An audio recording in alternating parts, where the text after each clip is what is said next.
right, we'll start with the Kardashian-Jenner family. You have to. It's the holidays. They're going to keep their Christmas Eve celebration simple this year. Keep it low-key, bitches. Opting for an intimate family gathering instead of their usual extravagant bash.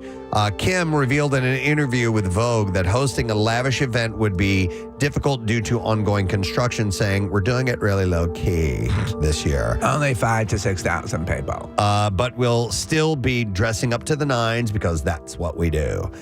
Despite scaling back, Kim assured fans the legendary parties, which Kris Jenner started nearly 50 years ago. Jesus. Aren't going away forever. She said they're just beginning, adding that their kids and friends love the tradition. Over the years, the Kardashian celebrations have included extravagant themes, star-studded guest lists, and stunning setups, but this year the focus will be on family and keeping things cozy, apparently. That's wonderful. It's like a Norman Rockwell painting. Yep, so Kris Jenner's she's 69, plastic surgery. 69 years old, so she's been doing this for almost 50 years, apparently. Jeez. All right, so here's the follow-up on that Jamie Foxx story. The birthday dinner at Mr. Chow's in Beverly Hills, it took a chaotic turn when someone had pointed a laser projecting a penis image at his table. You had mentioned that yesterday, Steve, but sources say the laser came from a private holiday party upstairs that was hosted by Jackass production company Dick House Productions.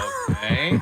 So Fox, upset because his kids were present, walked up to the VIP area to confront the group, saying, "In front of my daughters," and things escalated when a crew member allegedly threw a drinking glass, hitting Jamie in the face and cutting his mouth. Jamie, visibly bleeding, reportedly said, "It's my birthday. What is wrong with you?" before leaving the restaurant to get stitches. While a lawyer for Dick House Productions denies the incident happened as described, the situation, led to further tensions between Jamie's group and the holiday party, and that prompted Mr. Chow's staff to call the police over the whole thing. I represent Dick House Productions. Yes. And I'm serving a subpoena to you. Yeah. That's a penis. So I didn't know that there was a Jackass connection to this whole thing. Yes, yeah. We'll see where this ends up going. All right. Kristen Cavallari shared a scary experience from a 2020 family trip to the Bahamas on her podcast. She shared that she woke up one night to find a masked man crawling on her bedroom floor Whoa, what? of her vacation home. Yeah. I had 3 testicles. That's terrible stuff. She said, I go, "What are you doing?" And the man stands up, runs out the door. And she said she stayed calm because her son was in bed with her, adding, "You think in those moments you'd scream, but your instincts just kick in." Wow. The intruder, later identified as an HVAC worker, stole cash from a backpack, but was eventually caught and the money was recovered. Oh, my God. Cavallari, who hasn't told her kids about the incident, explained, "I will not tell them, probably until they're adults. Scary stuff like that, I will take that one," she said. So That's sometimes an issue with security when you're going to these resorts. And it's happened before where people get eyed by the staff or people at the hotel who think you might have a little bit of money or something in your luggage. That's horrifying, though. Yeah, right? Think about that as if, there was no other adult in the room, just I think her? it was just her and her son. Like a woman with their child and a masked man is crawling around on your floor, I would die immediately. Yeah. Paris Hilton's ex-fiance, actor Chris Zilka, surrendered to Ohio authorities after a chaotic arrest involving allegations of drug-induced behavior and resisting police. Police are said to have responded to reports of a shirtless, shoeless man in pajama pants trying to break into a car. That's not good. And they found Zilka foaming at the mouth, they said. Wow. The actor was allegedly... Guy's like a dog! He was under the influence at the time. Body cam footage captured Zilka Who's a good Zilka? wrestling with officers, one of whom accidentally tasered his partner before they got a handle on Zilka. And they strapped him to a gurney and transported him to a hospital. It's not a good look. No. He's on the ground bleeding, gyrating wildly. Prosecutors It's a tough night. allege Zilka later escaped from the hospital where he was under police hold, but he turned himself in days later. He has now been charged with 2 felonies, assault for elbowing an officer and attempting to commit an offense for trying to break into a vehicle, as well as 3 misdemeanors. So the dude's facing some Not serious good. charges, yeah. This is pretty cool to see. Whatever you think of Tom Cruise, I think is a pretty cool story. So Tom Cruise's Pete Maverick Mitchell is a highly decorated naval aviator, and now Tom has something in common with the pilot that he plays on the big screen. The actor was honored with the U.S. Navy's highest civilian honor yesterday, the Distinguished Public Service Award, for his outstanding contributions to the Navy and the Marine Corps through his work in movies like Top Gun, Born on the 4th of July, A Few Good Men, and more. It's pretty cool. In receiving the commendation, Cruz said, I admire all of the servicemen and women. I know in life something that is very true to me is that to lead is to serve. And I know that to my core, he said, and I see that in the servicemen and women. So, pretty cool little. It's a cool ceremony. They gave a Congressional Medal of Honor to Medea, which was really? and then not realizing that it was actually Tyler Perry. Oh, yeah. Okay. Yeah. They just thought Medea had served the country. Served the country. Wow. So he had the run of the house in Home Alone. Why not own it? Macaulay Culkin told an audience at a screening of the film that he had thought about buying the home that was the center of the movie franchise. He said just for giggles. Yeah. Culkin said that he had no plans to move to Winnetka, Illinois, but instead wanted to turn the home into a movie funhouse where people could reenact scenes from the film. That's one of those iceberg houses. Remember we talked about those a couple weeks ago? And they completely renovated the inside of it, and like there's a basketball court in the basement or whatever. It's something insane. Yeah. But the inside does not look like anything like it looked in the movie. So he passed on the opportunity to buy the home for a very relatable reason. He said, I got kids and I'm busy, man. So he did not end up going through with that. So, all right, Lily Allen, and I believe she is like, she's a singer. Or maybe she's a dancer. No, she was a dancer. Oh my God! Stop. So I had to look it up, who this person was. I did not recognize her. I pulled up her IMDb, and it seems like it's mainly music things that she's related to. Preston. Oh my God! She had a couple of hits a few years ago. She was... Case, you remember her stuff, don't you? Yeah, but no. Yeah, she's kind of like would have been, though she's after the fact, but kind of a Lilith Fair level type of performer. Okay. Without Lilith Fair. So she was on the Listen Bitch podcast, which is associated to Dick House. No, Dick House, yeah. And she's married to David Harbour. Yeah. Oh, okay. When the subject of her struggles with eating came up, and she explained that, and I saw some pictures of her, and she does look gaunt. Does she? She explained, that she never prioritized her relationship with food to the point where for the last 3 years, she has struggled remembering to eat and neglecting to tell her therapist about it. She said, it's just because it hasn't seemed at the top of the list of the important things that I need to talk about. And I'm really not in a great place mentally at the moment. I'm not eating, but I'm not hungry, and I'm not avoiding food. I'm just not thinking about it. My body is like a few steps behind me, she said. Have you ever gone through those phases where you have to remind yourself to eat? God, no. Yeah. I eat. Right, I am hungry. I'm hungry right now, actually. I'm having actually a hard time eating right now because it's like a twofold thing. So first of all, the teeth that went missing. Right. Did you go to the dentist? So I went to the dentist. They were able to cut the bridge, put the one fake tooth on, but I still have so the molar in the back is dead, so I have to have that removed, implants, so that they could put a new bridge in. So it's ruined that part of eating because I never realized I was such a left side eater. You're a lefty, yeah. I'm a lefty, but then also, I had COVID a week and a half ago, and the food just doesn't taste the same right now. You got that. Yeah. So you're saying you lost, I guess, with the Ozempic a little bit, you had the that affect your eating, and that affected my eating. Did that affect your taste as well? I think that was the COVID. Really? Yeah. So my and that was a couple of years ago. Where all the tastes changed and all of my, the things that I used to love, dude, I could go through an entire bag of Snickers and not even think twice about it. Right. Now, I don't like Snickers anymore. Wow. That's a big shift. Interesting. Yeah. Okay. Yeah. All right. Well, keep us updated, dude. How are your BMs? Not that great. Oh, damn it. No, I got to start taking the fiber again. Go get your teeth fixed. No, seriously, don't wait. It's going to get real worse. I don't have the time. I'm just Get off of my back. expressing my concern for your mouth. I am burning the candles at both ends right now, okay? Or the one candle at both ends, I should say. So I'll get around to it. I will get around to it. Please do. That should be an expression, though, burning both candles at both ends. Yeah. That means you're just gone. You're doing all right. That's it. Yeah.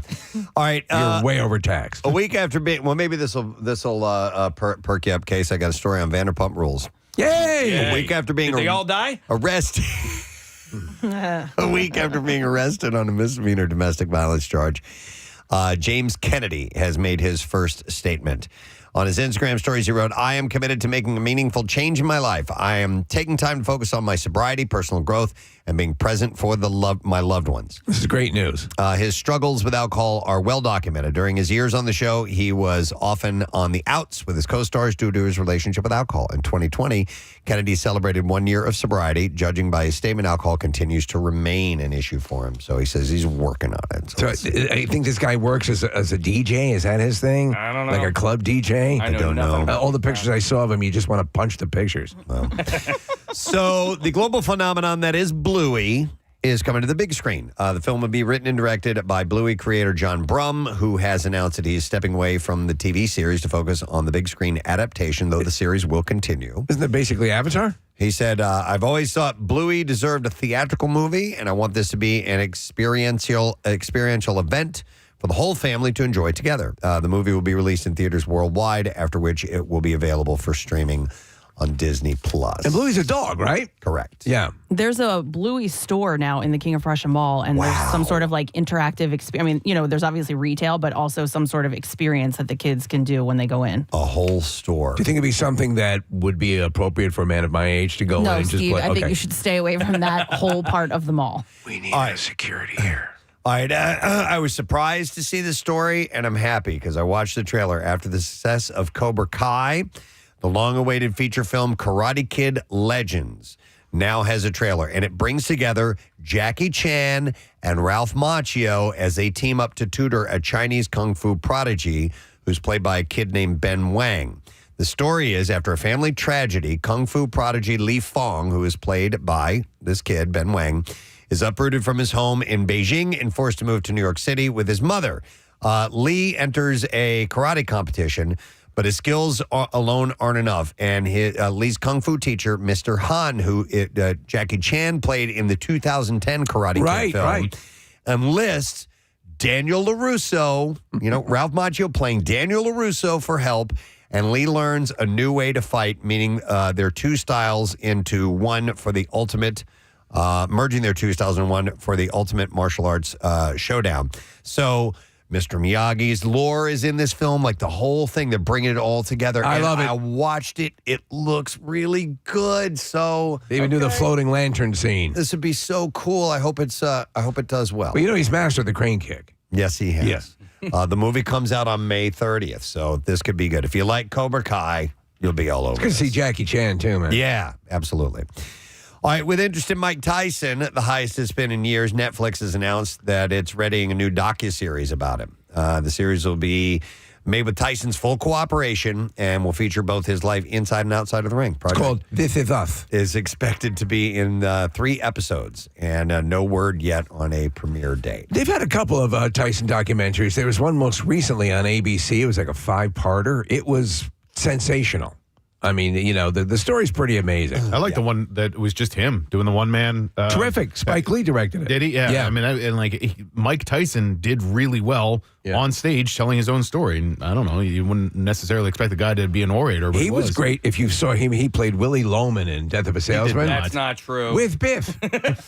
With Happy. All right, a couple other quick things, and I'm just going to shortcut these. There's a couple of cancellations. Girls 5 Eva has been canceled. That was a Marissa show. After 3 seasons, they moved it around a little bit. All right. Well, yeah. Yeah, okay. Yeah. And The Old Man has been canceled as well. The Jeff Bridges and John Lithgow show. But Casey recommended that show. Yeah, well, listen, the first season I really enjoyed. I didn't like the way it ended. I didn't know if there was going to be a second season, so I was glad to see that there was a second season. But I haven't made it all the way through the second season just yet, so hopefully they wrapped it up. there were big gaps due to the pandemic and then the strike, and so that did not help it. I don't like it. That's been canceled. And one last thing, Yellowstone went out with a bang, both on on screen and in the ratings. The series finale drew 11.4 million viewers Sunday night alone, according to data released by Paramount. And the company claims that makes it the most watched episode in series history, with the finale airing on both Paramount Network and CMT. Did you watch it? I did not watch it. I'm a few episodes back, so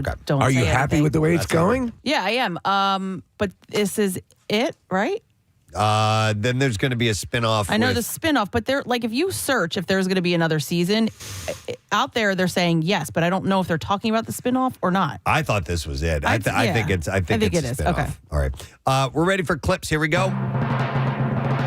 Song titles don't always come easy for Lin-Manuel, but the process of writing them for Mufasa was very clear. And here the composer talks about lines literally leaping from the pages. I would say almost half the titles of the songs are actually taken from lines of dialogue in that original script. I always wanted a brother was a line of dialogue. You actually hear it when Taka says, "I have a secret, Mufasa." I always wanted a brother. I was like, that's my song title. I'm taking that. Shut up, dummy. So Mufasa, the Lion King, is in theaters on Friday. Here's our next clip. The only details we have about the Abbott Elementary Always Sunny crossover are that it's a 2-episode story arc and that it airs on January 8th. And in this clip, Cheryl Lee Ralph talks about the on-set experience. You know what? They loved us. Every day they were like, wow, you all are really great. This is really great. And I was like, y'all aren't too bad yourselves. And I got to work with Charlie, so that was great. The mid-season premiere airs next month on ABC. Cool. There is your entertainment report for the morning of December 18th. We welcome you, friend. We have a secret text word today. We have your chance to win a 4-pack of tickets to Wild Lights at Elmwood Park Zoo. So text the word secret to 39333. You will be in the running for that. We will check in with Fox Good Day this morning. We have 1 pair of Christmas Miracle Passes to give away, and that's it. Not doing it just yet, so hang tight. We'll have your chance to win in a little while. And our buddy Kyle Mack is stopping by. Kyle McCarty and his tribute to Michael McDonald. It's called the Michael McDonald Experience, Minute by Minute. The show is going to be January 3rd at the Landis Theater in Vineland. And he and some of his musicians are going to come by and they're going to play a song for us. I'm up for some Michael McDonald music. Most definitely. So we'll take a break. We'll come back in a moment. Sun's coming up. It's looking good. We'll be right back. Stay with us this morning. Preston and Steve on 93.3 WMM. Laughing his ass off. Oh, my God. This is Casey, disgusting. do you need something to drink? I got it. Okay, you got it? All right. So, Nick, did you take it out? No. Oh, okay, all right. Casey's going to take a drink.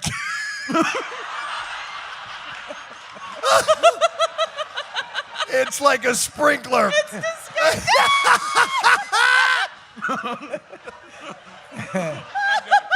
Nick, here's some water if you need it. All right. Thank you so much, Preston. Try not to get any of it on Sorry, the, don't laugh, on the Nick, now. equipment. Don't get it on the equipment. That was... Casey looks like he's looking at a UFO. Hey, Maris. Oh, my God, I don't want him to Jesus, knock it's that up over. there. Yeah, thank you. All right. Excuse me for 1 second. Okay. Nick's wiping his He's mouth. wiping his mouth. That's right. Casey, I noticed Okay, Preston. you're using the gravity method. You lean back. Yes. Yeah, isn't it not radio? Yeah, I agree 100%. Nick is leaning forward, which I find kind of wild. All right, now he's tilting back. You got to let gravity take over. This looks like an inspiring story Oh my God. It's of so two gross. guys born without lips. Oh my God. It actually, Steve, it looks like the sequel to Hellraiser. You know what, though? What? It's really delicious. It is delicious. Yeah. It's Lorenzo's, of course. How far along are you guys? I'm almost done, Steve. Now, Casey's about halfway. He's eaten more than you think he has. So, We want to do it to completion because I think they might hemorrhage. I don't know. Case, what do you think? Don't talk with food in your mouth. Have more water, Case. Actually, that'll help a little bit. Yeah. So, Case is going to get a sip of water.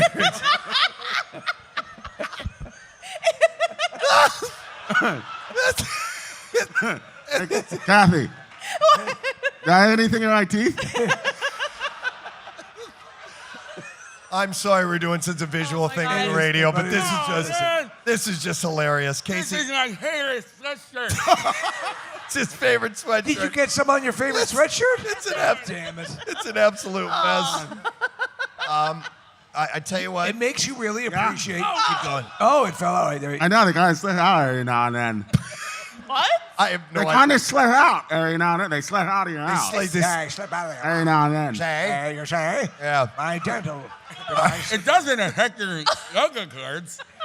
It doesn't affect your what? Your yoga cards. Yeah, your Your yoga card. Yoga cards.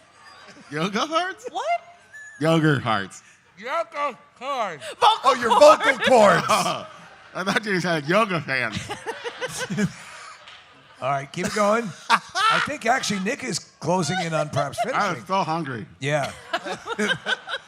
I think are Casey's lip spreaders a little bit bigger than Nick's? Yeah. No, I think His lips are almost pulled back to his ears. I thought maybe Casey's mouth was a little smaller than Nick's, so it looks like that. Nick is like a wood chipper. Ew, Nick is drooling all over the place. You can actually feed full pieces of lumber into Nick's mouth. Not a delicate flower. My lip spreaders, I got from a dentist. He got his lip spreaders from a This dentist. is legit. All right, we're closing in. You know what, though? I would pay good money to see Kathy do this, to be honest. Oh, that, I would pay with her perfect teeth. good money. That's a pair. They're clean. All right, just going to put them in. Why not? And have at least a bite. All right, Kathy. Oh, I can't believe you agreed to do this. All right. All right, she's taking a bite. Let's see. Kathy's teeth are perfect. Look at They that. are perfect. They're absolutely perfect. This is like that. This is like that special prom night, Kat. How does it taste? It's stuck. It's that because you can't assist the swallow. She actually sounds very articulate with that. She's shaking her head to try to get it down into her throat. And there we go. Nice job, Kath. Not bad at all. That's You want some water? Yeah, Yeah. I can't believe she did that. Did you guys finish? Casey's finished it. No, he's not. He cheated. I called no fair. What did he do? He threw it in the trash. Oh, he can. did. All right. Look at this. Look at this, J.O. That's a cheater. We're going to Secaucus for the film. All right. Preston, it looks like a fish striped pants. Yes, it does. Stand up. Let's see that. There you go. I kissed her hand. You did piss your pants. Okay, well, you know what? Declare a winner, or is it a tie? I think it's a tie. All What do right, you guys there you think, go. right? I mean, they both did a phenomenal job. Though Casey's human sprinkler impression was quite impressive. I think you guys should kiss. I really do. I think it's. Oh my God. That is Food repulsive. all over. Oh man. You all right, buddy? Yeah, you know what though? What? I gotta take my hair sweatshirt off to reveal my favorite pizza. Oh, it says Delco. We're happy to have him here, ladies and gentlemen. Tony Rock is here. That's how I'm coming on stage tonight, right there. That's your song, right? That's going to bring you out on Take the stage. yeah. I like it, man. How you doing? I'm good. How are you? Good. Welcome back to Philadelphia. Thanks for having me. Appreciate it. Of course. You enjoying your butternut squash soup over there? Butternut squash soup. Who knew? Yeah. For Right? breakfast. What's the restaurant downstairs? Harvest. yeah. Oh my God, butternut squash. Kind of tastes like sweet potato. Yeah. It's really good. You know, now there's endorsement deals available. Yes. yes. Hey, I'm Tony Rock here for butternut squash. Just in general. Nothing gives you comedy cred like butternut squash. And this is how you sell it to men. And fellas, she'll dig it too. Have you noticed that? Every commercial, when they want to sell something to men, it's like, it'll do this, energy, vitality, whatever, and then it's fellas, she'll dig it too. Well, what I And love guys is like, oh, girl's gonna like it. I gotta get it. I love it when they do you'll be a stallion in the boardroom and the bedroom. They did like those the Just for Men hair color things. Oh, So yeah. I used to color my beard because it's totally different color than my hair, and it turns out I was allergic to it. So I get these rashes on my face. But those commercials were like, ladies will love it too. You'll have a rash on your face, but chicks will dig it too. yeah, I'd do it in a heartbeat, man. That's funny. Wow. So you're in town. You're doing Helium Comedy Club. We are happy to have you back here. We were just off air talking about the show, and Yes. Steve, you and Casey. It was Living Biblically was the show. It was on CBS. It was produced by one of the members of the Big Bang Theory, Johnny Galecki. Johnny Galecki. Yes. And I thought, and Casey thought as well, it was based on a popular book about a guy who decided to live a year of his life based on the Bible. Like 100% according to the Bible for one calendar year. Yes. Right. And so you were in the cast. I thought it was a really solid cast, likable ensemble, a fun show. But it was an amazing cast. It was Cameron Manheim, Ian Gomez, Johnny, Jay Ferguson. Yeah. It was amazing. Good people. I just think people weren't ready to have the Bible in their face every Monday at 9 o'clock at night. Like every episode was the Bible says, and that was the episode. The Bible says, and then the show got canceled after 13 episodes. And then CBS came right back with another show. God liked me on Facebook. Friended me on Facebook like or something. Yeah. It's almost the exact same show except it's a drama. Yeah. So that always happens though. One show has to take the bullet so that another show can get through. Well, let's see how this one does. It's doing well, but I thought that's got to suck because you've been in the business for a while, right? Everything seems to be firing. You have a good slot, and CBS is known for their CBS. My last sitcom was on CW. Totally different world. Different world. CBS, man. I'm looking forward to Super Bowl tickets. I'm like, I'm gonna be with the cast sitting there like, hey, we're on the big screen at the Super Bowl. I was looking forward to all of that. They pulled it. No Super Bowl for me. I mean, but now you're used to obviously shows that come and go. It's the nature of entertainment in the business. Right. Yeah. But I would be, and I think you have every right to be pissed because I also think you give it a little bit more. You give it a little bit more breathing room. You know, people forget, and you don't see it anymore these days. Seinfeld struggled for like a year and a half. You know, Seinfeld was like damn near canceled. And then they said, let's give it a few more weeks. And then for some reason it turned around. It turned around. I really think that show biblically would have been a super hit. By the way, couldn't you port that over? Couldn't you give that a chance on perhaps, I don't know, on the Hallmark Channel or something where you maybe would find an audience? Oh, after an all-new Touched by an Angel. Touched by an Angel. An all-new one. And fellas, she'll dig it too. That should have been the same, right? I brought Dave Chappelle on stage one night in L.A. I do a birthday show every year in L.A. at the Laugh Factory. And Dave Chappelle stopped by, just came by. Oh, wow. You know, room's packed, and people are like, hey, the Laugh Factory has a great show going on. It's Tony's birthday, and Dave pops in. My idol, Dave State Chappelle. of the art. And I'm like, could you please go on stage? And he's like, yeah, sure, I'll do. And he goes on stage and goes, well, I first have to let you light his cigarette. And he takes his time. First, I have to let everybody know that I didn't even know Chris and Tony were brothers. I thought it was a horrible coincidence. And then I see you do stand-up, and I said, the kid's going to be okay. Yeah. Oh, that's awesome. Man, that's amazing. Yeah. And, you know, we had a story the other day about a home coloring procedure that you can do for hair. Yeah. And we're going to try it out today. We're going to give this a shot. Should I reveal what it is? Means. Apparently, you can color your hair with Nutella. You know, the dip, the chocolatey hazelnut dip. I love it. It's one of my absolute favorite things to eat. And so you've always had an issue with... I used to dye my beard because I have a gray beard and I have darker brown hair, little tufts of gray. Yes, but distinguished. But anyhow, and so it's a stark contrast between the two.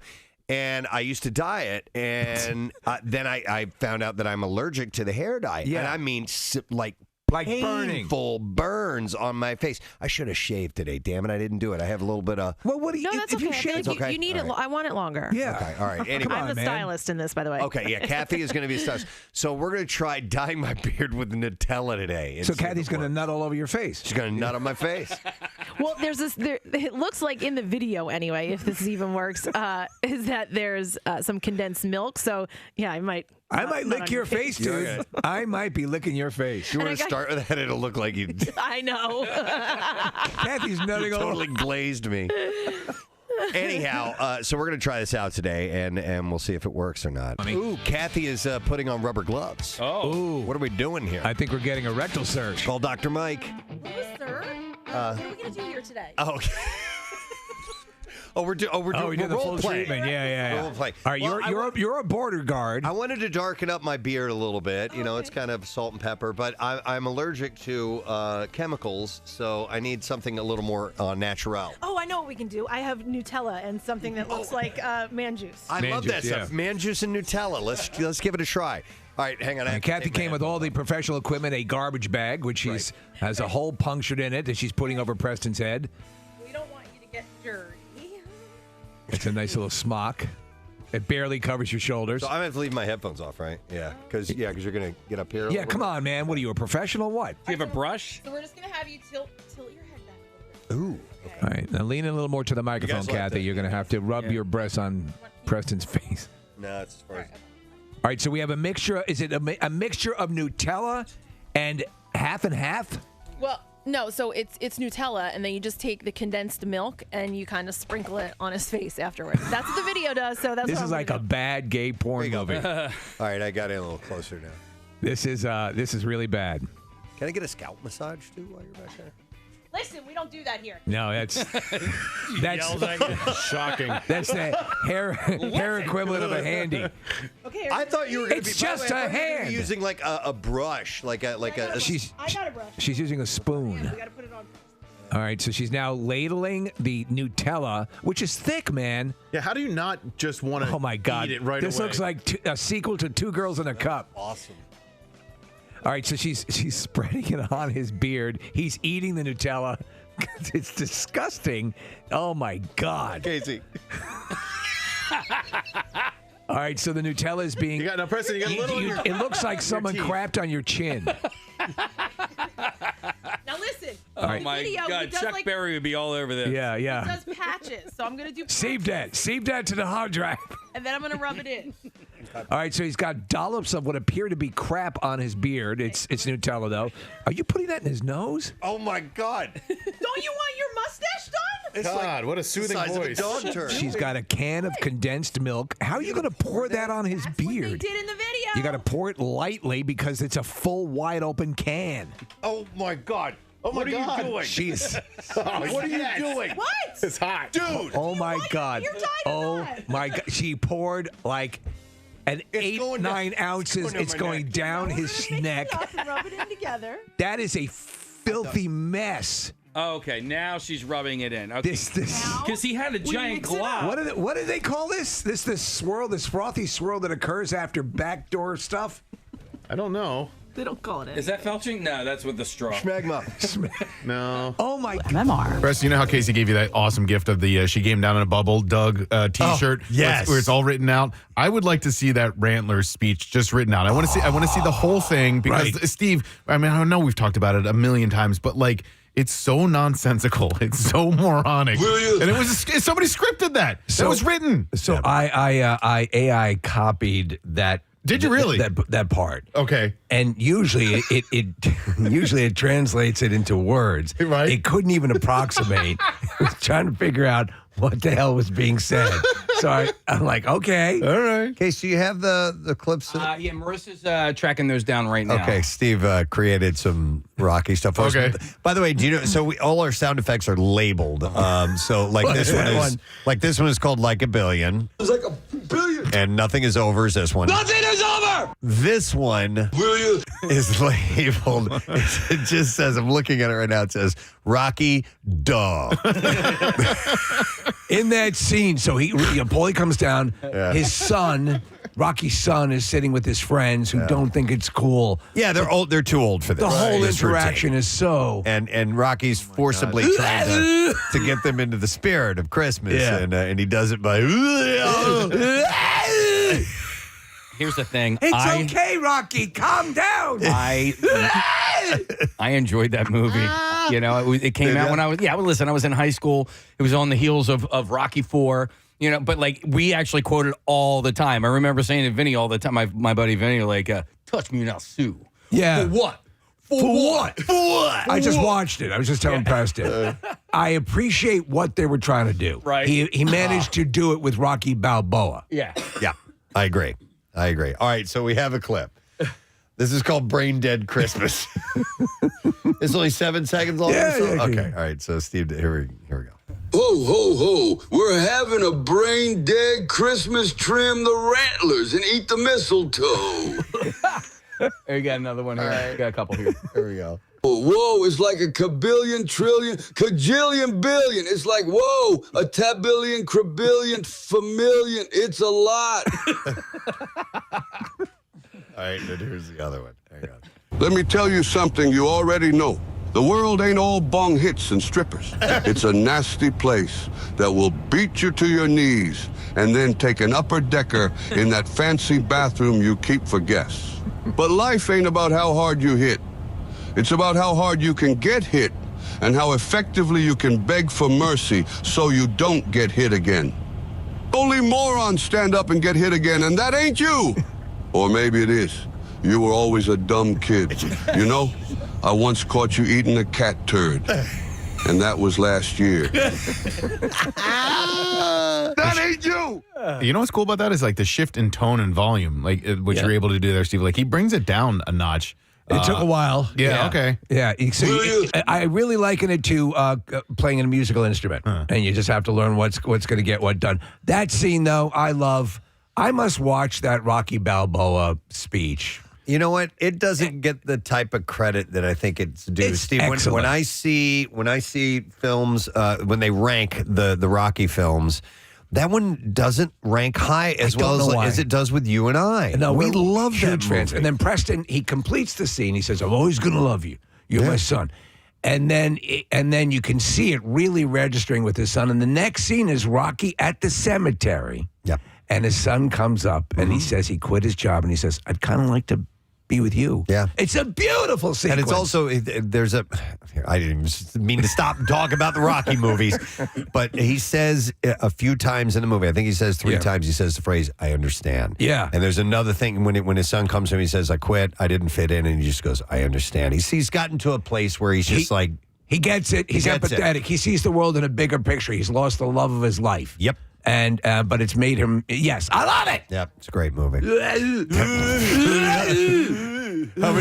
How many does do you give that? I give it 5 does. I give it like It's like a billion. Yeah. Today we review Citizen Kane.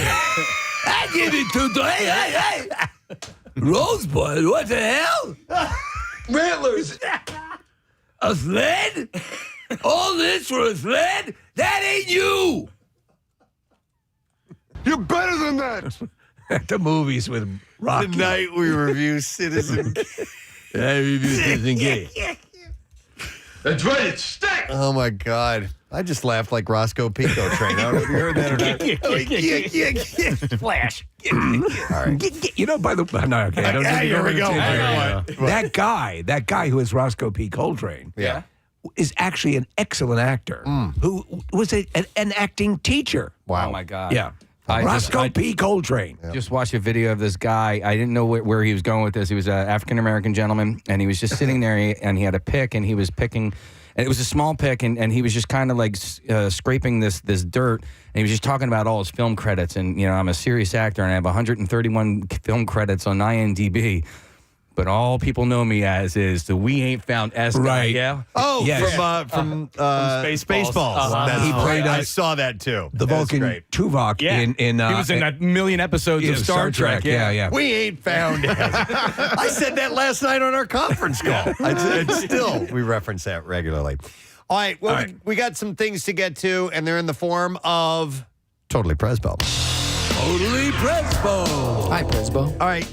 I saw, and I do have a few holiday Totally Presbo items to throw in here, since we obviously are at the end of the year. And this one I saw and found interesting. It is the rules of regifting from the Emily Post Institute. Oh, all right.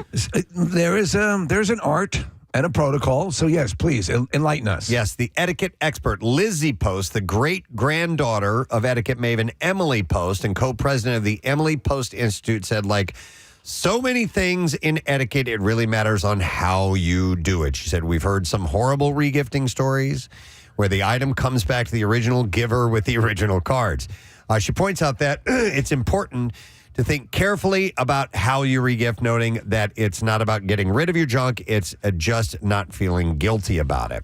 So if you decide, excuse me, to regift, do you need to reveal to the recipient that the present is regifted? And the Etiquette Pro says that's up to you, adding that sometimes people don't mind it. I have done that where I've had, listen, I'm not going to use this. It's wonderful, but I'm not going to use it. But I think you could use it. And if you do it in that way. Yeah, but that's just, that I wouldn't necessarily think of that as like a gift. Like if you're going somewhere, Yeah, you're I'm saying, supposed to be technically getting. that's not a gift, but what other way would you reveal that you're regifting it? No, you're it's right. the only way you can do it. I would never. I would never Like do wrap that. it and have somebody open it and go, oh, by the way, somebody gave this to me and I didn't want it. Yeah, no. I and I have such a hard time because I'm like, well, who was there when I got this? Will they know? And and my memory is terrible, so I never remember and it's anything. It's nightmarish. It's and you're never fully bulletproof from it. I think things like a lot of times if I get food or something, or like a collection of I'm not a big licorice fan. Like if I were to get a thing of licorice, I might give that to someone else. Yep. But you remove the friggin' tag, remove the card, all that simple stuff. You know, of course. So I was regifted something once. This was a really long time ago, and they don't even live in the area anymore, so I can tell the full story. Okay. I was regifted something very nice. It was a Tiffany bracelet. Okay. Not too shabby. No, and It's pretty good. And the fact that it was regifted, I did not care at all. But their daughter was young at the time, maybe 4 or something. And after they gave me the gift, it was a holiday gift, and I was like, oh my God, this is so nice of you guys. Thank you. She was like, somebody gave it to my mom, and she didn't want it, so we decided to give it to you. And her mom was like, shh, be quiet, Oh and my I was just God. kind of like, it's okay. And we didn't talk about it, we didn't discuss it after that. But I really didn't care. It was a freaking Tiffany bracelet. Totally. Yeah. All right. So if you do decide to regift, the Emily Post Institute recommends following these particular guidelines. The presents should have its original packaging and all necessary parts and manuals. Right. Obviously, you don't want parts missing. The gift should not be something unique, handmade, or personalized, like with monograms or names or dates. Number one, Dad. I thought you wanted this Kathy sweatshirt. I know you don't spell it that way, but here you go. All right, it says be 100% sure that the person you're giving the gift to and the person you received it from wouldn't be offended if they found out that you regifted it. And then finally, the last tip is you have to genuinely believe that the person receiving the regifted item would appreciate and enjoy it. You're not just pawning Fobbing off. it off. Absolutely. I think those are absolutely clear, lucid suggestions. That's the best way to handle it. All right, Laura has an interesting idea. She does this. Hi, Laura. Good morning. You're on the air. Morning, guys. Hey. Happy holidays. Hey, Same same to to you. you. What's up, Laura? So I'm in this really awesome group of friends, and it was my 3rd year in a row where we actually do a Pollyanna where you cannot purchase the gift. It must be something from the house. And, we suggest, waffle makers you never use or candles that are sitting around. I've gotten books. I've gotten face oil. Okay, question. Hold on, Laura. Yes. So Yes. does it have to be brand new in the package, or is this something that you were given and you just don't use? And Yeah, it can she honestly suggested in the invite, you have a waffle iron maker that you don't use anymore. okay, so it could be, it doesn't necessarily have to be brand new. Just something that was a gift given to you. Maybe it's brand new and you know you're not going to use it, or you opened it and it sat there and you haven't done anything with it, and you can regift that too. Yeah, but a normal Pollyanna, you can steal and stuff too. Right. So it turns into a little bit of a game. My personal favorite is I like to be the person who has the gift that gets stolen the most. So last year I did a name brand perfume that I just never used. Yeah. So sometimes they're really nice gifts depending on how giving the person wants to be. Okay, cool. Excellent. Thank you, Laura. It's a I think good there's idea. stuff like that, Appreciate it. those kind of gift cooperatives, or right after the holidays, you kind of do it. Everything's still in the packages. I think have you ever given a gift and not really thought about whether you removed all of the tags and stuff on it? I mean, that's got to be, like I said, I'm too scared to even do it. But I'd be like, oh my God, my name is on it somewhere. I'm not. So unfortunately, I've dodged that bullet. So interesting ideas. I like there. it. All right, let's see what else we have here. Totally Presbo.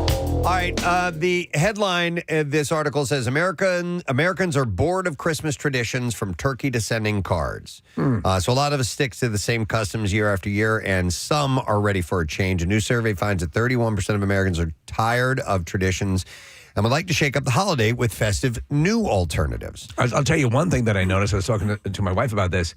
We don't get us. No. We hardly get any Christmas cards. Okay, we've been getting them, and it makes me feel a certain way because we don't send out cards anymore, and we used to. And then when I see it, I'm like, oh man, maybe we should. Now I'm over it. No, it used to be a massive undertaking. My wife would spend and now what happens is a lot of things come in creative animated e-cards and things of that nature, which has made it a lot easier. Well, that's what I was going to see. What I was going to say is a lot of my friends have taken their family photo and actually, probably used some of those apps to make it look like it's a Christmas card, right? And then they post it on social media and just say Happy Holidays, and that's it. It's out there now. Do you remember? I mean, how elaborate it was, at home to have all and then you had to display all the cards. Oh yeah, but I had I liked my display of the cards was like part of my holiday decor, though. All right. We still get a lot. We still get a lot mailed to us, but Steve, we do get less now as kids are getting older. Yeah. And so when it's kids that are young and cute and they change a lot from year to year, I think that becomes more common. So when I was coming up, we would get all these Christmas cards in press. I'm going to show you this picture. It was a picture that I took of my dad. Yeah. And you can see in the background, you see all those cards hanging in the. That's what we used to do. Is we had this big, entryway into our dining room. And we would just, tack all these cards and put them on display. And we don't do that anymore. So people are reconsidering that, and also people want to switch up the holiday meal, trading traditional turkey for pizza, 44% say, or tacos, or a burger, or even Chinese takeout. You see, all right, so you talk about pizza. On Christmas Eve, I have been getting we've been getting Strombolis from Pinocchio's Pizza since as long as I can remember. And that's fun. That was a tradition that we started when I was, coming up. And that's my your parents' house. tradition, And I do that now. I always have turkey on Christmas Day, and I want to stick with that tradition. I ordered my turkey from Bolton Press just the other day. Cool. Those traditions I want to keep. Okay, but there's some obviously people want to hang on to too. We are going out for Christmas. We're doing the Christmas story thing. We're not going out for Chinese, but there's a steakhouse that's open on Christmas night. My mom was like, "I'm not cooking this year." So my mom and hopefully my dad and my wife and my son and I, we're going out for dinner on Christmas night, and that is I'm psyched about it. Like my son loves steak. He lists everything. He gives me his top 10 things that he loves every year. Usually in the top 3. Beef. Could you see going out to? Could you see this becoming a tradition? I would love it. Going out to the restaurant, dude. And it's not for nothing. My mom's a great cook, and I love when she makes dinner. But it is a lot of work, and a lot of it ends up on her shoulders. So if it lightens the load for her, I'm all for it. Dude, you should get him an Omaha Steaks package. Beef that much. I would, except that they never stop mailing you once you sign up for it for the rest of your life. And I meant to bring this up to you guys. I did end up getting my mom a Christmas tree. Yay! I brought this up last week, so we're going to decorate that this weekend. 69% of these people surveyed admitted that they are interested in creating unique new festive customs for their families and friends. Like swingers parties. So here are the top traditions people would be open to swapping, to getting rid of. All right. Number 1 is sending Christmas cards. Number 2, ugly Christmas sweater parties. Yeah, they're not even fun anymore. Except ours is awesome. No, well, it's Miller Lite, so I'm down with that. But, now that they're made and meant to be ugly. I agree. Yeah. I agree. But it just becomes a holiday outfit party, which I don't mind that still. I like that. It can be fun, but I agree with the notion that what you used to do was find it was never intended to be ugly. It was meant to be festive and ended up looking hideous. You'd find it at a thrift store. Right, exactly. Number 3 on this list is gift giving. They're over it? That's out? What do you mean? I'm in that camp. Oh. I'm tired of it, man. Hey, and thank you for coming around. Preston, I'm on your side now. Now we got 2 Grinches on the show. Yeah, and if it makes me a Grinch, so be it. I'm just we've been having this conversation at home all week about, and it's Wednesday. We're a week away. I don't think we're really doing much gift giving, if any, this year. Right. I find I get so much joy out of shopping and getting gifts for other people and putting together, I put together for all the kids, my nieces and nephews. They each have a little gift bundle. I love it, even for Jace, for whoever. Shopping is in your zone. You love to do that activity. I do, and I obviously that's part of it. But I love putting it together, making it all come together. I didn't just go out and buy a gift pack. I put it together. There's a theme to it, and then when I put it all together, I have a Pollyanna. It's an artistic expression for you. It is. I have a Pollyanna this weekend, and you had to get 4 of the same gift, and so I put it together last night, and it has decor on it, and so I can see though, especially because this Christmas and Hanukkah's exactly on the same day. It just seems like it came roaring up on us so quickly, especially with the camp out in our own personal experience.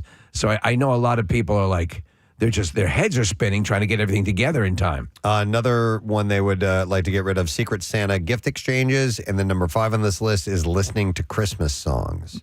So here are the top things that I know Americans would prefer instead of usual Christmas traditions. All right, so these are ones they would like to add to their traditions. Let's see what they're offering. Number 5 says go on a quiet personal retreat. Number 4, spend the holiday alone. A themed Christmas, example, tropical Christmas or Christmas in pajamas. Hell yeah. I don't need Number that. 3, take a vacation. I like that. Number 2, focus on quality time together rather than elaborate decorations, gifts, or no, meals. that sucks. There's no way I'm not going to decorate. There's no way. On the number 1 on this list, and this has been my tradition for ages at Christmas, spend all day in pajamas rather than getting dressed up. I don't mind that at all. I love Christmas Day should be you're at home, you're hanging out. It used to be going to the relatives or going. It was this elaborate thing that made you more nervous and it became more complex. That should be a day where you're just relaxing at home. My favorite thing on Christmas Day is having the morning, then getting out of my pajamas, taking a shower, getting cleaned up, and then putting my pajamas back on. That is what That's a perfect love Christmas for about you. Christmas. A Yes. clean set, though, And then to right? make a little drinky poo after that. What's that? A clean set, though, right? You don't. I will put on a clean set. One with fewer skid marks. Fresh underwear, Yeah. Oh, good, the whole good. whole nine, All right, Kathy. I'm in. All right, let's dive into another thing. We got time for maybe 1 or 2 more. All right, Wham's holiday classic Last Christmas has reached its highest position on music charts in 40 years.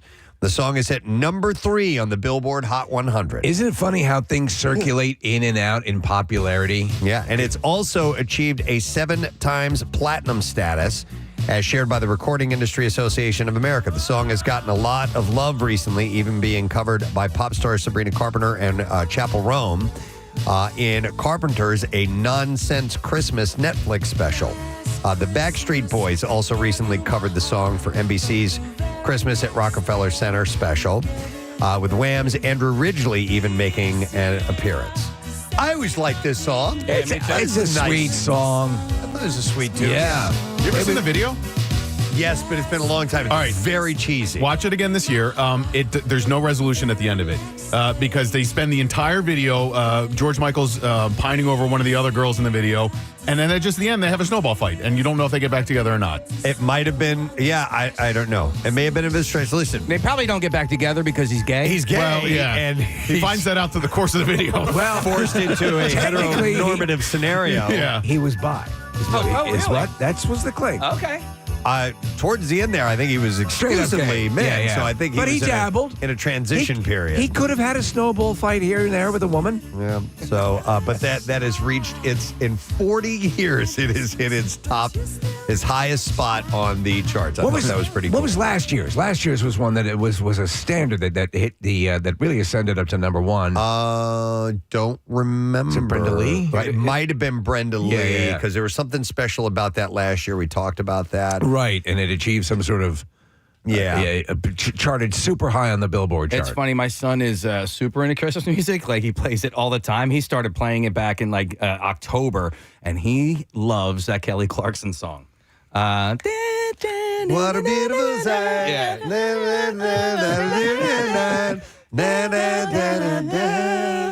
Alone on Christmas Day. I like that one too. I love that one. Carter's Choir did a version of that when they came by and sung in here in the studio. I'm like, Oh, yeah, that's right. That's a good tune. It is a good song. You're right. It is a good one. I do listen. I like Christmas music. So do I. I don't like it. I don't like as much as it is beaten to death this time of year, but I do, when I hear the songs, I find myself singing along to them. And I tend to like, I do like a lot of the traditional stuff. I like a lot of the more. I like White Christmas. Yeah, is Bing one of my Crosby favorite is my go-to when I was putting up my Christmas trees. I put on the Bing Crosby White Christmas album. Have Yourself a Merry Little Christmas. I love that. And that will, for me, will never ever get old. I don't think, none of the Christmas music gets old for me. I don't care what it is, I'll listen to it. But in my house, we often do like pop Christmas stations. Right. And if something more traditional comes on, Jason's like, what is this? What is this song? I'm like, this is where it started. Yeah, I'll they're even go to standing the very religious. So yeah, everything. What I love a lot of the Celtic stuff. Probably though, my favorite Christmas album of all time was the Charlie Brown, Vince right. Guaraldi. Yeah. I love it.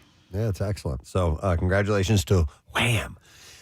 Casey, question. Quick one. So do we need a quick one? Yeah. I don't have any more Christmas ones. Doesn't matter. So It's totally Presbo. It's not totally Christmas Presbo. all right, here. This is. I do have one more, and this is.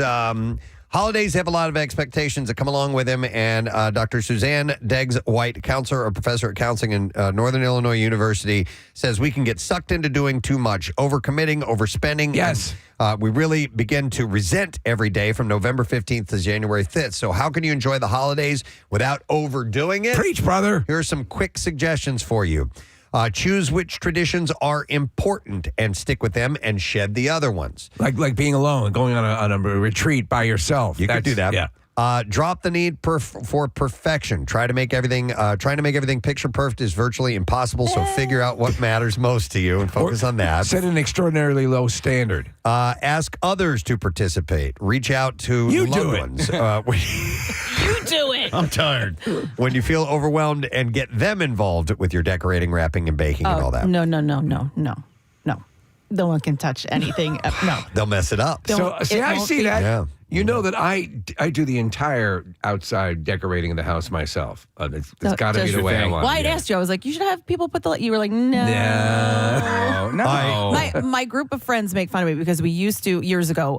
We would all get together. There was 5 of us. We'd all get together and we would decorate each other's Christmas tree. Everybody would come over. Nah. We didn't do my house, and they still to this day make fun of me. They're like, "Can we come over this year and decorate your tree?" I was like, "You can come over and watch me." Claire is master level tree decorator, so she's that's got to be the one that does. That's what Pierre does. He has a party and invites people over, and he provides the booze and food for everybody. But they do the decorating of his Christmas tree, and he could sit back and this year it's going to be John from Sequoia who's going to decorate the tree. But Kathy, let's do that at your house. No, I mean, listen, I understand. That would be fun for me to go to someone else's house. I can barely handle my family helping to decorate the tree. I'm like, oh, okay, I'll just move that later. So like if Jace puts an ornament up and it's not in the right spot, it's like, how about over here? I leave it, and then when he leaves, I move things around. And when he was little, he would notice. He'd be like, why did you move that decoration that I put over here? I'm like, oh, it just looks better over here. It wasn't in a good spot. You're too young and dumb to understand. They also suggest you schedule some downtime and talking time with no obligations or responsibilities, but you have to let go of the FOMO first. Instead, learn to embrace JOMO, or the joy of missing out.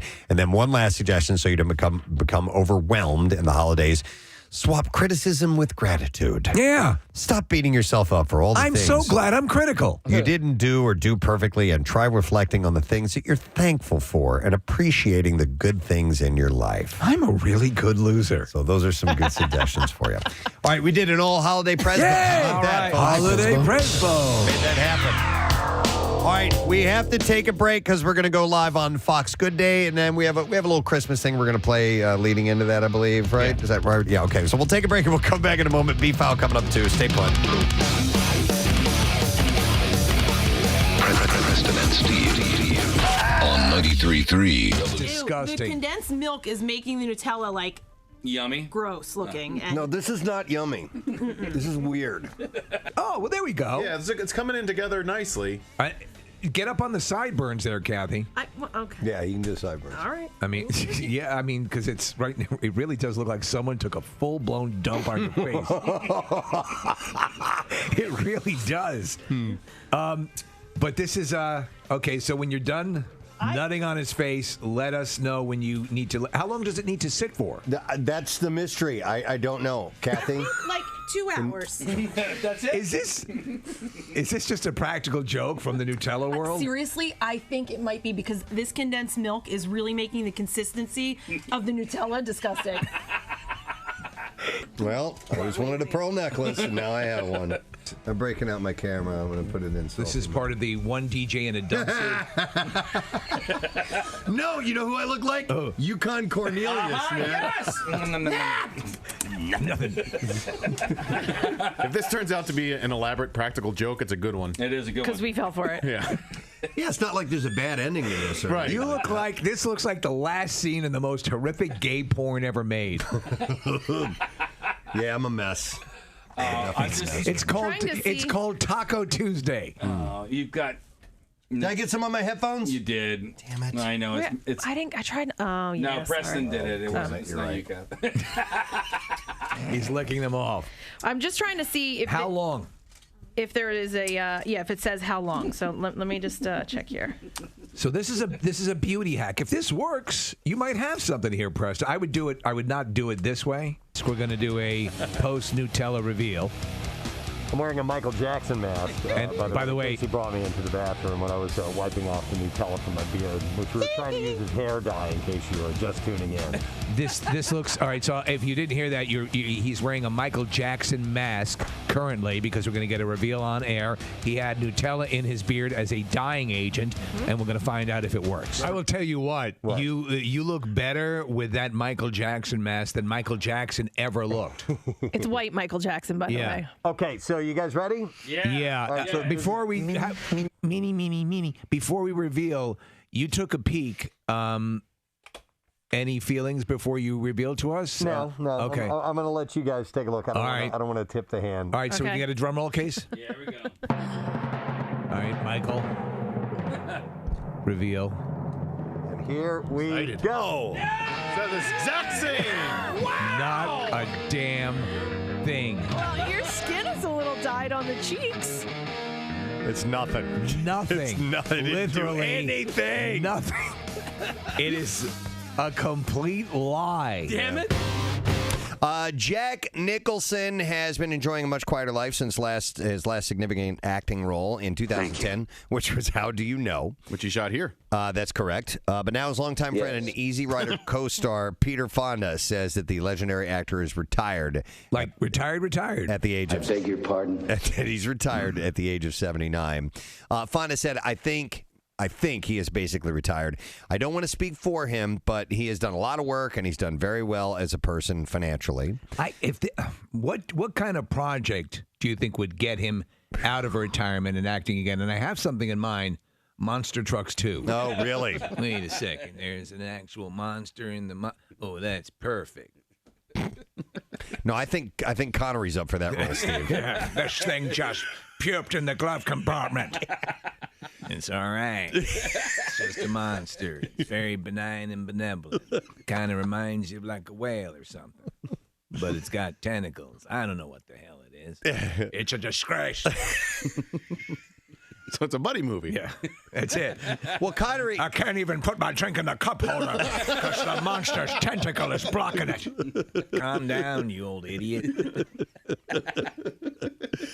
But Connery, he retired a few years back as well. And I think it's just Jack's time to do the same thing. You know, God, they both have a huge body of work. And you can't say Jack Nicholson hasn't lived. So there is controversy in the offices of WMMR, I've heard. Mm-hmm. I've heard. Chuck's cereal bowl has gone missing. What? The second one. Again. Mm-hmm. Yes. Chuck's first cereal bowl went missing a few months ago. Now, the thing about this bowl, there was nothing special about it. It wasn't handed down from grandparents. Well, no.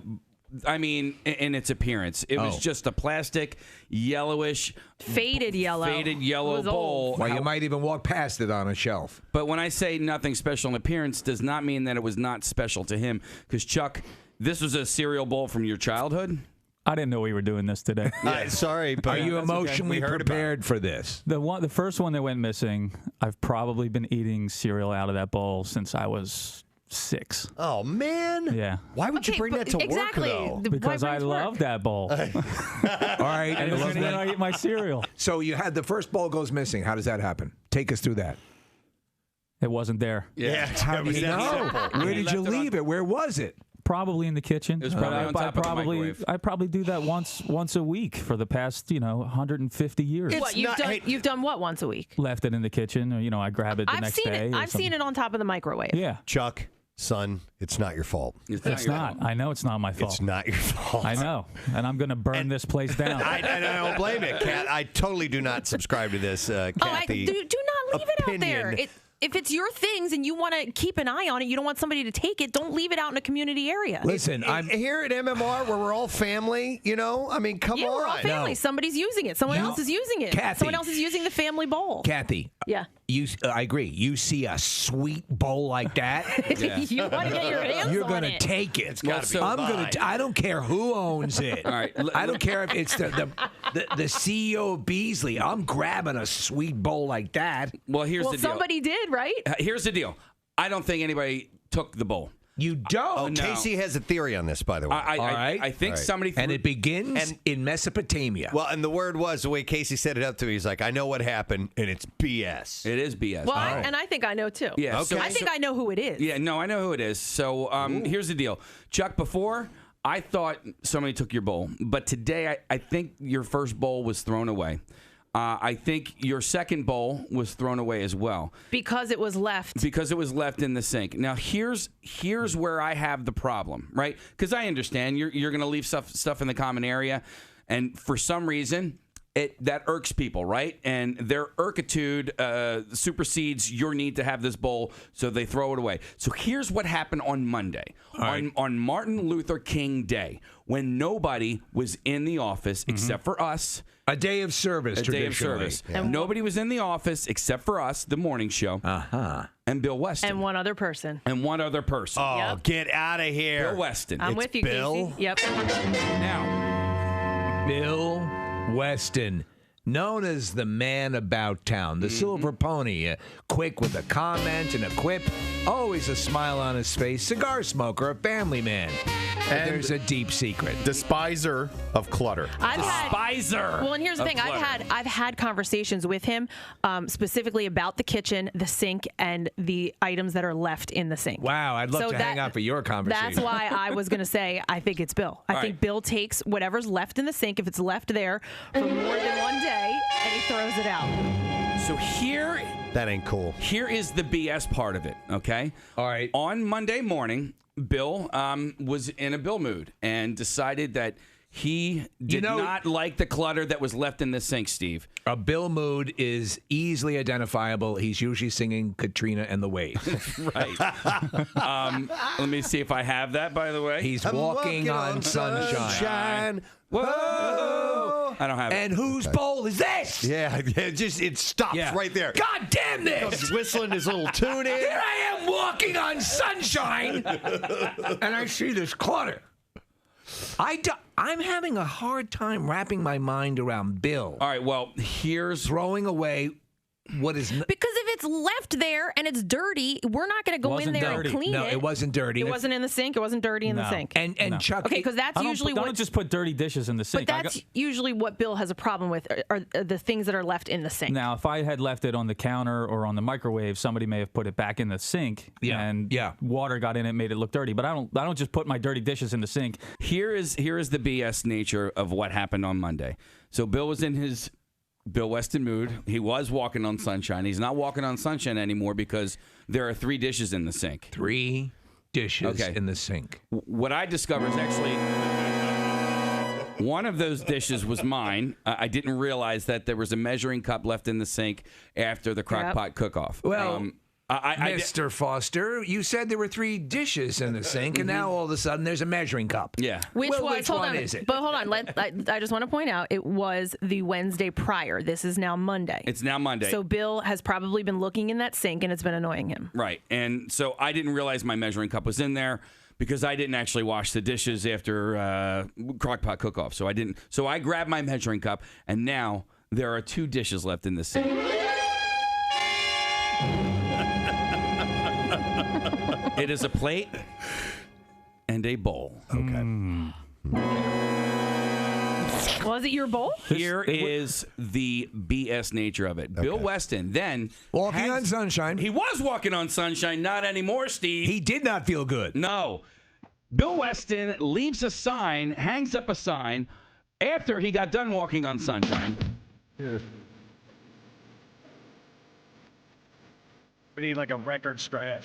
Yeah.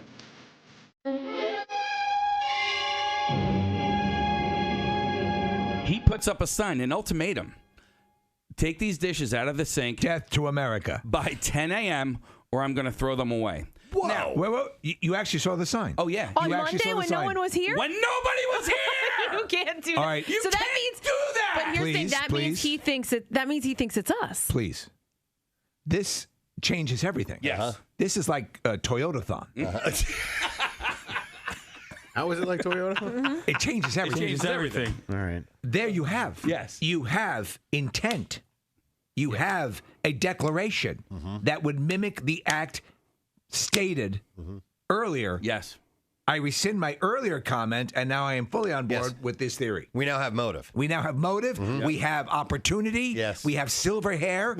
And I submit the silver hair fibers that were found. Silver, yes, look at this. Yes. Silver hair. Well, not that she's biased, but Emma Watson, who was offered the lead role in the live-action adaptation of Cinderella but turned it down, says that she was happy to take on the role of Belle in Beauty and the Beast. She tells Total Film there's this kind of outsider quality that Belle had, and the fact that she had this really empowering defiance of what was expected of her. She was also offered the role of Xander Cage, and then Vin Diesel came back. In a strange way, she challenges the status quo of the place that she lives in, and I found that really inspiring. She manages to keep her integrity and have a completely independent point of view. Who's playing the Angela Lansbury character? The pitcher or whatever. I don't know. I don't know who's voicing That's sort of a critical character, is it not? Yeah. She was the clock or the... There's Luminaire. I thought it was a pitcher. She's a pitcher, okay. She's a catcher. Emma Thompson. That's a good choice, yeah. Most stuff. And who's playing... Lumiere? Yeah. Is Ewan McGregor. Nice. Luke Evans, I don't know him. He's Gaston. Stanley Tucci is Cadenza. Josh Gad is in it. I mean, who's playing the gravy boat? Ian McKellen plays Cogsworth. Kevin Kline plays Maurice. I'm only too happy to hold your gravy, and I promise to keep it warm before you place it upon your mashed potatoes. He takes it very seriously. I am the vessel by which you will pour your gravy upon your various meatloafs and mashed potatoes. And I do not take this task lightly. Okay. Well, he's a professional, man. He's not going to take a role that's cheesy. You know, I understand If it is 1 degree colder, I have failed as a gravy boat, and I shall hurl myself off of the bureau. Should I see the animated movie before I see that? I don't know. Maybe that's not the way to go because apparently they're saying is pretty close to a live action rendering of the animated movie. It's so weird because this stuff now starts to cave in on itself, you know? Yeah, the story has existed for a long time before the animated movie. Oh, yeah. Did you see live action Cinderella? I did. I enjoyed it. No, I didn't. Did you see animated Cinderella? Well, yeah. Okay. When I was a kid. Yeah, I mean, Steve's right. It's all the same story over and over again, so it doesn't really matter if you've seen it or not. Are they working on a live action Pinocchio now? Yes. Are they? Yeah, with Vin Diesel. Oh, wow. Tale as old as time. I do know the song. Beauty and the Beast, and not one drop of gravy spilled. Will you let it go? He can't. He can't. You know who's directing live action Pinocchio? No. Guillermo del Toro. No way. Ah. Wow, well, that might be interesting then. He is a visionary. He's a visionary. Bitch. Wow. Is the name of that song. Makes me think of Freddy Krueger. I drive a Range Rover, bitch. Get in the Range Rover, bitch. Did you bring a water bottle? It's a long drive, bitch. 9:32. Where's the Easy Pass, bitch? Friday morning with the Preston. What do you call a female dog, bitch? I actually like that. Thank you. Let's get a look at traffic. What's going on, Kathy? Bitch. Give us the traffic, bitch. Do you think like Springfield Mall has numbered days eventually? Like these because it's similar in size and everything. Well, Springfield Mall did the right thing and they put a Target as one of their anchor stores. So that brings in a lot of traffic. It's always packed now. Sears and Boscov's have kind of. What are the plans for those? Are they going to remain in the area? Because I know they're putting in apartments. Are they not in condos? You know what? I don't know. It's going to be a town center, and there's going to be residences there. I don't know. Are they going to keep those stores, though? Oh, those stores? I think so. That's why they're not down. Although Sears is closing a lot of their stores. But they've got great plans for the area, bitch. Freddy Krueger, town planner. There's going to be a lovely promenade right over here, bitch. And bicycle racks for everyone, bitch. Town planner. Yeah. Just a place, a little, community center, bitch. A place where other bitches can hang out and say hi to other bitches. Bitch. Lovely day in the park, bands can play in the gazebo, bitch. What about things for the kids? Things for the kids, face painting, all that stuff, bitch. It's become cordial. He's pointing with his razor gloves to all the areas around. Kind of a pond, or like a large koi pond, or something for the ducks, bitch. All green, though, bitch. WMMR presents Preston and Steve's Bizarre File. Brought to you by Red Robin, and they got holiday gifts all wrapped. You can give the gift of Yum with a $30 Red Robin holiday gift card, and you can get a $5 bonus buck reward for you now through December 31st. Red Robin Yum. Now this, I've never heard of before. A DJ at Casa Diablo, which is a vegan strip club in Northwest Portland. Vegan strip club. Is recovering in the hospital after being stabbed several times by a stripper. Never heard of a vegan strip club before. On December 8th, Duncan Allen was DJing at the club when Peyton Lathan, a dancer, walked up behind him and stabbed him several times in the back. He said, I felt the largest pressure I've ever had in my life. It felt like a 500-pound muscular man punching me in the back. I want steak. Allen managed to get to the club's kitchen where the staff called 911 while keeping pressure on the wounds. When asked why Lathan would stab him, court documents said Allen thought that she, quote, had a mental break. Probably. Officers at the scene saw the 2 stab wounds on Allen's back and another one on under his left armpit. Security video from the scene shows Lathan walk up behind Allen while he was in the booth, where she stood for a few seconds before pulling a knife out of her sleeve and stabbing him before fleeing the club. Yeah, we're watching footage of it. She goes nuts. After the stabbing, Lathan was found hiding in bushes nearby where she was taken into custody. Officers found 2 black and silver knives on the ground nearby, one of which had a red stain on the tip. Court documents claim that during the arrest, Lathan said that she was pleading insanity, and that she also claimed that Allen is a drug dealer and that, quote, you will find zero trace of alcohol and drugs in my body. So, wow. They set up a GoFundMe on their Instagram page, which is a Casa Diablo Club PDX for Portland. Also, a topless song lap dance menu, only $50. Oh, really? Wow. Topless single Well, songs. they're not spending on meat, so they... Right. All right, in England, a mushroom hunter fears that she has discovered a new, what she called, dogging hotspot after finding a sex toy strapped to a tree in a wooded area. During a walk, the fungi fan stumbled upon the risque item fastened in place using string. The woman, identified as Helen, had been searching for mushrooms and truffles with her dog along a footpath. This is a strap-on tree. Her dog pulled on the lead, taking Helen up a hill into the woods where she discovered the toy. She said, I looked from a distance and then I just left as I was really disgusted and a bit freaked out by it. She said it might be that this has become a new hotspot for dogging. Apparently, open-air sex is known as dogging and has become commonplace in the area recent years, with hotspots including the woodlands around Stockbury. Helen's discovery happened around 3 weeks ago, but she returned to the woods with a reporter who took a picture of the sex toy on Wednesday. However, she said this was a different toy to what she had seen before, with the previous one being brighter pink, larger, and tied higher up on a different tree trunk. So they're swapping them out. Also, there were bags of what is believed to be human feces hung on branches, bottles of urine left on the ground, and an array of other trash, including a mattress. Don't you love nature? I love nature. All right, sometimes we take things for granted, like the hold open clip most of us use when filling our cars. It's the little thing that you flip at the bottom that holds it in place and you can fill up your gas. But it was a game changer for one TikTok user. It took 3+ decades, but Kate Steiner finally discovered how useful that little clip on the gas nozzle could be, and she decided to tell her viewers about it. Steiner posted her confession on TikTok, and the video is now nearly 1 million views. Most of us know about the hold-open clip found on a gas nozzle throughout the United States. Most of us do, but it was a new discovery for her. She captioned the video, only took 34 years to figure this out. And she also states in the video screen text, I was today years old when I figured this out.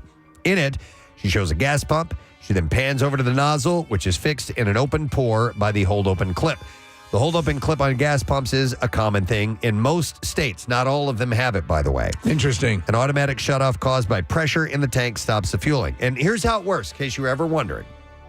The shutoff valve utilizes the Venturi effect, which is a phenomenon where fluid, in this case gasoline, flowing through a constricted section creates a decrease in pressure.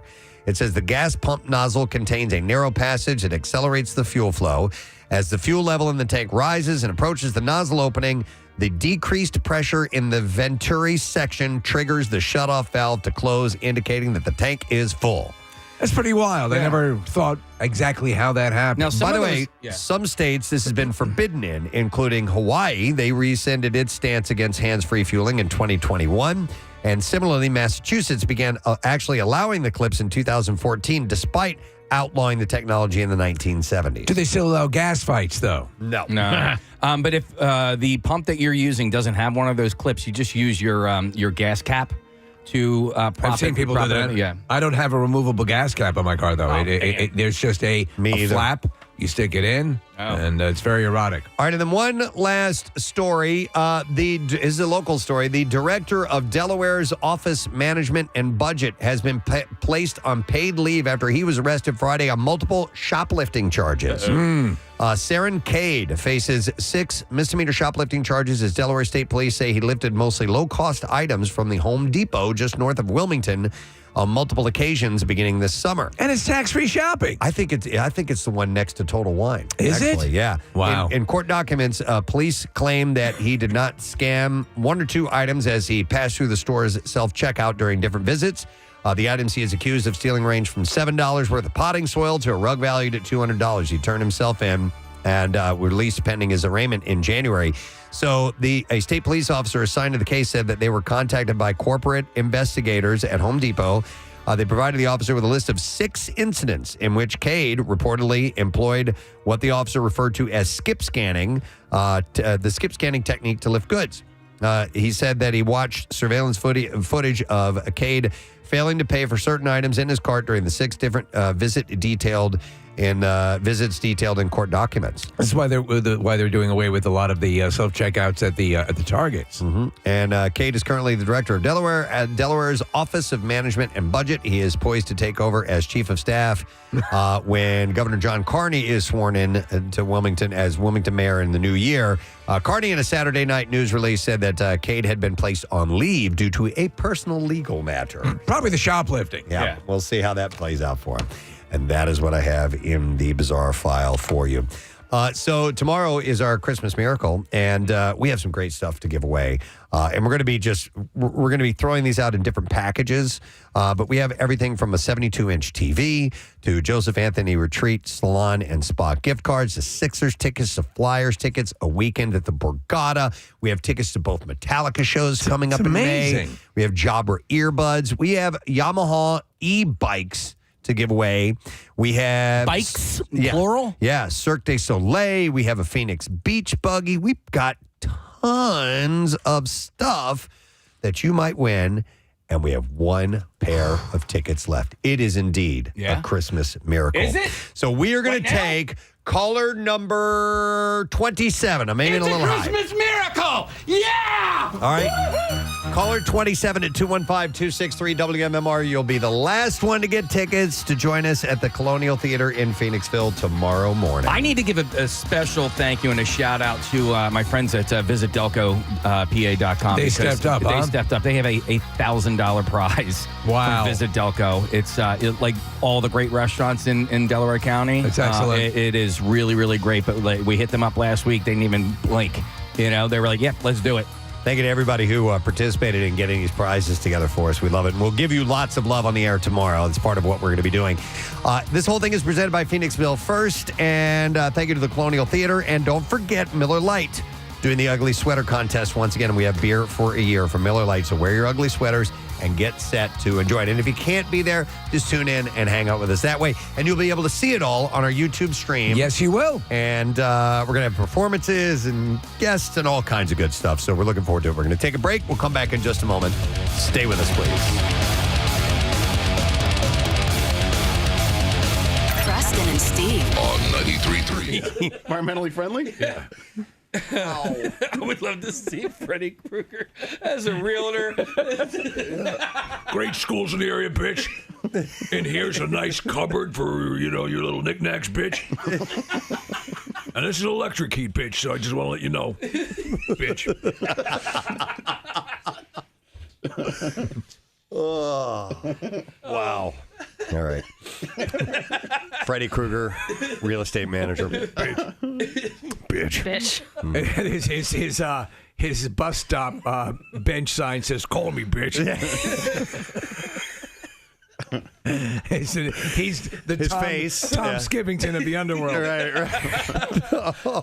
Of the other realm. But with the mustache. And the claws. Oh, my God. Oh, my God. Oh, my back hurts. I love it. All right. He's slashing prices. Yeah, somebody texts in, is he slashing prices, bitch? Brent Selleck, 31 years old today. And then it's my birthday.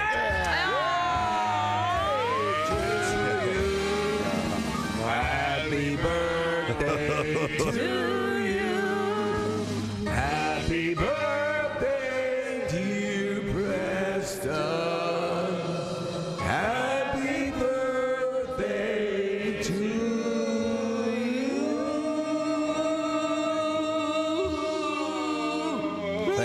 Thank you, Kathy. I like Nick's version. He's eating a hamburger or something. He's actually eating loose leaf paper. He's like a goat. What? You chose to eat instead of sing happy birthday? I took that opportunity, yeah.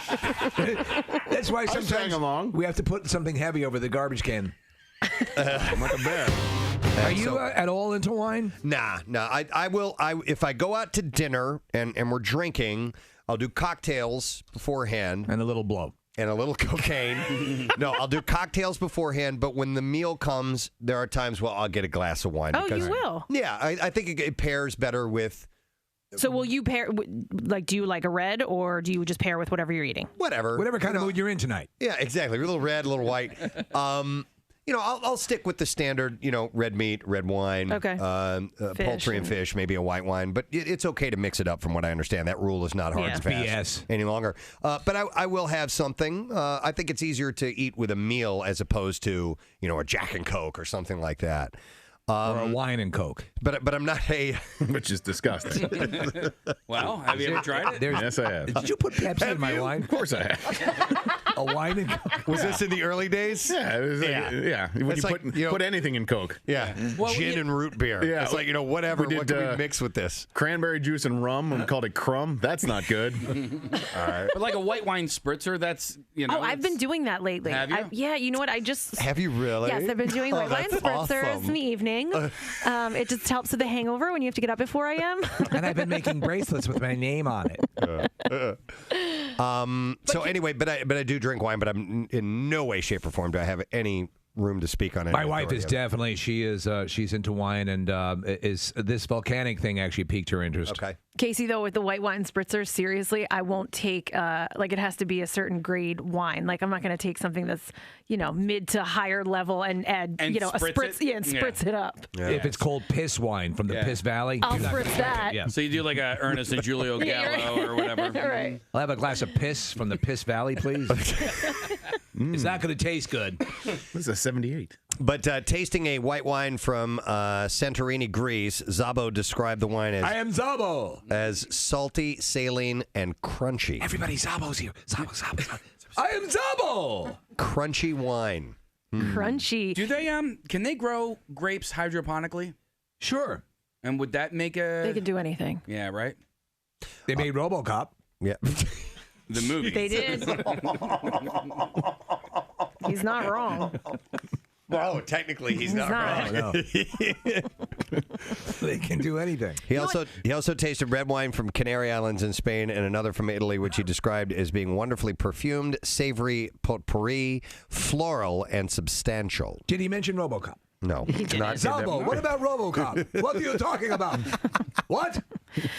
I know you guys think I'm crazy sometimes with my taste palette, but there are, if I look at a menu, a wine menu, I will know, I don't typically like.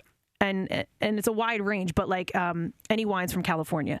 Like I don't think I've. Yeah, and it can be anything. It doesn't have to be one specific wine. You but don't like them? typically, like anything that I've tasted, if it's from California, and I don't know, maybe it has something to do with the soil that the grapes grow in. You said you're not fond of Mexicans. Stop it! I never said that. Oh, I'm part Mexican. Oh, okay. Well, then why would you say that? That's crazy. No. There are some people you might have a palate for it. That could absolutely be it. But I'm just wondering, maybe it does have something to do with where it's where the grapes are grown. Yeah, I don't. There's a documentary a friend of mine recommended. I haven't seen it yet. It's about sommeliers, like master wine tasters, and I haven't seen it yet. But he said it's about sommeliers. No, in the scene pay attention. In a scene, some friends are talking to the guy. He's like, "Come on, do the thing, come on." And he's like, "I don't want to blah blah blah blah this and that."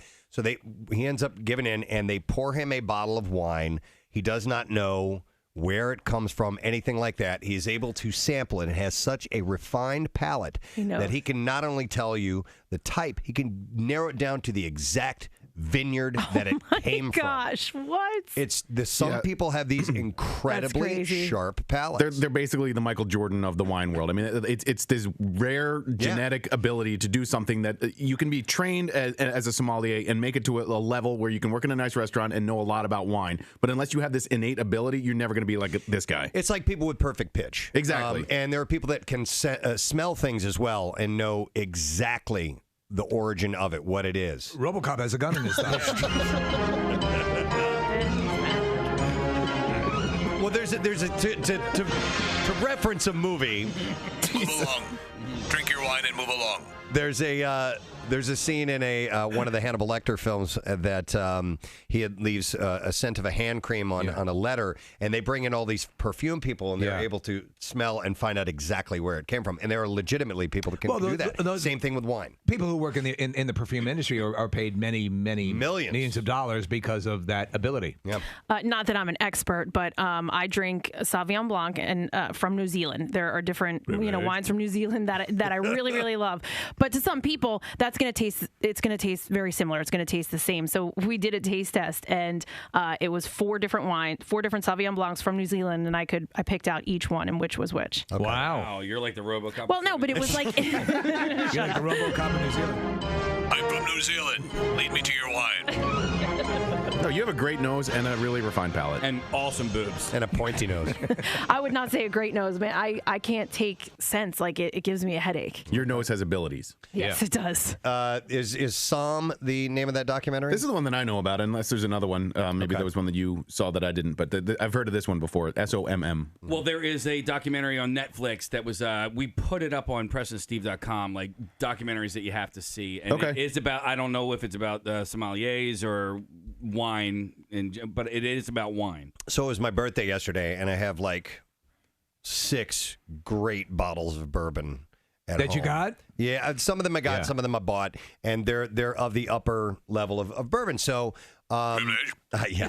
So I was sampling a few, and the best way to get a feel for them is to taste them side by side, because then you can really taste the differences between them. No palate cleansers or anything? No. Okay. Ice. You call that a palate cleanser? And don't give me crap because I put ice in my bourbon.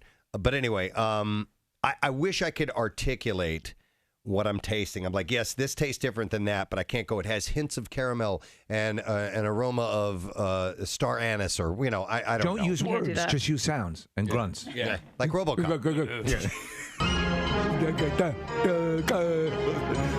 What about Bob Clip? All right, let's see if we can get the answer to this question. The poinsettia plant is indigenous to what country? 215-263-WMMR. I'm going to go to Mark for the answer. Hey, Mark, how you doing? Good morning. If I win, will this be enough to spray Kathy's bush? Yes. Yes. It very well might be. Yeah, Please, that's Mark, fine. give us the right answer. Is it Mexico? Mexico. You can spray her poinsettia. You are correct, Mark. On your fact sheet, does it say where the name came from? No. It derives its common English name from Joel Roberts Poinsett, who was the first United States minister to Mexico, and he introduced the plant to the United States in 1825. There you go. How about that? And I was just curious how it became associated with Christmas and why. Maybe just because it's red and Santa Claus, and I don't know. It was Jesus' favorite plant. Oh. Yeah. I had no idea. He visited Mexico. He did a little travel in his earlier years when he was still in college. Okay. Hey, is it true though about that it is not healthy for cats? Yes, that's what I've heard. That it's not healthy for cats. Now, they supposedly created a hybrid version of the poinsettia. So if you want to take a crack at it and see if your cat will survive, go for it. Wait a minute. In the United States and perhaps elsewhere, there is a common misconception that the poinsettia is highly toxic. The misconception was spread by a 1919 urban legend of a 2-year-old child dying after consuming a poinsettia leaf. That's a human child. What about cats? Let's see. Toxicity is relatively mild. Its latex can cause an allergic reaction in sensitive individuals. So for 15 years, I didn't have a poinsettia in my house. And really, I could have. You know what? I don't know. It doesn't mention anything about animals. Oh, it says there, sea cat's deadly scourge of the feline world. May sometimes cause diarrhea and vomiting. So nothing about kitties. Nothing about kitties in the in this particular post. Well, why don't you Nick, type in the Google search bar "pussy" and see what comes up. It's probably some sort of toxic pussy. All right, see what we get. All right, only $19.95 a minute. I will move along. Get back to me if you find anything, Nick. Paula Patton. Oh, yes. Dude. What? I'm doing what Steve said. Take it off of images. May I All right? just be? So he typed in toxic pussy, but he had it on images. No, you don't want to see that. It's standard stuff. Go to videos. Maybe there's cats in that. Now we know it's bad for your cat. Go to videos. Put up the videos. What about Oh, Toxic Pussy is a band. Oh, that's a good band name. Yeah, it is. All right. Okay. What's your next story? Dan Rather announced a new social media page in the midst of January's flying fake news and alternative facts. It's called Shart.com. Shart.com. Okay. Now join me over on Snapchat where I show you a sexy new way to work out. I love your Dan Rather. He said, I got into news in the first place to be a part of something noble and bigger than myself. For those reasons, I am starting a second Facebook page called News and Guts, a digital news feed of sorts. He said the goal is to inform, innovate, and inspire. He said this Facebook page will be under the stewardship of a very talented group of reporters who work at my company. These are men and women who know real news. Check it out at toxicpussy.com. It was the only domain name available. Yeah, unfortunately, Shart.com is taken. Ah, son of a bitch. I know. They make T-shirts. Which actually should have been ours, right? Yeah. They reported. We always have great ideas years after other people have had them. He said they've reported with me. Again, that's toxicpussy.com. About cats. Yes. Right? Yeah. They're the reaction to poinsettias. Yeah, which can be toxic and lethal. Hence, toxic pussy. I don't know why I didn't bring this up earlier when I was talking about accidentally drinking last night. Yeah. But the tourism, and you guys know I'm a bourbon and whiskey fan. The tourism is way up in Kentucky. We played Bing Dirty Bells earlier. We played the Rocky Rant and all that stuff. I love some of the things that we play this time of year for, that are kind of come out of our little bubble. And there's one I haven't heard in a long time. And I'm not asking you to pull this up, but we should go through and find some of the ones that don't get played that much anymore. Do you remember intern Jake and intern Lauren? Oh, my God, yes. Did a version of It's Cold Outside. Oh, that was good. And we also have Pituation and Frosty. We sure do. It's a classic. All right, we'll do those both next. Okay. Not both next, but we'll do... at some point this morning? We'll do Jake next, and then we'll do Frosty right Okay. the We haven't played in a following while. one. Also, the Merry Christmas. Wesley Willis. Wesley Willis. Yeah, we kind of faded Did we off burn of that him out? a little bit. And then there was Casey. You did one solo one time. I did a couple. Well, there was one about Kenny Knight. Yep, Silent Night. Silent Night, Kenny. Kenny Knight. But there was another one where you mentioned Astroglide. I remember that. Okay, hang on Was a it second. Suck-a-my? Suck-a-my. Yeah. I don't. I think we might have played that once, and Chuck was like, "You can't ever do that." You got to defer to Chuck. Yes, we do. Yeah. But anyway, okay, yeah. So we'll play a couple of those. Yeah. All right, just for old time's sake. Just for the hell of it. All right, We're in that kind of mood, nostalgic mood. All right. I do want to do this. This will probably be the last one of the year, but there have been a lot of studies and trials and discoveries, and I think we got to go to the Just Saying Institute one last time. The Just Saying Institute, home of the Casey Foster burning both candles at both ends. And I have an idea for a game to play when we do the Just Saying Institute, but we've given everything that we have to give away, and we can't play a game right now. We have something, Marissa? What? She's pointing up at something. God. Oh, wait. No, we have a 4-pack of Holiday in the park at Six Flags Great Adventure. Solo for just a second. Okay. Marissa. Suck 'em on. No. Marissa, I am sending you a clip that I would like you to isolate, and we're going to make this a part of the Just Saying Institute. What's the clip from, Preston? I'm not telling you because... Giving it away then, and then you just win the prize. Hang on. I love that.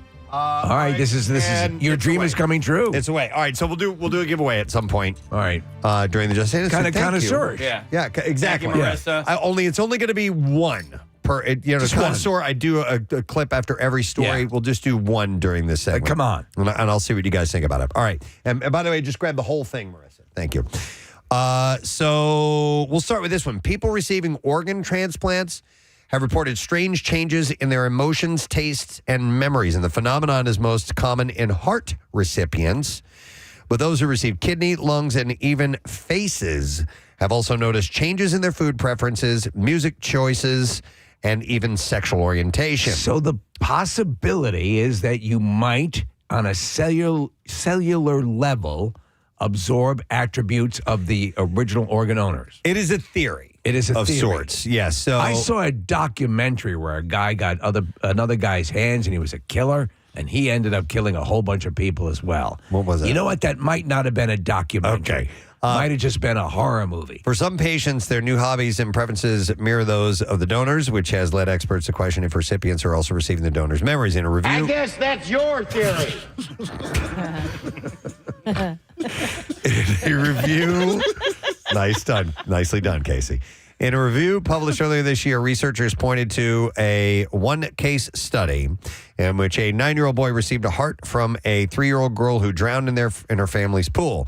Though the boy had no idea how his donor died, his mother reported they became deathly afraid of water. Wow. And another, a college professor who received a heart from a fallen police officer who was shot in the face, started feeling a flash of light right in front of his eyes. He said, "My face gets real hot. It actually burns." Okay, so I had said something similar to this a couple of months ago on this show where I was asking about how can those things get passed down through genetics, right? So, like, if you have a horrible fear of thunderstorms or dogs or whatever, could that have your child inherit it? Could I have inherited that from my great grandfather? Something. Well, there's something here, a seed of something here that seems to suggest at least it's possible. Yeah. Well, these are memories. I don't know if you would get that from if progeny would get that or not. Additionally, an organ transplant, it says increasing research suggests this could be because the heart and brain are intrinsically linked, as the heart shares neurons and cells similar to the brain. Additionally, an organ transplant may cause genes that control traits to exchange and express themselves differently. The researchers in the 2024 review wrote, emerging evidence suggests that heart transplantation may involve the transfer of the donor's personality traits and memories of the recipient, challenging conventional views of memory and identity. Additionally, the heart's neural network and biodirectional communication with the brain support the concept of brain-heart connection in memory and personality. It's pretty wild. The team suggested that these changes could be due to a transfer of cellular memory, which suggests that individual cells may be able to form memories. However, the mechanism for this is still unclear.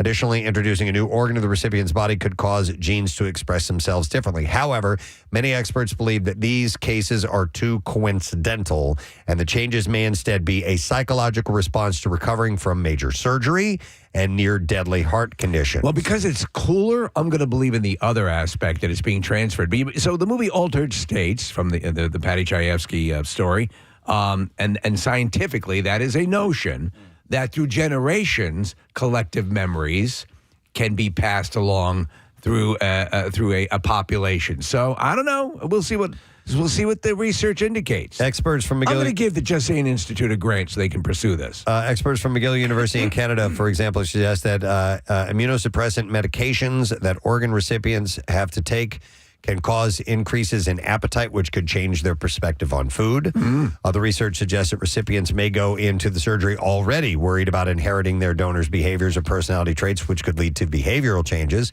And the stress of having a major life-saving operation can also cause patients to change their outlooks on certain aspects of their lives, like relationships. What I think is more interesting is in the case where the person had no idea what happened in the donor's life, and there's something that is linear to that person's memories. The team behind the 2024 review cautioned that more research is needed in connection between heart transplants and also memory as well. How about our next Science Day? We do an organ transplant and see if... tell Casey something. Yeah. We'll transplant one of your organs into Kathy and see if she knows the answer. I love it. I mean, I know it's elaborate, but why not? Well, we have between now and, let's do it in the spring. In the spring, yeah. Ready for a little bit of time, yeah. Smart. All right, next story from the Just Saying Institute has to do with hangovers. Getting through the holiday party season without a brutal hangover might be as simple as indulging in some cheese before the festivities. So is a hangover going to be part of your holiday experience? Do you imbibe routinely? More people, I think, do, right? So there's a difference between me personally that I quantify as hangover versus feeling a little, I drank last night, I'm a little wiped out. Yeah. And then there's a hangover. And a hangover to me is getting wiped out. I don't know about you guys. That's like when you really didn't mean to do that. Yes. So, have you had one in a long while? The last one I had. Yes, you have. Yeah. It was last year. It was last year at this time. It was holiday break because you came back from the holiday break talking about it on air, saying it might have been the worst you've ever experienced. It was New Year's Eve. That's it. Oh, there you go. And so I remember. I consciously decided, Casey, I'm going to get ripped tonight. We're getting wasted. I'm just going to get effed up. And I purposely pushed it. Yeah. Just because I wanted to get schnockered. Now, are you... Roll video. Are you 24 years old? No, okay, all right. At what point did you go, that wasn't a good idea? Like 2 o'clock in the morning. Oh, man. The hangover that wakes you up in the middle of the night? Dumb. Yeah, idiot. I threw up before I went to bed. So it was one of those, right? Yeah. So I'm done doing that. Okay.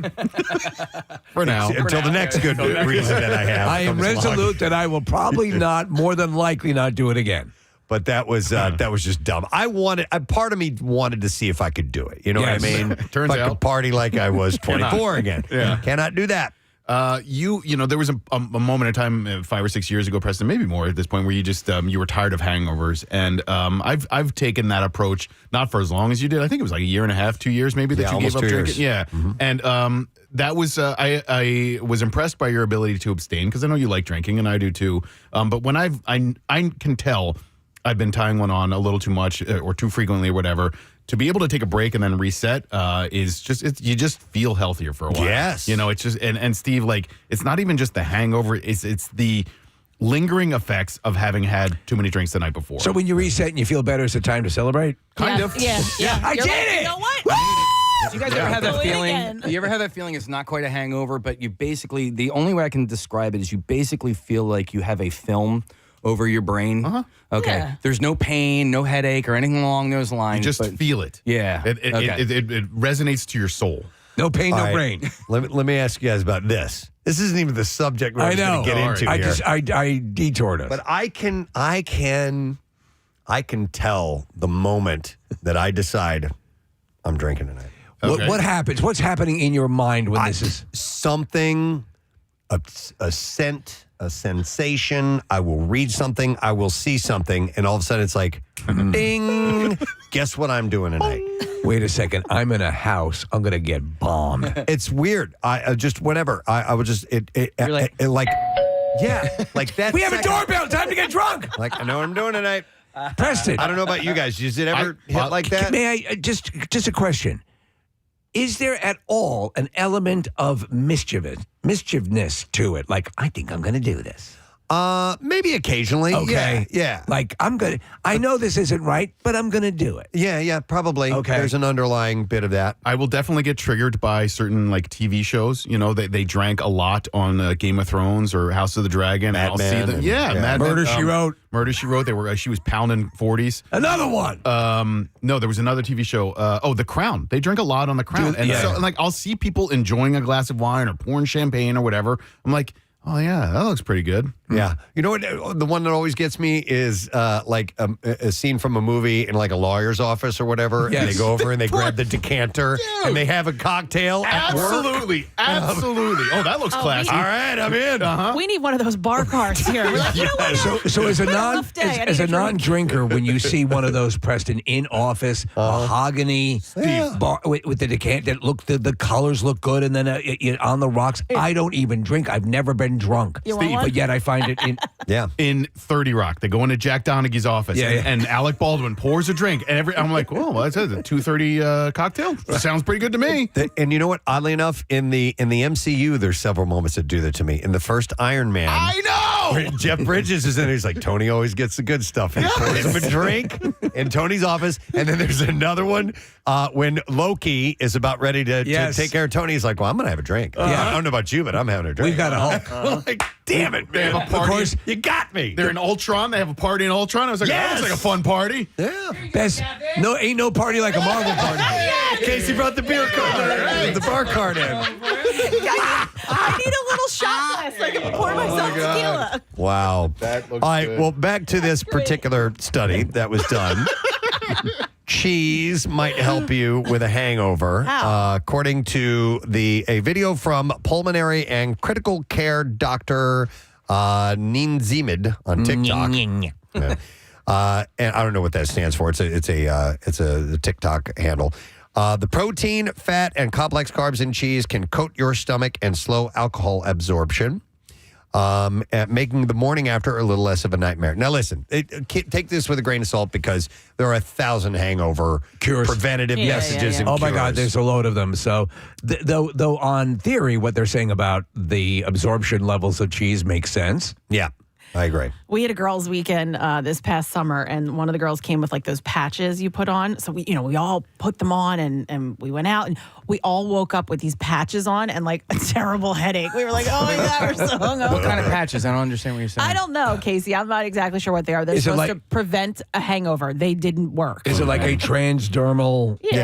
Something's being seeped into your skin. patch. So the doctor also recommended if you do overdo it, skip the greasy fry up and go for a nutrient-packed breakfast with eggs, avocado, and veggies to bounce back. Hey, those IV bags. I mean, let's say you have a world-class hangover and you get an IV bag. Does it complete? Well, maybe we should ask the. I think we have a guest on our Xfinity mobile guest line who might be able to help us out with that from Fox 29 and Pet Medicine. Our good buddy, Dr. Mike Sirigliano, is on. Hey, Dr. Mike. I say this all the time. I love you. Oh, I we really love do. you. You are such beautiful people. It was great hanging out at the camp out. Now, look, let's talk about alcohol a little bit because it was just a study. Are you ready for intense alcohol use? You've heard of binge drinking? Yes. All right. Intense drinking in 28, 29-year-olds, 1 out of 8 are drinking more than 10 drinks at a setting. Damn. Now, 10 drinks and many people end up in the hospital in the ER and could die from that. All right. So binge drinking is considered 4 or 5 drinks at a setting. But with the holidays coming and everything, look, alcohol has been shown, and I don't want to be anybody's personal Oppenheimer, and I imbibe, but you have to do it judiciously. You have to do it in moderation because, 1, you don't want to end up in an ER, and 2, you don't want over a long period of time to cause cirrhotic liver and ruin your life. Yeah. So regarding alcohol intake, Kathy has this beautiful idea, and I think you taught me this, Kathy. You have one alcoholic beverage, and then you have one that's non-alcoholic. Is that what you do? A water, yes. My mom, when I used to go out, when I still lived at home and I would go out, as I was leaving, she'd yell to me, 1 drink, 1 water. Right. Now, when it comes to hangovers and feeling inebriated and buzzed. It all has to do with the alcohol content that you put in your body, and it depends on your the size of you. I mean, there's differences in the bioavailable space, if you will. If you're a big dude, like a linebacker compared to a tiny little petite woman, and so that plays a part. But there's no getting around the fact that if you drink too much, you're going to get a hangover. And there's a lot of theories as to why this happens. Probably swelling of the brain, dehydration. But what you need to do is, one, limit the amount of alcohol, and two, stay hydrated as best you can. And then there's some data on congeners, and that's what you find in dark-colored spirits. So if you want to really, really have a bad hangover, do like too much rum or bourbon. That would kick your butt. All right, because those congeners are thought to be part of the problem. All right. Well, and so the dehydration part of it, Casey, you asked about those IVs. That's what it's doing. It's rehydrating you. Right. So it's going to help a little. The cat is out of the bag by then. So if you're waking up with a hangover, yes, the IV fluids will help you, but it's not going to. It's not going to prevent. And the other thing is eating. And I like the cheese idea. Right. Because if you eat, the way to get inebriated very quickly is to drink on an empty stomach. And for someone like me, because I do intermittent fasting, if I go home and I have drinks and I haven't had anything to eat, I will feel it almost immediately. Okay, so besides the cheese, is if someone believes they're going to be imbibing, they want to hedge their bets against getting too snockered, what would be the best food to bring into your system? Well, some people have talked about toast, and I mean, there's a lot of theories. Again, the bottom line is that if you drink too much alcohol, if you put too much alcohol, which is a toxin, into the body, then you're going to have problems. So you can eat whatever the heck you want, but if you have a fifth of bourbon, you're going to end up in the hospital. Okay. It's just not, there's no way around it. Many people are doing mocktails, and I learned this from a patient. They now have mocktails that taste just like bourbon and spirits, and not just wine and beer. I mean, beer, they've gotten pretty close. Yeah. I'm not sure about the wine. But yet, I mean, sometimes you're drinking for the alcohol, right? And so, like, I'm not disagreeing with anything you're saying, but mocktails. If you are abstaining, that makes sense. But if you were drinking because you want to enjoy the feeling that alcohol brings you, why would you drink a mocktail? Well, it depends on your, if you came to see me and your liver is not great, right? I'm gonna. My liver's great. Yeah, because remember, I don't want your wife spending your money with Rico Suave. There it is. I don't want that, Nick. Don't do it. All right. Yeah. Take care of yourself. All right, we love thank you. Dr. Mike. We love you. All right. Merry New Year. Happy Christmas. All right. Yes. Same to you, buddy. We'll see you. With you, Preston. I mean, listen, it's this thing you were kind of hinting at, Nick. Part of the thrill for people who do it is that relaxed put on a glow. buzz. Yeah. Ending up with some harlot in an alleyway. Lowers It doesn't inhibitions. happen with mocktails. Per the numbers, I'm definitely a binge drinker because my magic number is 5. 5. I have 5 cocktails, 5, whether it be a combination of, 3 cocktails and 2 beers or whatever over the course of 2-3 hours, however long it is I'm imbibing. That's my happy place. When a But doctor, technically, it's a binge drink. Yeah. Binge drinking. when a doctor prior to Dr. Mike would ask you how often you drink and when you drink. Oh, I lied like crazy. Exactly. I lied like crazy. Yeah. Because it was embarrassing. Yeah. But I'm at the point now. I have about 5 or 6 a night. It's not as much as it used to be now. Yeah. I don't have any problem with that. Yeah, 5 or 6 a night sounds about right. But Steve, like, I'm more often than not when it comes to hangover or whatever, I recognize it's just going to take time. Right. I got to get through the next day. It's going to suck, and then the older you get, the worse it gets. By the way, somebody texted in and said a mild hangover is called a lean over. A lean over. Never heard that before. No. That's not I bad. like that. All right, anyhow, we'll get something else from the Just Saying Institute. We're going to do this first? Yeah, let's do this. Okay, so this is a new part of the Just Saying Institute. And I thought this would be kind of fun to add a giveaway component to this. So I decided that since the Just Saying Institute is all focused around medical studies and scientific findings and things like that, that I would play a clip from either, not a clip, but a theme show from either a science or medical-based TV program. A theme song. There have been tons of them. Yeah, did I say theme show? Yes. Sorry, theme song. Right. Or intro. Right. To a TV show that's medical or scientific based. There's been tons throughout the years. It's a staple of entertainment. And I think I can come up with one every single time that we do this. So I'm going to play this clip. If you can identify this show, and Steve, you're going to know what I mean. I'm starting with an old one. Okay. You're going to know this immediately. We have a prize for you. Here it is.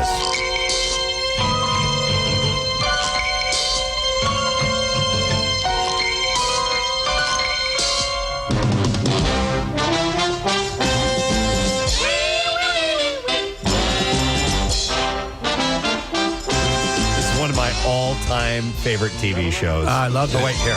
We're about to enter the fascinating sphere of police work, the world of forensic medicine. All right, 215-263-WMMR. Let's see if you know the answer. Did you think you knew it? I started writing something down, but Okay. All right, well, while we're waiting for your call, let's get another story from the JSI. Scientists have introduced what they believe may be a new ancient human species. A new ancient human species. Yeah, one that they've discovered. The Jularian, or, as it's known, large head people. Nick, we found your ancestors. Your people. Good. I've been wondering. You have a group. This time I reveal my secret. I'm an emissary from the past, sent into the future to save our species. Like Mega Mind. The secret is in raisins and meatballs. The large head people are believed to have lived in Eastern Asia over 100,000 years ago. So does this have anything to do with it? You'll see in Ancient Aliens and so on and so forth, they talk about a species of people that had abnormally large craniums that are sort of elongated, almost like the skulls in the Crystal Skull Indiana Jones, but those are supposed to be aliens, but people who had heads that were like that. Not like that, exactly, but they do have they have like Nick-size heads. Yeah. So paleoanthropologist. That's a new hat. Amongst my people, I'm considered small-headed. Zhu Wu and Christopher Bay have put forward this claim suggesting that the Jularian, or large head people, formerly named Homo julensis, big honking headers, possessed significantly large brains and unique traits that could dramatically alter our understanding of human evolution. Interesting. They said, Wu said, what really sets the Jularian apart is their brain size, which surpasses that of other known hominins of that era, including early Homo sapiens. This characteristic, along with their diverse physical traits, underscores the complexity of human evolution, particularly in Eastern Asia. It was believed they possessed a greater intellect? I don't know if it was intellect, but for decades, fossils from this region that didn't fit neatly into categories like Homo erectus or Homo sapiens were often grouped under the broad label of Denisovans. However, Wu and Bay's research sounds like a singing duo. It's Wu and Bay. Research. We are Wu and Bay, and they are the big heads. That's your band. Big Head Todd and the Monsters. So their research now suggests that these human fossils represent a far more diverse evolutionary history of ancient human forms than previously assumed. So, Steve, I'm not sure if they came with more intellect or not. Okay, the capacity would have been there, though, right? Maybe so, with the actual larger physical brain size. So, yeah, I thought that was kind of interesting. And I thought Nick would appreciate that. So, all right, I'm going to play this a little bit of this TV show theme song and see if we can have somebody identify what program this song came from.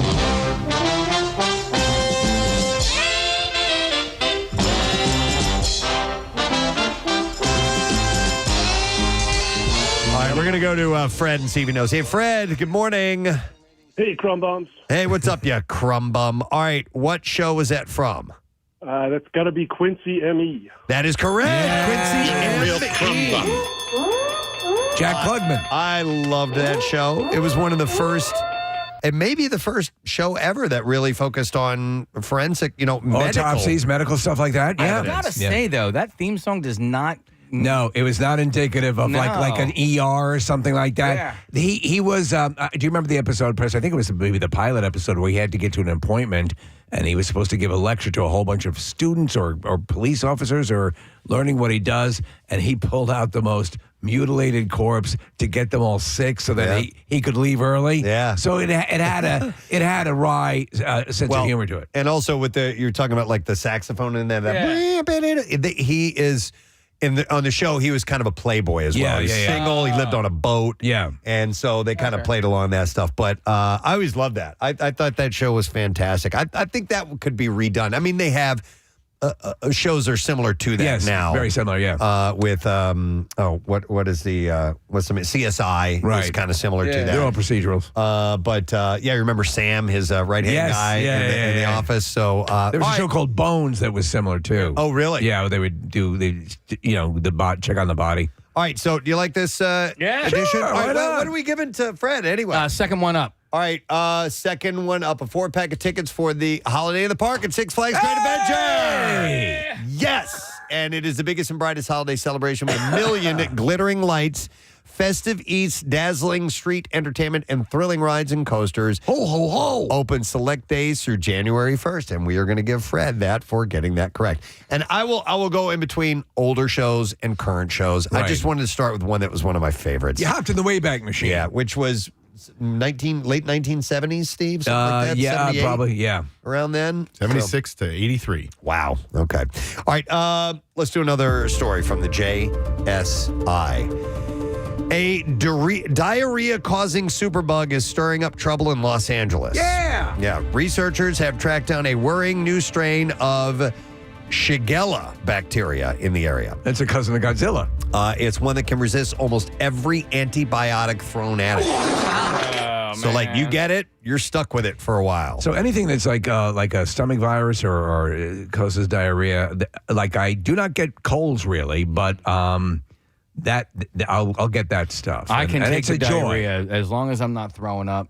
Oh, man. Yeah. When you got them both going? Oh, it's a symphony of pleasure. I agree that throwing up is probably worse, but diarrhea is not a fun experience. So, like when you're constantly going back and that's forth. the problem. You never feel totally evacuated. Yeah. Scientists at the University of California, Los Angeles conducted the study which looked at an unusual cluster of Shigella cases, or it might be Shigella, I'm not sure, discovered between last year and this year. Each of the cases were found to be carrying an extensively drug-resistant XDR strain of the bacterium. Though the victims all recovered, the researchers say their discovery is alarming, especially since it's likely that the superbug is still actively spreading in Los Angeles and possibly elsewhere. Well, the problem is also if you have that profound a bout of diarrhea and you are evacuating your system, you become very weak and you can die if you are. Yeah, I mean, if dehydration. Yes. Shigella is a routine source of diarrhea and other gastrointestinal symptoms. While most cases only cause a week-long bout of misery that clears up on its own, the infection can rarely trigger severe, even fatal complications. Yes. Particularly in people who have weakened or underdeveloped immune systems, such as very young children. Shigella kills about 200,000 people worldwide annually. And in the U.S., it's thought to infect about 500,000 people every year, with thousands hospitalized as a result. It's related to dysentery, which is like if you get dysentery, this bug that you're talking about, Preston, Shigella, it's in the same family or whatever, and so you can get either one of those. And Steve, this is gross, but it can cause bloody diarrhea, and if you bleed too much, you get so dehydrated and you're bleeding, that's why it can lead to death. Shigella sounds like she has a show on the Food Channel. Yeah. Cooking with Shigella. The germ. This is going to rip your O-ring out. The germ usually spreads through contaminated food or drink, but can also be transmitted sexually. Oh, boy. This latter form of transmission tends to occur more frequently through anal contact among men who have sex with men, by the way. Let's see. Or that. Yeah. We'll go back to my apartment. I'll slap some diarrhea in you. Centers for Disease Control and Prevention issued a public health advisory over the superbug. Is And butthole now an acceptable medical term? I hope it would be. It should be. UCLA scientists say more has to be done to identify and curtail the spread of these dangerous bacteria. So I'll ask a rhetorical question because I know what your answer is going to be. Given your druthers, profound diarrhea or profound constipation? Oh, wow. Man. I'm going to go. I'll take the Probably diarrhea. Yeah. Yep. Constipation is horrible. It's horrible. Yeah. Horrible. Especially if it's painful. Yes. That is, you guys know I've had really bad bouts You with went to the that. hospital? Yeah, I went to the hospital. Yeah. They're like, you have to poop. And I'm like, what? I thought I had diverticulitis or some kind of extreme thing that was going on. Nope, you get out of here. Was it diet that caused it? I don't know. Okay. I'm not really sure. Never got to the bottom of it.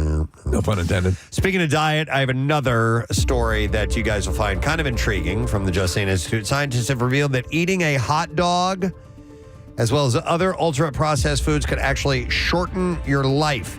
And in fact, they've broken it down to the actual minutes in your life that will be lost. Hearing this, like I've heard that like every hot dog takes 7 minutes off your life. Like, listen, if I'm eating a hot dog and you know this fact, shut the F up. Shut the F up. I know I'm not eating an effing salad, you a-hole. Well, but that could really... Freaking Rovine would say that to me all the time. You should only have one hot dog a year. Okay, shut up. Shut up. That really is...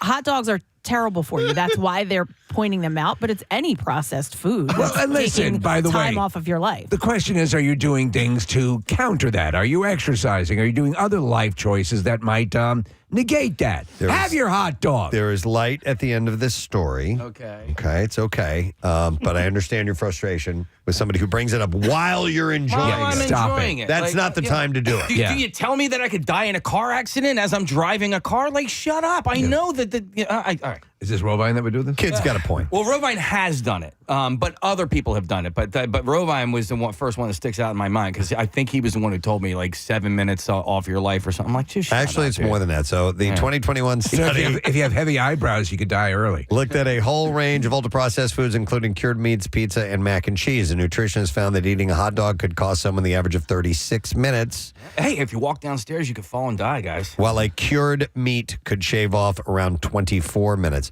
My problem is I always don't know what are all the ultra-processed foods. I mean, because, they mentioned pizza here.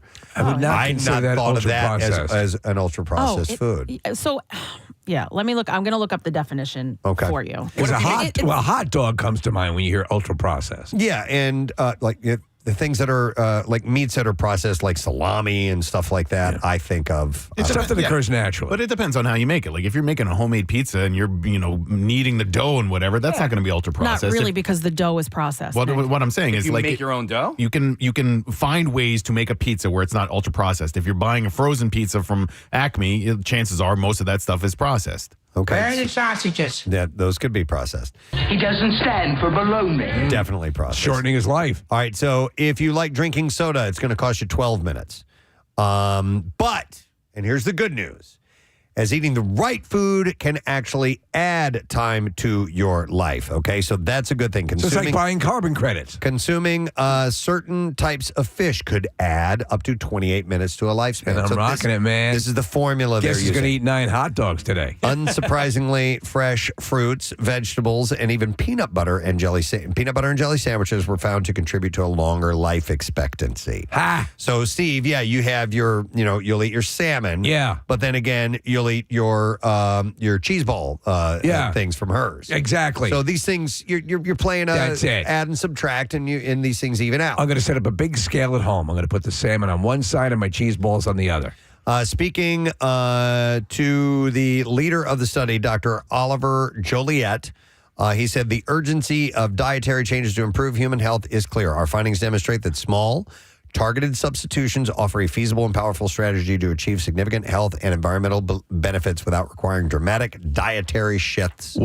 Almost 75% of the food consumed in the U.S. is considered to be ultra-processed, which is a huge health concern. The category of food has been linked to more than 30 conditions, including multiple types of cancer.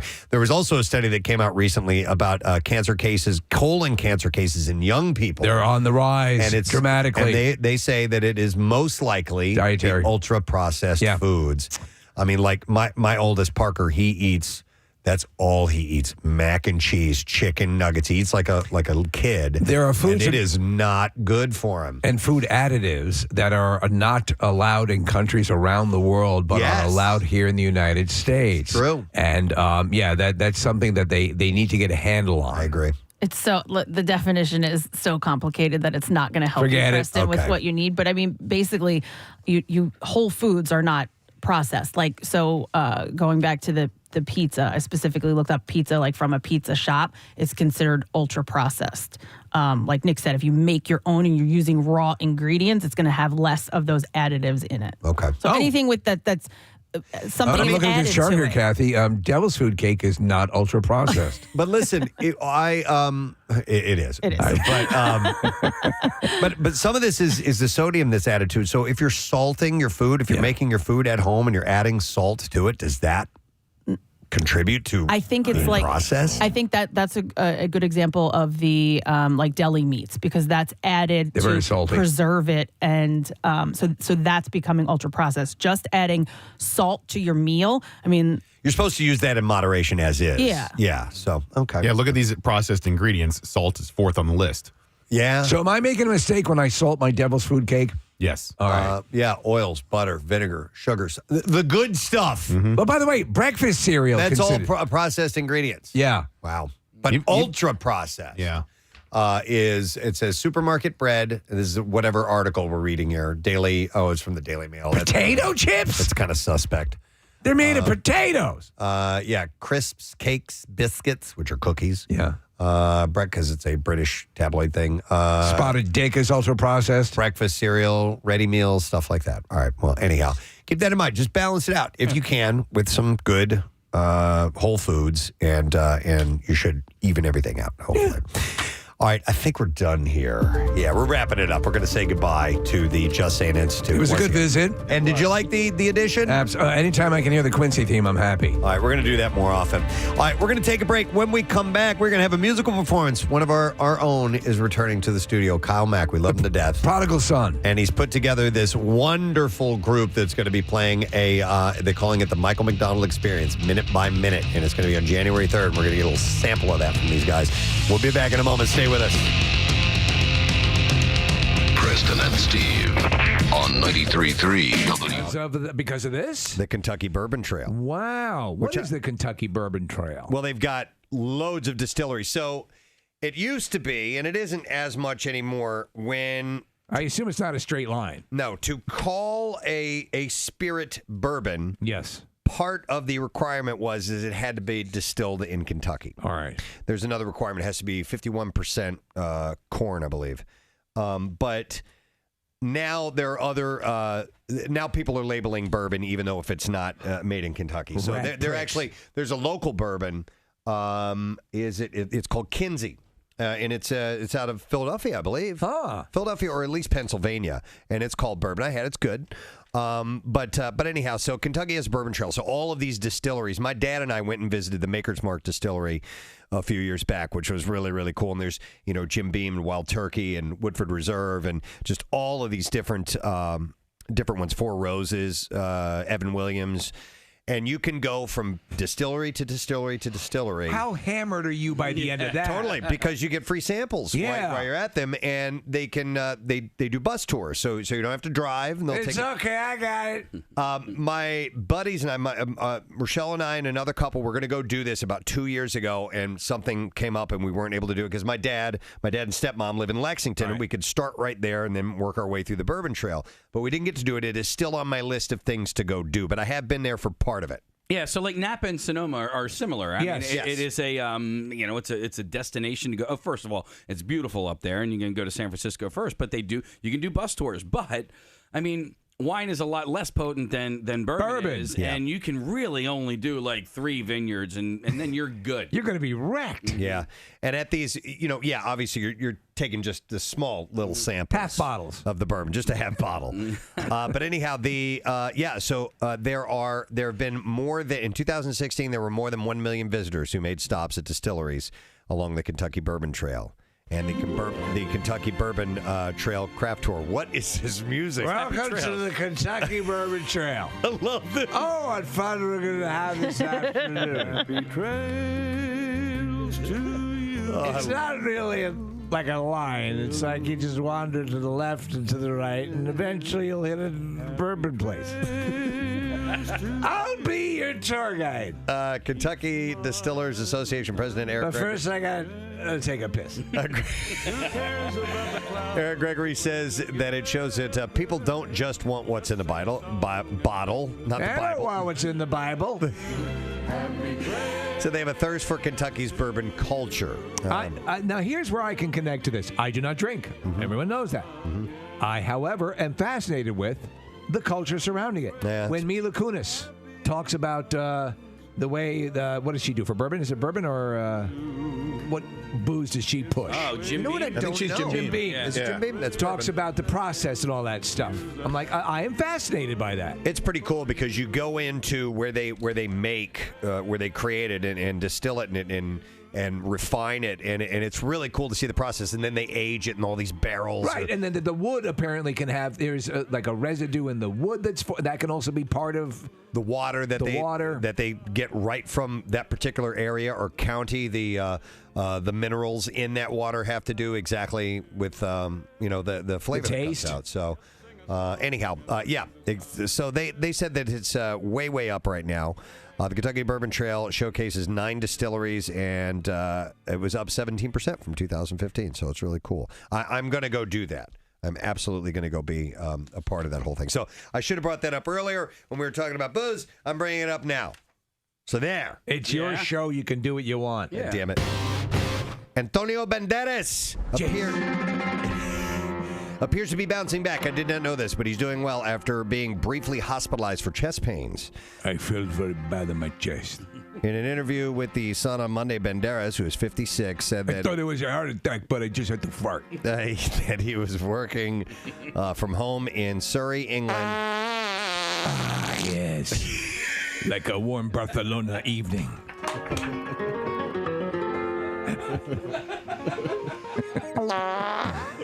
I miss my home of Barcelona. Wait, so you just do that, Casey, again. Like the streets of Barcelona. Did you have to waft that up to your face? And then what you call a Barcelona oven. So you can see the streets now. And the little children's playing in the street. And you know what? I wonder if people have to, I'll bet you people talk to us. Via their radio. They're probably screaming, "No, you're wrong." Most of the time. That has to be the most common thing uttered at the radio when we're on.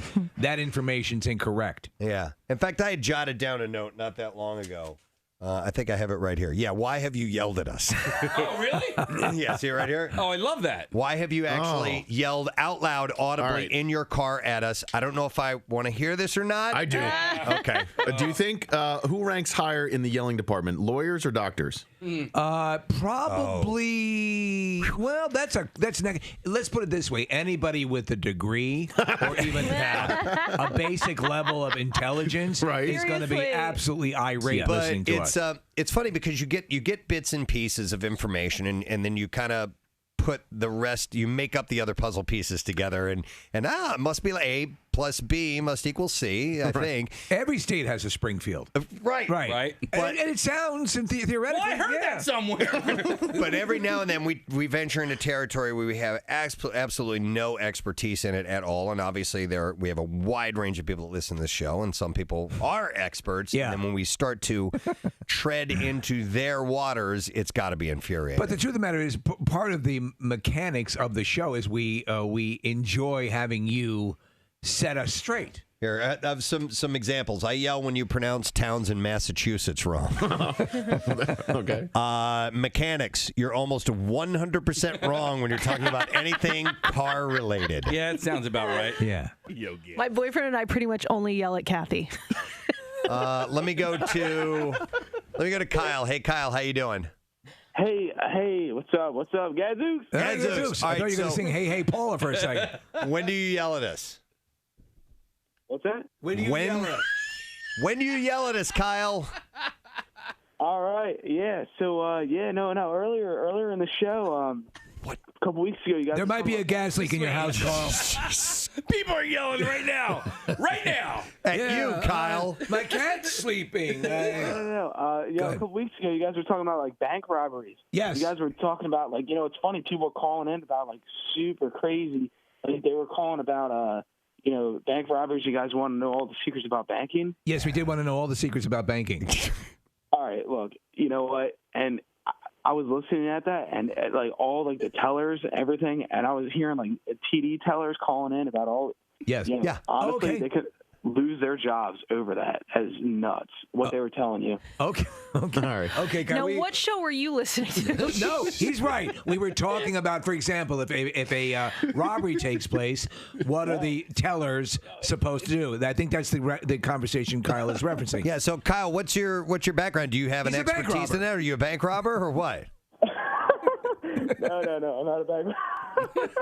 No, I'm not a bank. There is definitely a gas leak in your apartment. There are people yelling at Kyle right now. Open up a window now. Seriously, Steve. Okay. Steve, We're losing Oh, darn it. We're not losing him. He's passing out. The gas finally got him. Breathe deep, Kyle. Do you find him an attractive man, Robert Downey Jr.? Yeah, he's okay. Yeah. Okay. He's attractive. I don't know if he would be on my list. Do you like the attitude? Do I like his Do you attitude? like his sort of freestyle, loose cannon, happy-go-lucky? I mean, I like him. Snarky. Yeah, no, I do. I like him, but I just don't know if I created this list, if I would have put him on it. Okay. He is a guy that has matured well because he was kind of goofy looking. He was. In his teen days and early 20s when he started in the films, and he definitely had chops. He had acting chops. You could tell early on. Early on, yeah. But he had a goofy look about him, but he's stayed in good shape, and he got the big gap between his teeth taken care of, and he's a good-looking fella. He did. Yeah. If you go back to Weird Science. Weird Science. Name is Tony Stark. Totally. He had a huge gap between his teeth. I've just invented a repulsor ray. Holy cow! It worked. Tornation, it works. Good Lord. I'm gonna be an Iron Man. A man what's made of iron. Number 3 is Denzel Washington. I want to hear more Dumb Iron Man. I know. I'm gonna fly. It's cold up here. Gotta remember not to fly too high. God. Because my parts all got all froze up. Denzel Washington. We are getting ready for the festivities, so let us now go live to a small area of the WMMR parking lot known as Knob Gobbler, Pennsylvania, where our own Nick McWayne and Catherine Romano anxiously await the appearance of the ground slob, Gary Lauer, our slobnosticator. So we're here to observe a ritual as old as late yesterday afternoon when we first thought about it, and I'm so excited that we're here to observe that ritual. The arrival of the ground slob, Gary Lauer, and his prediction for a longer or shorter winter. That's what we're here for today, Nick. Yes. Yeah. I don't know if you guys can tell or see from the video feed, but it does appear that there's a little bit of rustling going on inside this POS. Is there a way that we can kind of listen in and see? Let me put the microphone up to the door. Okay. I don't know if you guys can hear anything. I'll turn it up a little bit. Okay, all right. Can't get it open. Who the hell's out there? For Christ's sake. Can't a man take a piss? I get this morning boner so freaking hard to piss in the morning. Give me a Dunlop beer, for Christ's sake. Can you guys hear that? Can you hear the rustling? Amazing. He's just starting to stir. Give me that damn beer. Saying something. Tell everybody, I think we're going to be in for another 6 more months of winter. Oh, you should smell it from down here, guys. Can you see him in there? No, I can't. really. All I can hear is some rustling going on. I can't see anything yet, Steve. It's not very well lit inside. Who's he talking to? That hooker I don't forgot think her anybody, damn Casey. I think he's talking to himself. I heard something about a hooker. Yeah, he's attempting to. It seems like he's almost attempting to read lines I wrote for him, but not being able to do it. He's almost missing every single line. That is shocking. What was her name? I knew it. That damn hooker left her glass eye here again. Darn it. Preston, you got to help me out here, man. I'm the best. I had 16 freaking skid marks in my underwear. Okay, all right. This is exciting. This is magical. It's just beautiful. Okay, Magical. Yeah. So, Kathy's going to knock 3 times on the door. Knock 3 times on the door. Wait. Okay. And now the moment we've all been waiting for a good 5 or 6 minutes. Hear ye, on this, the 2nd of February, in the year our Lord 2017, our ground slug Gary Lauer, working his way out of the RV, drinking a beer, terrified of the sun. Beer cans and bottles aplenty. I need help. We need help. There's a bottle of Admiral Nelson's rum. We could not afford Captain Morgan's, but I wish we could have another groundhog here I could share my time with. You know? Yeah, sure, whatever that was. All right. He's got toilet paper draped out of his robe. He's wearing a robe. Is there a hole out of his bed? Is his I think there's going to be 6 more weeks of winter, children. Boys and girls of all ages.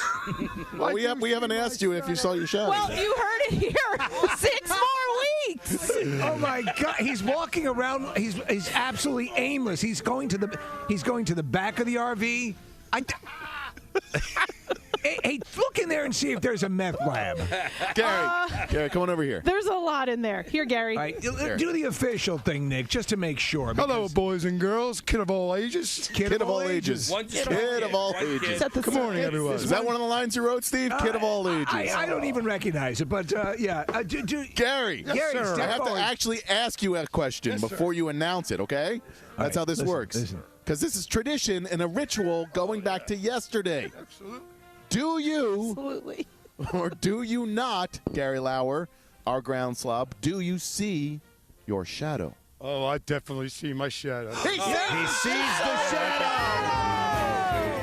I mean, it's in there. How not at all anticlimactic. Well, does that not mean 6 weeks more of winter? Yeah. Yes, Sadly. and that's what he said. Oh. You could understand that? Not really. I think it was written down. I speak Gary, and I understood that. And yes, he said 6 more weeks. And Gary looks like an Amber Alert in the making.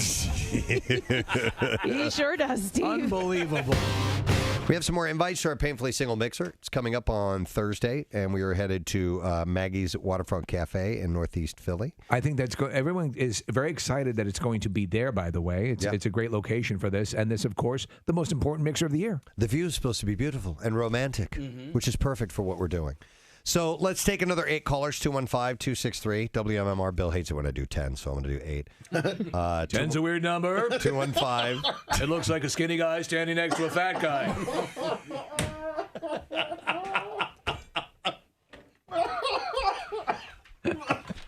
215-263. WMMR.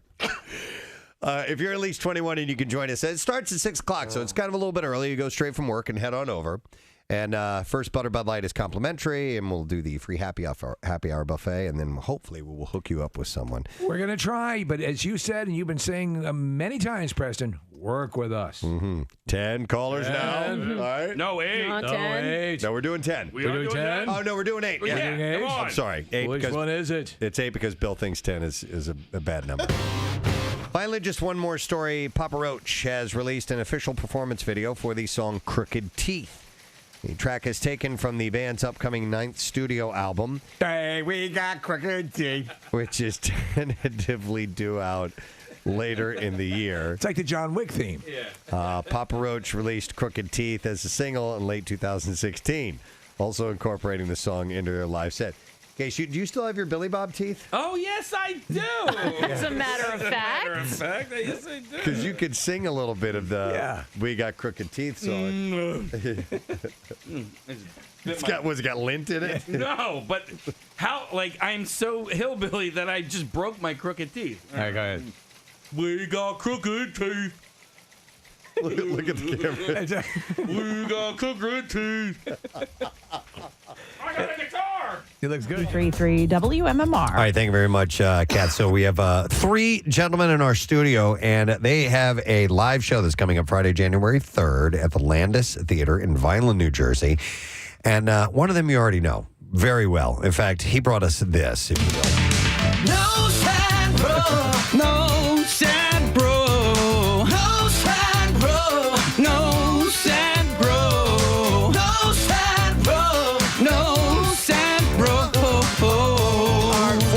co-worker and always brethren in arms in radio, our good friend Kyle Mack is here with us. Hey, what's up, everybody? How you doing, buddy? I'm good. How are you guys? Wonderful. It's so nice great to see you. See you again, as always. Yeah, man. Great to see you guys. And so you're here for a great reason. I've plugged this event before. We appreciate that a million My times pleasure. over. You told me about it a while back when you had the idea, which was maybe a year or so ago. Yeah, the idea was conceptualized in November of last year. And it was to do a tribute to Michael McDonald and his music. And one of the things that blew my mind at the time was you said you wanted to do a song from Van Halen in there. Yeah. And the song is I'll Wait. And I have since read Michael McDonald's biography, so I now know the story behind all of that. Yeah. In that Ted Templeman was a guy who did a lot of producing for groups that Michael was involved in, and of course he was Van Halen's longtime producer, and they needed help writing on a song, so they called him Michael McDonald. That blew my mind. Yeah. And then I just love the idea that you were going to delve into all these different projects that he was a part of, either full-time or part-time or just a sideman player and all that. And I thought it was brilliant because there's so much material to choose from. We talk about the documentary Yacht Rock. So in the documentary Yacht Rock, which is excellent, you would have Steely Dan and Michael McDonald kind of at the nexus, at the center of all this, going off into countless other projects, but anything that you would consider, which has since become known as Yacht Rock, really can be traced back to Michael McDonald in some way or another. So absolutely, great music. That documentary came in, and Preston and I were talking before the break here, but they came in at the perfect time. You were saying earlier that we had no idea that documentary was going to come out, but it has put so much focus on the genre and Michael McDonald's music.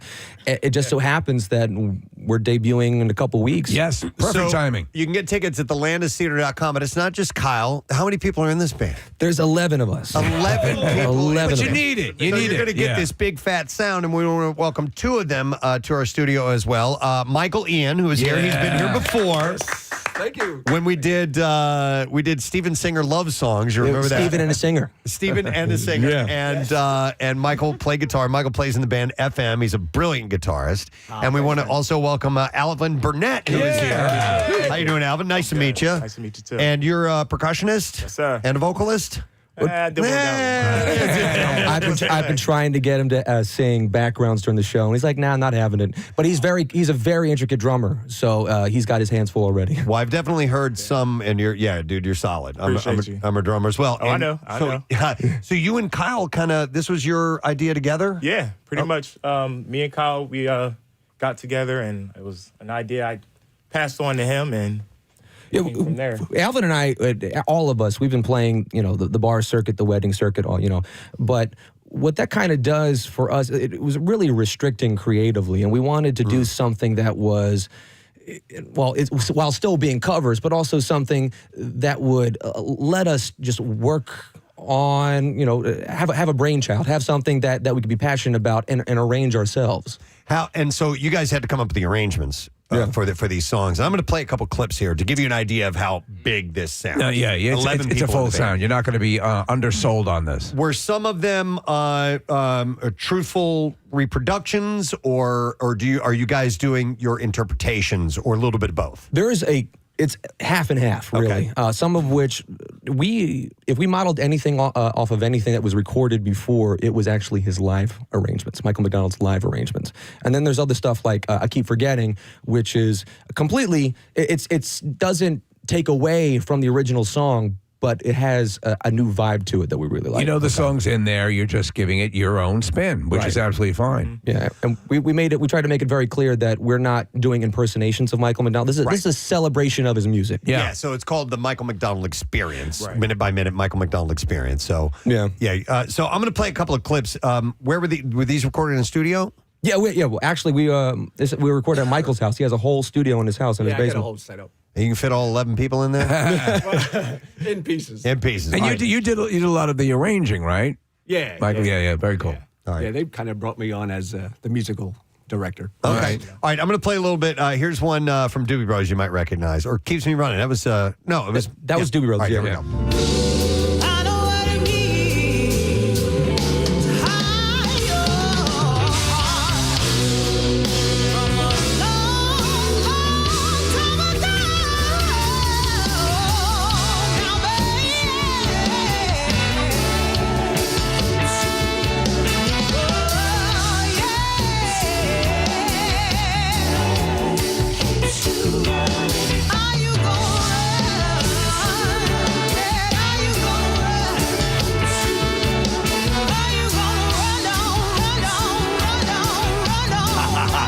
singing lead on that? That is Miss Kelly Banks. All right. Very, very dynamic vocalist. Yes. And other vocalists that we have on the show include Alan Bowser, myself, and then Michael sings the Van Halen song. Oh, nice. Yeah. Excellent. Yeah. All right, well, I'm going to play another one. This is Sweet Freedom, which was a Michael McDonald song. Great song. It's a solo hit. Yeah. Yeah, here we go.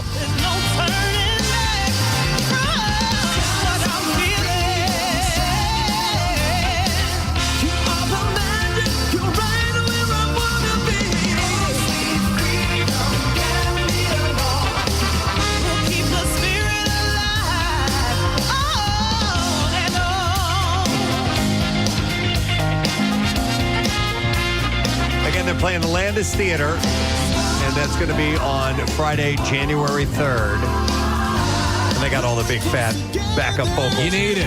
This is.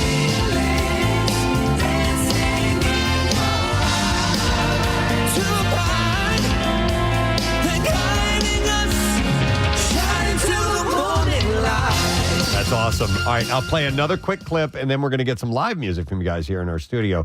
And this one, I'm going to play. This is awesome. This is Kyle and this Yamo B. Yes. Which is a great song. Is a James Ingram and Michael McDonald duet. All right, and here we go.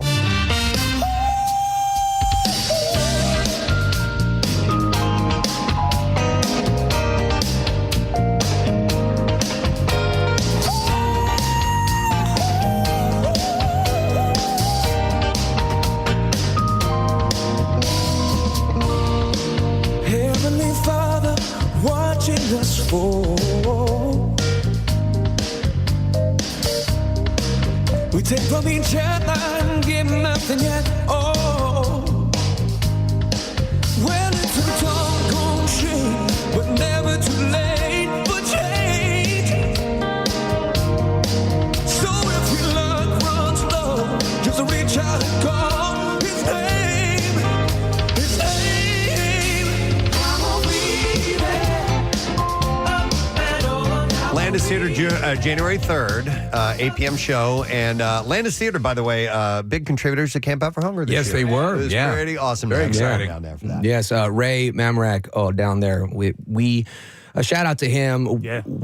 Alvin has had a long relationship with the Landis Theater and their club that's adjacent to it for a while. And so when we were trying to think of places to debut the show, we reached out to Ray, and he's a huge Michael McDonald fan. Big shout out to Ray. Yeah, and so it just made sense for us to do that over there. I think, as I said before at the camp out, I think you're onto something here. I think this is the time for this now because people love, again, they may not realize how much of that music that they love, the common line is Michael McDonald running throughout the whole thing. Yeah. All right, so guys are going to play something here for us. Let's do it. We got guitar, we got cajon, we got the vocals of Kyle Mack, and we're going to move this mic down.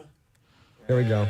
Yes, sir. Get that in place, and I'll just kind of mix it as we go along. What are we going to hear? What's this first song? It's a melody, right? Or medley? Medley, yeah. We're gonna attempt. What was it? Taken to the Streets and Ride Like the Wind. Yeah. That's a cool one. Bits of that. All right. Here we go. Well, let's get on it. Here we go. This is Minute by Minute, Michael McDonald Experience. 1, 2, 3, 4.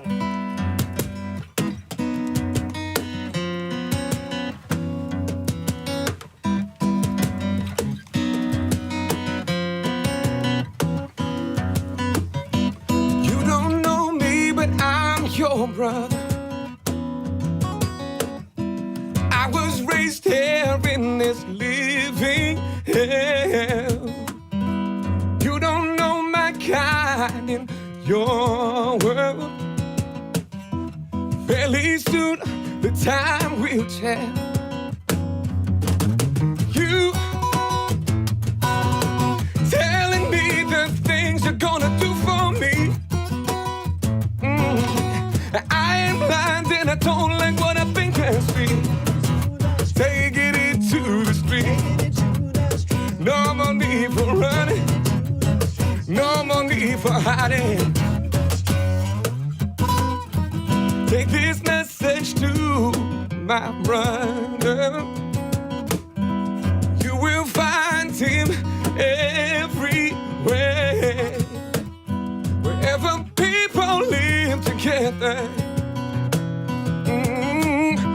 Tied in poverty's despair. Oh, you, hey, telling me the things you're And I ain't blind and I don't like what I think I see. Taking it to the street. No more need for running. No more need for hiding. Taking it. Oh, yeah. Yeah. Taking it to.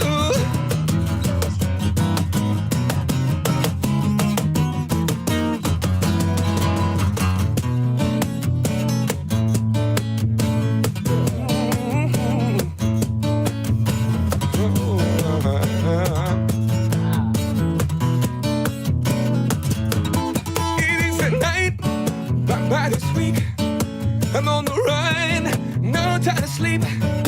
Gotta ride like the wind to be free again. And I've got such a long way to go to make it to the border of Mexico. So I'll ride like the wind, gonna ride like the wind. I was born a son of a lawless man, always lived my life with a gun in my hand, left my life, gun down 10, gonna ride like the wind. And I've got a long way to go to make it to the border of Mexico. So I'll ride like the wind, gonna ride like the wind, gonna ride like the wind.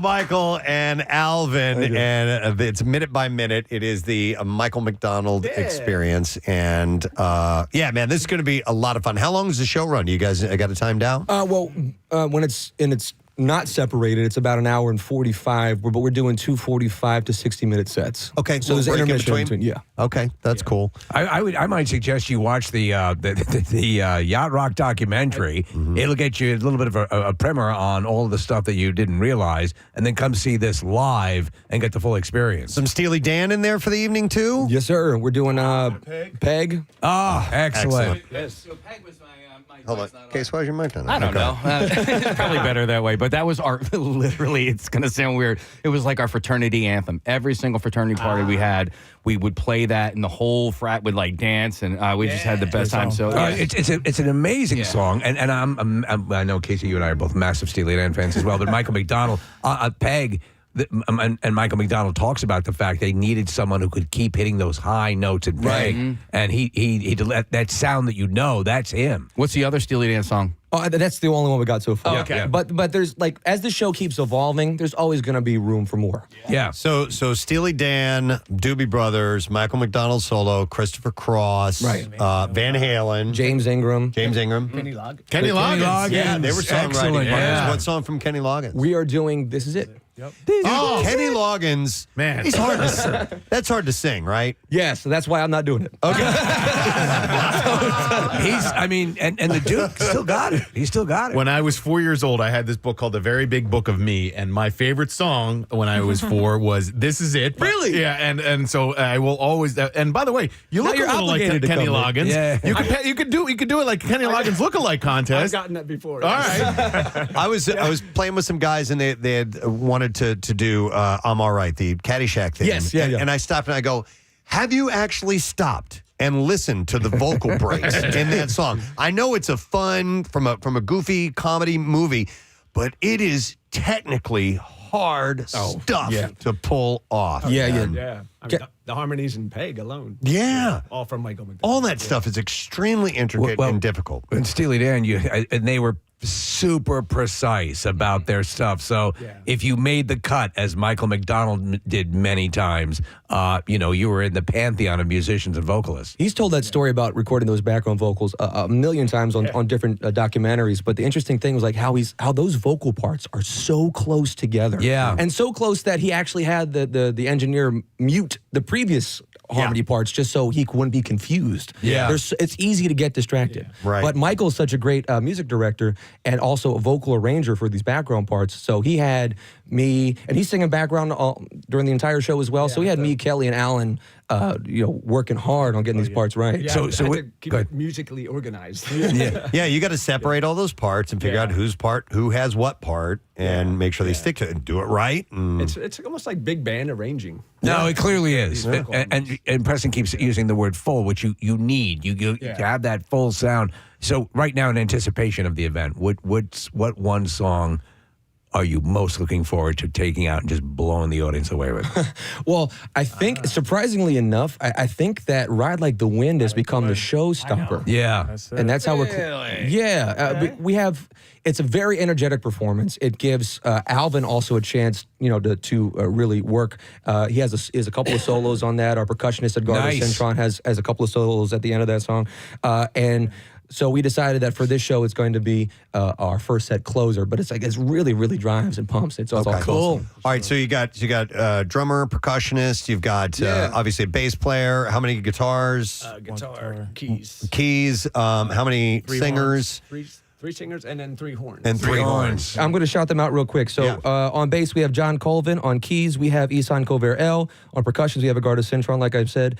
We also have Alan Bowser, Kelly Banks on vocals. And then on the horn section, we have Carl Cox, Matt Cappy, and Andrew Boostrom. Nick, you might be surprised to know that Matt Cappy has actually played with Dave Matthews Band before. Wow. And Alvin's favorite band is Dave Matthews. In what capacity did he play? He subbed in on trumpet. Wow. Yeah. I don't know what. Yeah, they'll bring guest musicians on from time to time, and so I think they've had a guest trumpeter on when they played Camden. By the way, we got a text from Pierre Robert, and he says he wants to know if you guys cover Rupert Holmes at all in the act. Well, I first have to figure out who that guy is. Pina Colada song. Yes. Oh, no. Escape. Did Michael? No. Michael McDonald help write that? I don't know. No. I think You know Pierre's- what? Probably. We can do an Pierce is a encore of fan. Rupert Holmes. We'll do that. All right. Another Pierre. Any Pina Colada fans? Rupert Holmes. Technically, Pierre, that's the one piece of music that he hates is Oh, so you're just looking for a reason not to come. Okay, Is he really gotcha. texting you? Yeah, he wanted to know if they cover Rupert Holmes. Well, listen, get tickets to this event. This is going to be a really cool night of music. It's at the Landis Theater, and these guys need to get the word out about this, and we're happy to help our good friend and brethren Kyle here. But we want this to do really well. I want these guys to. I want you to have a great night out, and I want these guys to have a great time giving it to you. Don't you have a good feeling about this? This whole idea? Yeah. And I wanted to say a couple of thanks for some people who have really, really helped out and made this thing happen and support us. Mr. Kevin White, he is also a producer on the show. He's not here, but he's been a financial and admin advisor for all of us. These guys, especially Mike Ian, who's helping us arrange this incredibly difficult show. The entire band, the singers. I also want to thank my family and my girlfriend for all of her support. I also want to thank MMR for all the free time they gave me to put the show together.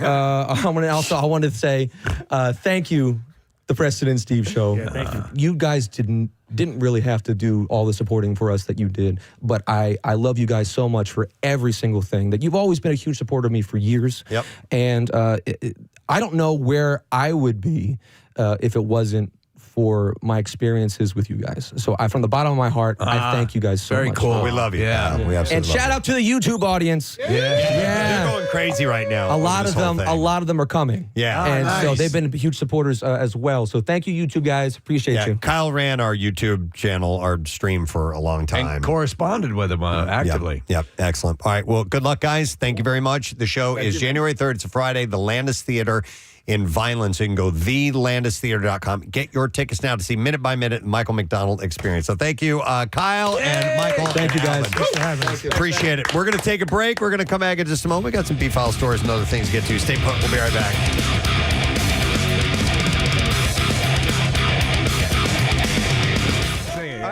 Write it. All right, how it goes, right? So right here, we got crooked teeth. We've got crooked teeth. We've got crooked teeth. That's it. I love it. I love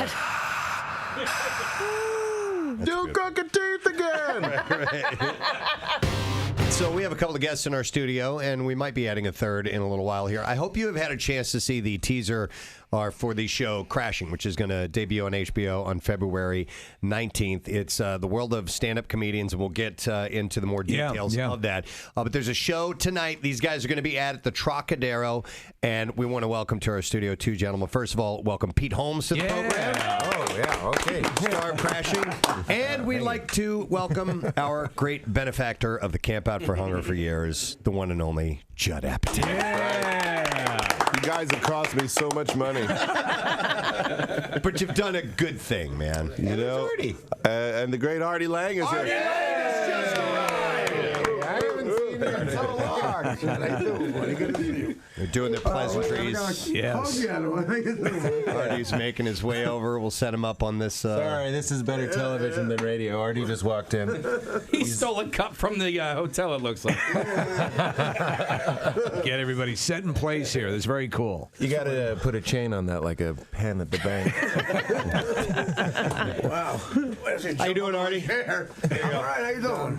The show, we were looking at the trailer. We love the concept, and this is actually sort of, Pete, this is your sort of a paraphrasing of your life experience. Oh, I thought you were going to say this was your baby. I was like, I've always wanted a baby. Yeah, it's a fictionalization. It's what Judd is so good at is taking something that's true. You know, I was religious. I did get married very young. My wife did leave me for a very small man named Rocco. He legitimately was named Rocco. Yeah, she left me for a boxer named Rocky. Rocco. That is Boxer, real. wait, that's a detail I never heard. And here we are in Philly. It's so perfect. It's so perfect. But the show is much funnier. That's what Jed. You know, we talked about what actually happened. The emotion we got correct, but then Jed is like, a real divorce isn't fun or funny or eventful. But you know what? There's a lot of sleeping and masturbating. Of course, yeah, but that can be said of any lifestyle. All right, so I gotta ask about this guy because What's my excuse? I'm still doing that.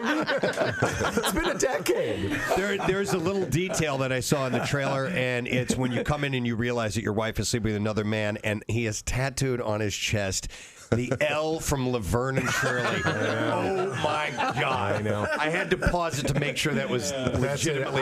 I wish we could take credit for that. Oh. That is the dude's real. That's George Basil. Are you kidding? That's his real tattoo. Jesus.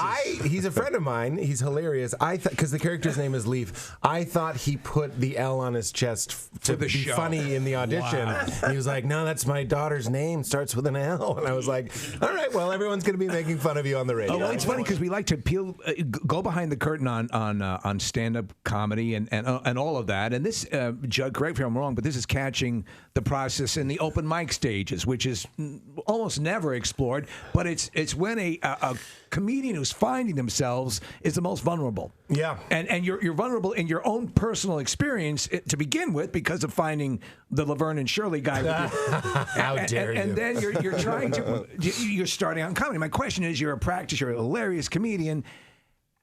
How did you retrain yourself to appear that you're in your embryonic stages? Comedy is so hard. It's so easy to revert right back to the beginning, I feel. But Judd, you would have us do the same material more than once for the same audience, which would manufacture. Okay. We would just bore the people who were watching us tape. So I would just say, Pete, do your act. And he's like, well, how do I bomb? I'm like, just do it and then do it again. And by the third time, they're just going to naturally not like you. They hate you. They're so mad. So I would do bits that I've written recently and bits. It was nice to do jokes that I wrote in my early stages as well. But I like origin stories, you know what I mean? Like when I want to see how Batman becomes Batman, because there's more risk that he's going to get beat up, there's more stakes, you're more worried for him.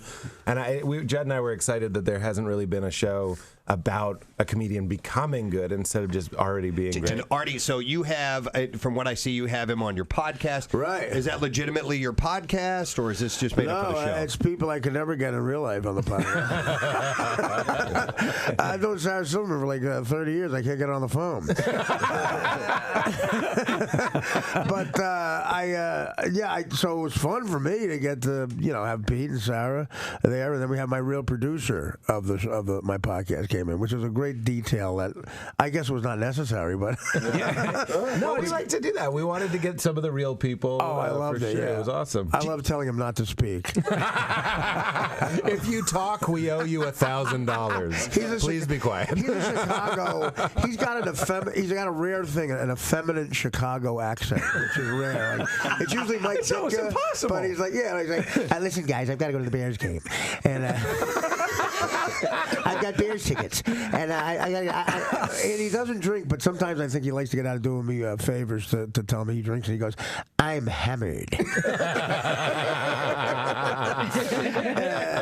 And he lives with me, so he weaseled that, and it was like Felix. He told me he was going to leave in 2 months, and then so he just does everything for me now. There you go. And they put him on the show, which was really cool. I mean, he was very excited about that. As you're coming up as a stand-up comic, I love stand-up comedy. I've always wanted to be a stand-up comedian, but I realize how hard it is, and I'm not brave enough to get up on a stage and do that. But as you're doing this and you're doing open mics, and you have this vision of who you are, but that's not necessarily who you really are. Like you are who you think you are, and how you're perceived by your audience. So where do those two meet? And where does the success come from? Well, I think that's one of the interesting things we're exploring on the show is the role of failure and like a lot of pain and crappy experiences, kind of refining comedians into funny people. Because when you start, you're absolutely right. And the material you're doing is very bad and light and jokes that anybody could do. But the great thing about stand-up is it's so painful, you have to get better or you'll just keep getting hit in the nuts. Can you say nuts? Yes, absolutely. We have a nice relationship with Mike Birbiglia, and what I should have said was nothing.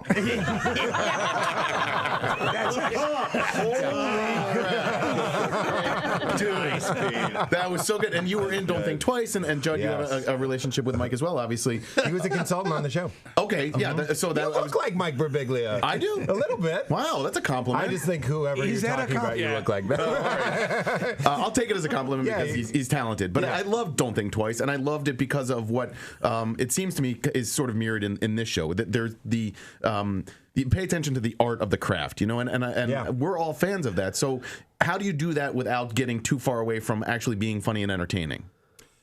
That's a great question. I don't know. I think we might have failed. Doesn't look that way. Well, it's about suffering. I mean, it's something about, it's a weird profession because you have to do it in front of people while you suck. Right. Yes. Like, that's a bizarre part of it. Yeah. And so if you're trying to make money and you desperately need to pay for your bills, and it's hard to get anyone to pay you when you're bad at it. So it's strange. Hookers do that, too. It's really on the profession.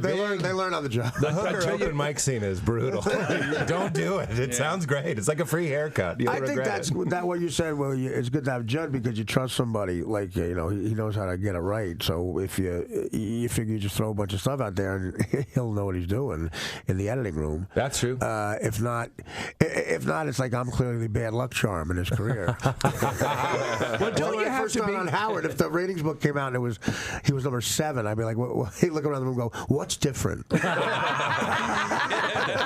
What's the reason we suck now? Well, that's actually true. One of the great scenes in the pilot, and a big reason why I think we got picked up, was this amazing scene that Artie did, that Judd directed in the pizza place, where the film we shot on film, so you only have 15 minutes per reel, and Judd just yelled out like, "Artie, talk about what you would warn a new comedian about." And Mr. Lang here, I'm a mess and I can't, it kills it. Consummate professional, destroys the reel. Everyone applauds, like Nick Nolte doing an amazing monologue. People are wiping tears. Someone got pregnant. It was amazing. But that's Judd's genius, knowing this is we cast a real guy with real stories, and we just let him talk to a real version of me. I got to say, Artie, I read your book, Crash and Burn. Man, oh man, that is a powerful ass book. Your ability also to be as candid and entertaining at the same time, I think, is the skill set that makes you just such a great comedian. Because, there's a lot of soul bearing in that. And it's the Game of Thrones with heroin. It's unbelievable. Yeah. It's an amazing thing. And fewer breasts. Only mine. I'll say this though, I think you have a real solid dramatic capability. I know you're a Godfather savant. Why haven't you been? Does that entice you at all? The idea of perhaps dramatic acting, because I think you possess that ability. I've done it before, where people cast me and stuff, where they just say, I know you can do this. Like a director will say, I know you can do this. Don't worry about it. This guy cast me in a movie called The Fourth Floor. Yeah. In like 1998. And I told my agent, the guy had seen me on Man TV, and he said, no, I know Artie can do this. I was playing the murderer in this movie, and opposite Juliette Lewis and William Hurt. Right. And I said, listen, I can't go to the Yankee Padre World Series if I take this part. And it was being shot in Nova Scotia. And I said, so I'm going to have like 30 grand on something I'm not watching on television. And it's my team, so... You're Robin Williams in Good Will Hunting if he didn't meet his wife. I don't have to go see About a Girl. That's the riff of the year, I think. I'm more like Goodwill Forte. I'm trying to think of a Will. Goodwill Forte. So he agreed to let me do it. I agreed to do it. Oh, you did do it. I Thank did do it. It's called The Fourth Floor. And the director was wrong. Yeah. No, I think it was. I did a good job, but it's so funny. Juliette Lewis and me have scenes together the whole time, and I was used to acting with people like Norm Macdonald, comedians who were trying to act. And in the first scene, I'm supposed to yell at her, and I yell, and she goes, ugh. And then I thought I really scared her, so I went, whoa, I'm sorry. And the director said, no, she's acting. And I genuinely thought, but she was so sweet and got me through it, and I think I did all right, but I don't know. I would love to try that. Yeah, I mean, it's something that, and it depends on the material. Yeah, I don't think Marlon Brando would have been any better than the guy who played the skipper in Alan Hale. It's just crappy material. Alan Hale in The Godfather would have been fantastic. That would have been bad. That's the I mean, you could call Luca Brasi little buddy. That's I remember I was talking to Norm Macdonald. I was trying to get him to act in this thing, and that's always easy. and somebody said, Norm, you know what? We're not going to have you do it. He's like, oh, good, because I don't know how to act.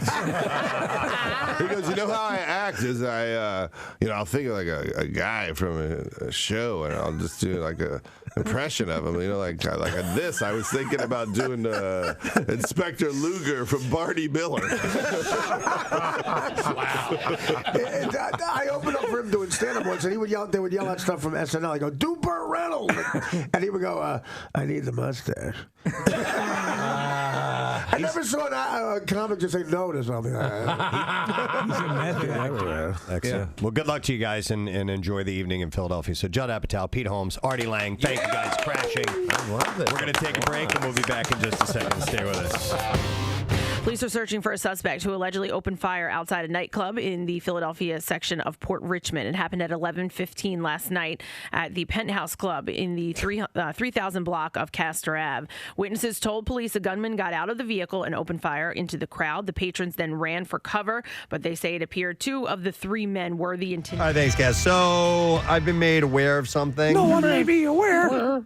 Maybe that's why I used that phrase. That was just reminded me of that. No, so we have we're done giving away our passes for Christmas Miracle. That's all buttoned up. We have everybody invited. We're all good to go. We have our prizes in place. We have our contests ready to go. We have guests and so on. The one thing we don't have and don't know about, Gary Lauer. Yes. So Casey said that he has not called about it yet. And so we need to put you're wanting me to do this. Yeah, well, only put a wellness call out on Gary Lauer. This is actually more this is more of a wellness check rather than I want him there. Because he usually calls us, right? And then he asked me for $50 and a ride to and from the thing, and he hasn't done that yet. And so that's a little bit concerning. When he's not mooching, you get concerned. Yeah. Yeah.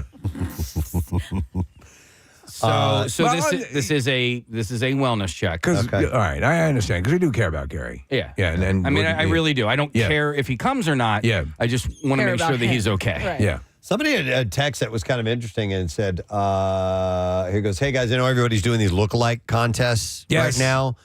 It says it seems to be the trend, but hear me out. Gary Lauer sound-alike contest. Gary Lauer sound-alike contest. Yeah. I'd almost like to pair that with a look-alike contest. You do that already. You do a solid job of Gary, but I'm sure other people have their own versions of it. Sure. And it's hard to do lookalikes on the radio, but we could do sound-alike stuff. That could be like maybe a Keenan's thing or something like that. Yeah. Oh, maybe. Night of 1,000 Garys. The Gary Lauer Power Hour. Did you hear the audience?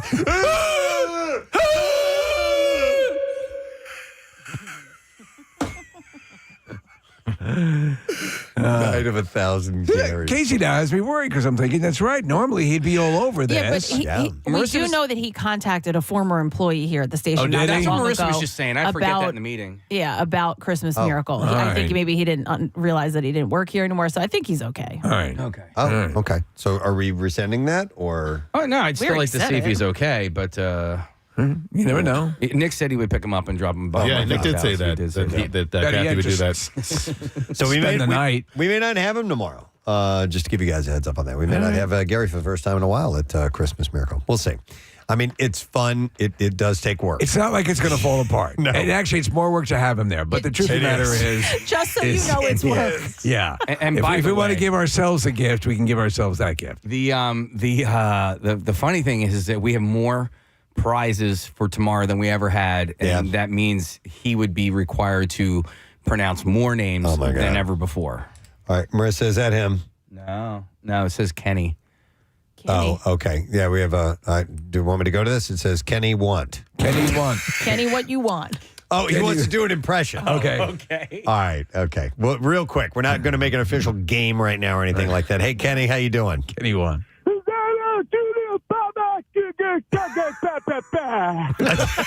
So you're doing Gary doing Pierre. That's pretty me. good. That's me. That's the guy. Goo. Yeah, Oh, that's right. Yeah, that's right. Yeah. That's Casey. Yeah. Kenny, can you say hi, Grandmom, like Gary? Hi, Grandma. Pretty damn It's good. between it's a cross between that and Grandpa Simpson. It's really good. A box of crackers and some boxes of milk bars. Was it milk bars? No. Chocolate crackers. I'm not Gary. No. All right, you did a Kenny. fine job, Kenny. Thank you, though. Yeah. We appreciate it. All right, see you, bud. Oh, my God. That could work. All right. Bizarre File. We need to do that. Here we go. WMMR presents Preston and Steve's Bizarre File. Brought to you by Horizon Services. I mean, honestly, Steve could do this tomorrow. Yeah, he could. You know. Clogs, leaks, busted pipes. Trust the experts at Horizon Services to handle it all. Right now, you can get $50 off of any plumbing repair and at Horizon Services. Book today, and help is on the way. Dyer's Burgers in Memphis, Tennessee has been frying its patties in the same grease since 1912. They have not swapped out the grease. They claim that it is the secret to their flavor-packed burgers. And Yeah. I'll explain. The restaurant's founder, Elmer Doc Dyer, originally relied on a special seasoning blend to win over customers. However, the turning point came when a cook forgot to change the grease.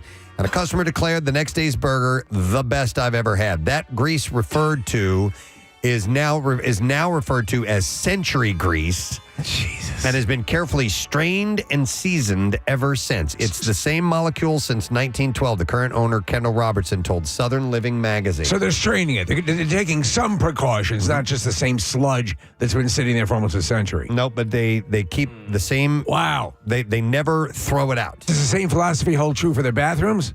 Despite what might sound unappetizing, customers embrace the tradition, with some even requesting that their entire burger, buns, and all be dunked into the legendary grease for extra flavor. Wow. Robertson reassures Sounds fans so disgusting. I want it. that the grease isn't running out, as fresh patties add more with every batch. So, like when you fry a burger, there's grease left. So it's part of that. And the restaurant has backup buckets of the seasoned oil stored away. Buckets of grease? Dyer's goes through up to 1,000 pounds of beef weekly, ensuring their century-old tradition continues to delight burger lovers. I'm willing to drive the 14 hours to try it. Yeah.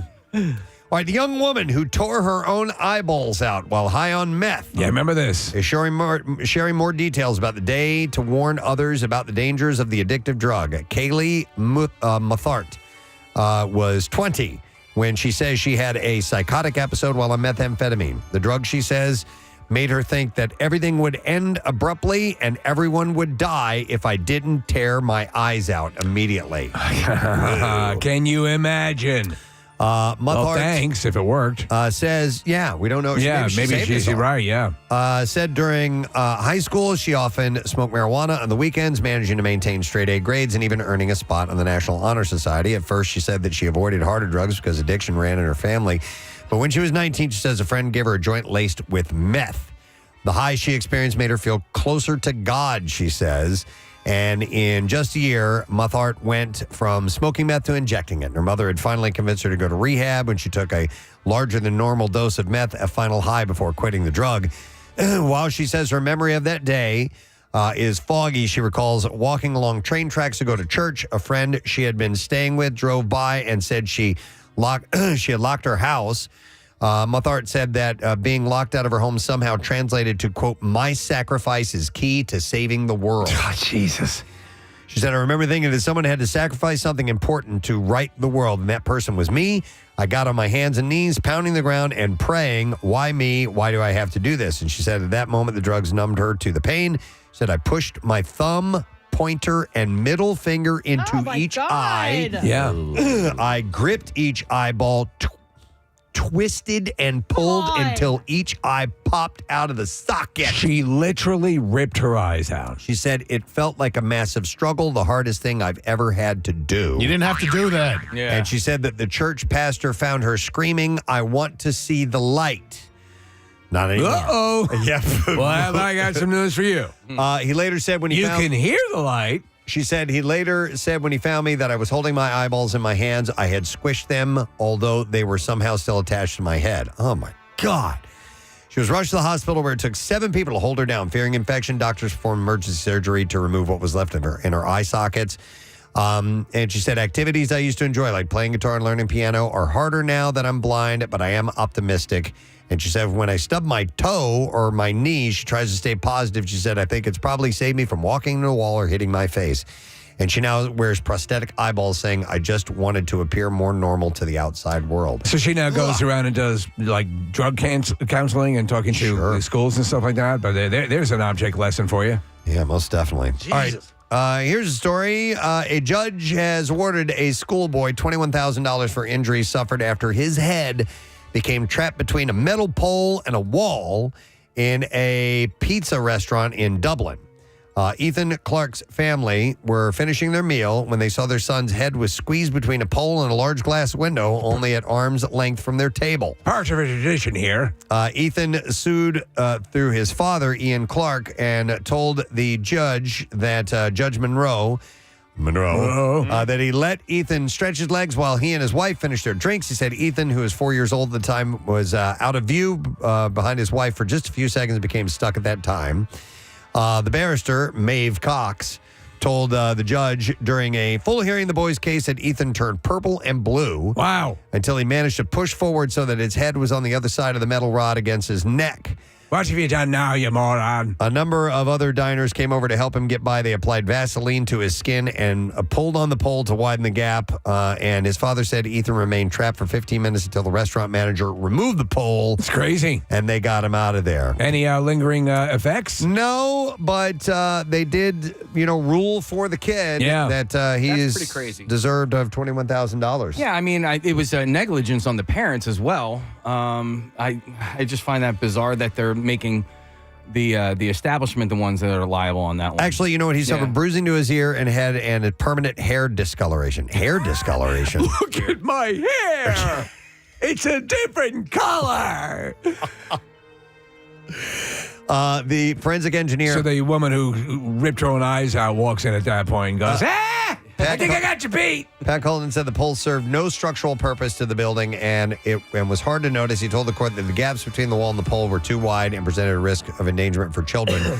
The judge thanked the manager for the help in freeing Ethan and said he did an excellent job, but said the pole was a concealed trap and that Ethan's actions were exactly what any 4-year-old child might have done. So that's why the negligence case. So They also could have sued them because they had large ovens a child could crawl into. that is what I have in the bizarre file for you this morning. All right, we've had a secret text word, and we're looking for a winner. And Kathy, what number caller you want? 7. All right, number 7 needs to know what the word is. 215-263-WMMR. Call now. Let's see if you can get the prize. We'll do the lesson, question, trash, and music news when we get back. Preston and Steve. Targets. Those men, after getting shot out, ran back into the club and eventually got into a vehicle without contacting the police. So there were 15 shots. They were shooting at 3 guys and no one was hit. They don't believe anybody was hit. Stormtroopers? Many of the witnesses Guys can't hit anything. Yeah. say they hid for 30 minutes, fearing they would be hurt. Police found no blood or evidence that anyone was hurt at the scene. They've checked area hospitals, but so far no one has come forward. Investigators found strike marks from the bullets and at least 15 shell casings. One of the bullets hit a nearby car and a neighboring building. They walked single file to hide their numbers. Hide the numbers, yes. And those shots, you can see in the marks that were too accurate to be sand people. Police say the suspect was last seen running down Castor Ave. So far, there's no word on a motive for the shooting. We go down to Obi-Wan Kenobi at the Penthouse Club. As you can see, these marks are too accurate for sand people. They always march single file to hide their numbers. Back to you. He's a field reporter. Yes, we're outside of the Penthouse Club right now. I'm surveying the damage. This is clearly not the work of sand people. As you can see, the shots are too accurate. Well, I wish I got the humor. You guys look like you're having so much fun. I know. I was singing that. I was singing that too, Kenny. 4 people in the room are really enjoying themselves. No idea what we're talking about. Fifth one, God. slightly removed. Do they not have great aim, or what's happening? I saw them. They came in from that direction. He's a witness on the scene. C-3PO. Thank you, C-Hero. Yeah. All right, nerds. Let's do sports this morning. Shall we do the letter? Yeah. Okay. I was going to give you another fact about Steamboat Willie. No, tell me. I believe that the technique that they used to make that, when they would show that in the movie theaters, it had a certain frequency that it vibrated, that the sound would make, and it actually would make people sick. Wow. Sick. I just saw Steamboat Willie. That it would make them physically ill in the theater. And it's like it's almost as if you have like a whoop, whoop, whoop, whoop, whoop, whoop type of sound in your ears. In the projector? Oh my God, I'm doing Randy Newman cars. Yeah, do it again.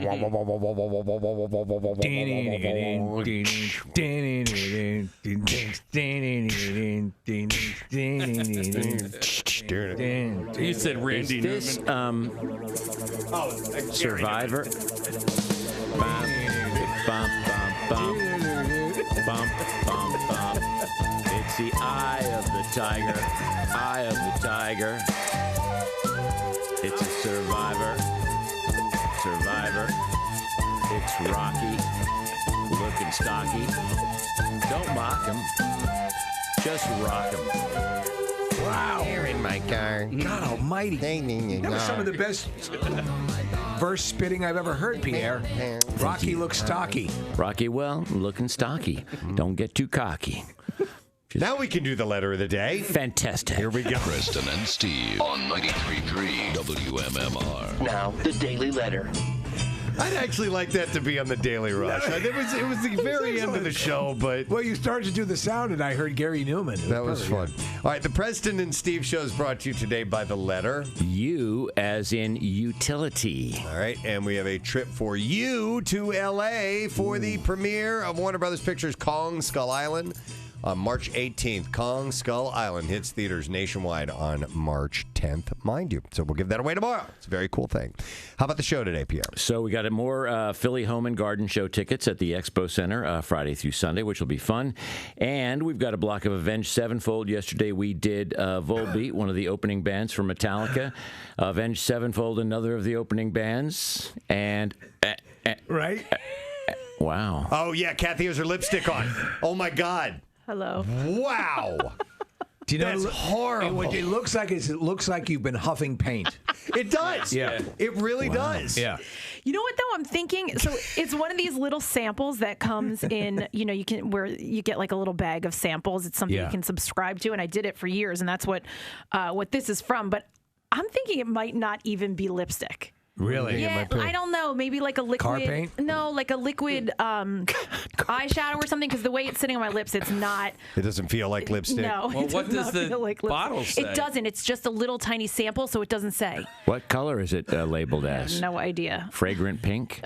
Oh, it's like a gold. Metallic gold. There's a character that Dave Chappelle does where he's a crackhead. Yeah. And, that's what he looks like. Yeah. What's his name again? Oh, I wish I could remember. Rose gold, Pierre. Rose gold. Okay, so it's got a little pink or red in it. Kathy, give us a big toothy Kathy smile with those. Wow. Hold on, I'm looking up. Thank you for doing that. No, that's beautiful. Time for the news. That was the thing that first attracted me to her. Here's the theme for her news. It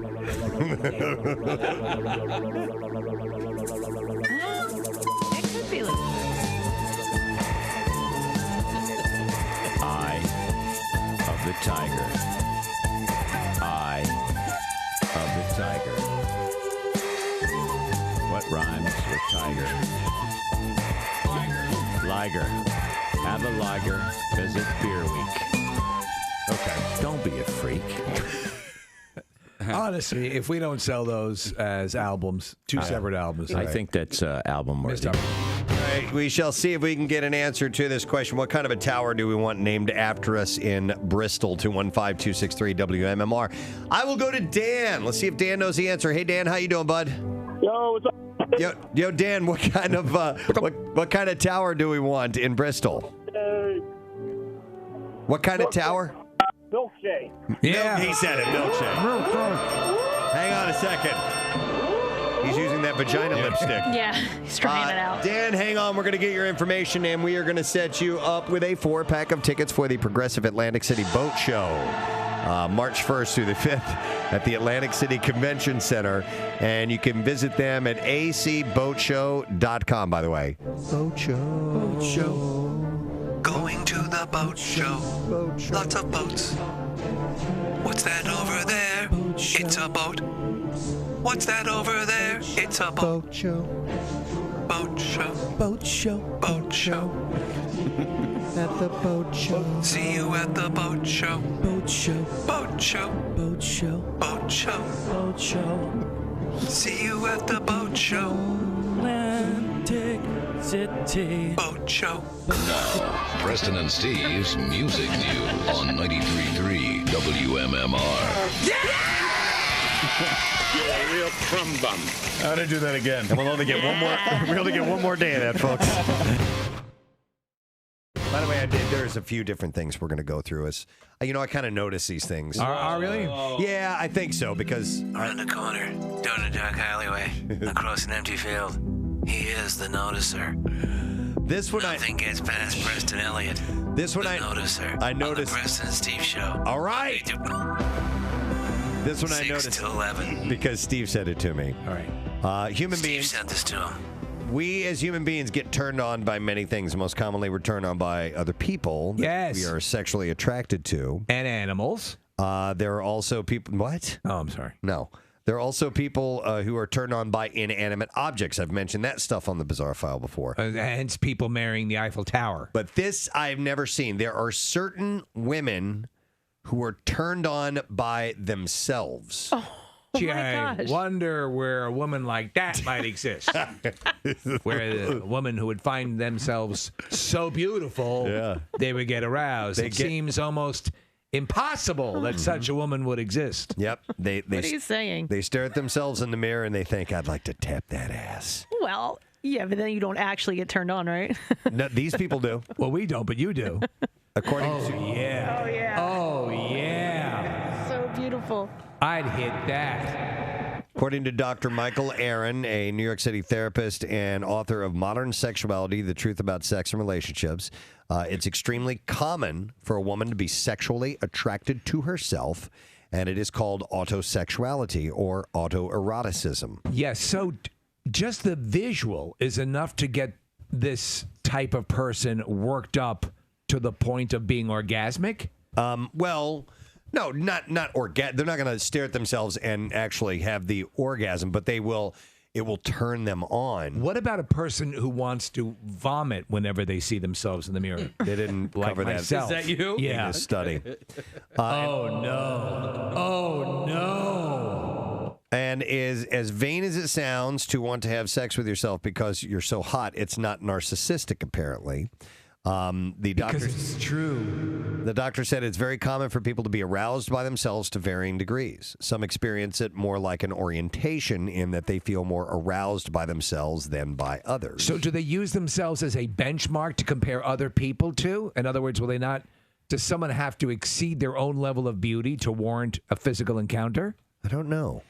Another psychologist explains the easiest way to tell if someone is autosexual is from their self-pleasuring habits. If she's picturing herself and thinking about how sexy she is when she's doing that. Yeah. That's weird. Is that how you do it, Kathy? Stop She's it. obviously an autosexual. Do you think are you thinking of yourself mostly when you're going at it? I'm asking in the most clinical of ways. We're gathering data here. Listen. When you are there, when you're upstairs, when you've got the device, when it's plugged in properly, you have it in the power strip so it doesn't short out. Need a surge protector. Right, or surge protector. How do you see yourself dressed in your mind? God, I'm not answering you, but listen, I do think this is very bizarre. Yeah? They said it's more common than you think. It says if you think you're dating an autosexual, you're probably not, though. It says, according to the original definition of the word by ego analyst Dr. Bernard Affelbaum, an autosexual is someone who has a great deal of trouble responding to someone else sexually, but can respond fairly or very well to his or her own touch. Have you ever made love to yourself thinking of yourself? No. Yeah. Not that I I've know made love of. to myself thinking of you. Oh. Yeah. And we have to talk. We do have to talk. No. That's, how is I don't even see how that's possible, but some people apparently Would someone like this spend a lot of time looking at themselves in the mirror? I would think so. Yeah. Yeah, I would imagine that is definitely part of it. So. Well, I don't know who would be like that. Continuing on the sexual. More stuff from the sexual world. Yeah. The noticer notices everything, even sexual stuff. All right, this other thing I noticed, and this speaks to a few of the people here in this room. This speaks to people in this very room. It does. The noticer has no pity on you. Who here does not shower in the morning? Me. Nick and Casey. I don't shower. I shower at night. Nick, Casey, and Kathy are disgusting. Marissa, you shower in the morning. No, you're showering right now. She's a pig. They're all pigs except for two people. She's pointing down. No, you shower at night? She cleans everything but a cooter. Oh my That's wretched. I thought No, that's what you shower meant. at night. She showers at night as She well. showers at night. Okay, so Steve, you and I are the only morning shower people. Oh, yeah. But apparently... Morning shower people, shower every morning, it's true. Morning shower people, shower for me and for you. It just seemed like a song, didn't it? A folk song? Yeah. Is there a night shower people song? Night shower people. That's very similar. Arrive at work very smelly. Kathy, Nick, and Casey, and little Marissa too. They all smell so bad, we can hardly take it. On 93.3 WMMR. Chicago's own Wesley Willis on 93.3 WMMR with his tribute to Christmas. 17 minutes after 10. Did he pass? Yeah, he died a few years ago, yeah. 17 minutes after 10 on this Wednesday morning. And we were looking for a winner for our secret text word. Caller number 7 was the magic number. So we're going to go over to Danny here. See if we can get a winner. Hey, Danny, good morning. Good morning, Preston. Merry Elfing Christmas. Same to you, Mr. Elfing Christmas, sir. All right, do you know the secret text word? I believe it's a liger. Liger. That is correct. Hang on, Danny. You got it right. The word is indeed liger. What's a liger? It's pretty much my favorite animal. It's like a lion and a tiger mixed. All right, Danny, you got yourself a pair of tickets as MMR Rocks Def Leppard. Wait, no, that's not. That's the lesson question. We have tickets for you, actually. 4-pack of tickets to the Wild Lights at Elmwood Park Zoo. The holidays are bright at Elmwood Park Zoo's Wild Lights. Open select nights through December 30th. And you can learn more at epzwildlights.com. All right, lesson question now. Now we'll give away the Def Leppard tickets. All right. All right, and these are for Saturday, June 28th at the Borgata Event Center in Atlantic City, of course. The question that I have for you is this. What movie is Rocky reviewing tonight? 215-263-WMR. Specifically from Rocky 5. Yeah. What movie is Rocky reviewing tonight? He was talking about it on our show earlier this morning. 215-263-WMR. Call if you know. We'll do the trash while you call in. The trash business is a gold mine. 93.3 WMMR with Preston and Steve's Hollywood Trash. And it's brought to you by Bud Light. Join Kathy tomorrow night, 7 to 9 for the Bud Light Thursday night kickoff. I'm out tomorrow night? At Franzone's Pizzeria in Conchi. I did know it was in Conchi, so. And you could enter for your chance to win a pair of Eagles tickets courtesy of Bud Light. What's going on this morning, Steve? Well, Ben Affleck, Jennifer Lopez, and Jennifer Garner kept things amicable as they took in a holiday school production featuring their kids Finn and Emmy. Affleck, Lopez, and Garner called the event a magical night of TikTok surfing. Oh, my God. Billie Eilish continued singing after getting hit in the face with a friendship bracelet during her concert in Glendale Friday night. Eilish considered herself lucky, though, admitting that at one time she considered selling friendship hammers. Wow. And finally, Will Smith telling his audience during a concert that he has never had anything to do with Diddy. Smith says that kinky baby oil stuff is not his scene, noting that he is more of a humiliation cuck. All righty. We will see how closely you've been paying attention, and then you went and hung up, didn't you? Yeah, we had you on the line all ready to go. I'll ask this question again. What movie is Rocky reviewing tonight? 215-263-WMMR. And we can zip ahead. We'll do music news. We'll see if somebody calls it, because we did have our caller on the line ready to go, and unfortunately they bailed. So we'll do that. Now, Preston and Steve's Music News on 93.3 WMMR. Brought to you by Wawa. They have you covered with a gift card for everyone on your shopping list, from Wawa gift cards and e-cards, or a gift card from your favorite brand. Happy holidays from Wawa. Quick question. Do you hate it when I point at the sponsorship? When it's the sponsorship time? No. Okay. Why? I just wasn't sure if it was like one of those things where it's like, dude, I know it's there. You don't have to point to it. I know it's there. Am I throwing you some vibes? No, okay. I just want to make sure. No, I don't hate it. Okay. I say that so much. I'm so glad we cleared that up. All right, so Gene Simmons has added more shows to his 2025 tour with a solo band. He had previously announced a slew of tour dates, and one of the new dates announced will be in Bethlehem, Pennsylvania. How about that? They will be playing at the Wind Creek Resina. It's great to be here at the Resino.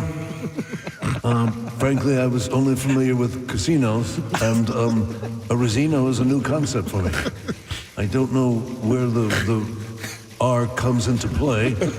I don't see a lot of gambling, but I do see a lot of rotisserie chickens. Yes. So it's a Resino. It's like an Italian dish. I didn't know when he was saying Rosino. I'm like, what is he trying to say? Have you tried the Rosino? Hey, thank you for coming. Please try the Rosino. Yes, a bottle of vino and a couple orders of Rosino for the party, please. Wind Creek Casino. Barn door, man. May 8th. And go find the tickets. All right, so leave me alone. I asked Marissa to grab a clip of this. I don't know if you got it, Marissa, from the Billy Joel email that I sent you earlier this morning. No, here it is. Okay.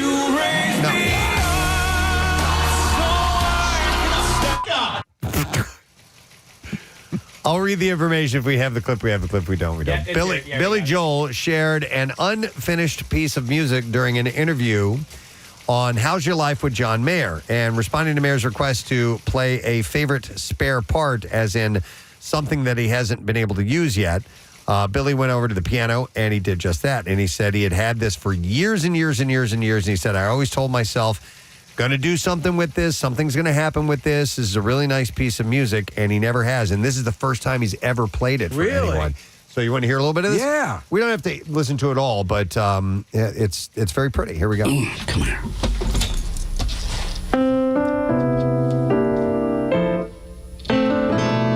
By the way, there's no vocals. He just has the music. So That's pretty cool, though. But it sounds really awesome.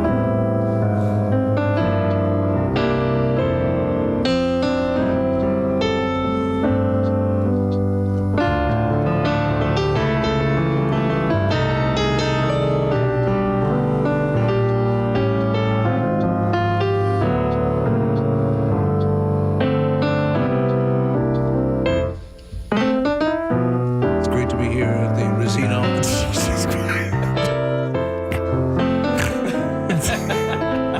As you tickle the ivories. Yeah. You know, many times in life, we just get the experience of a casino.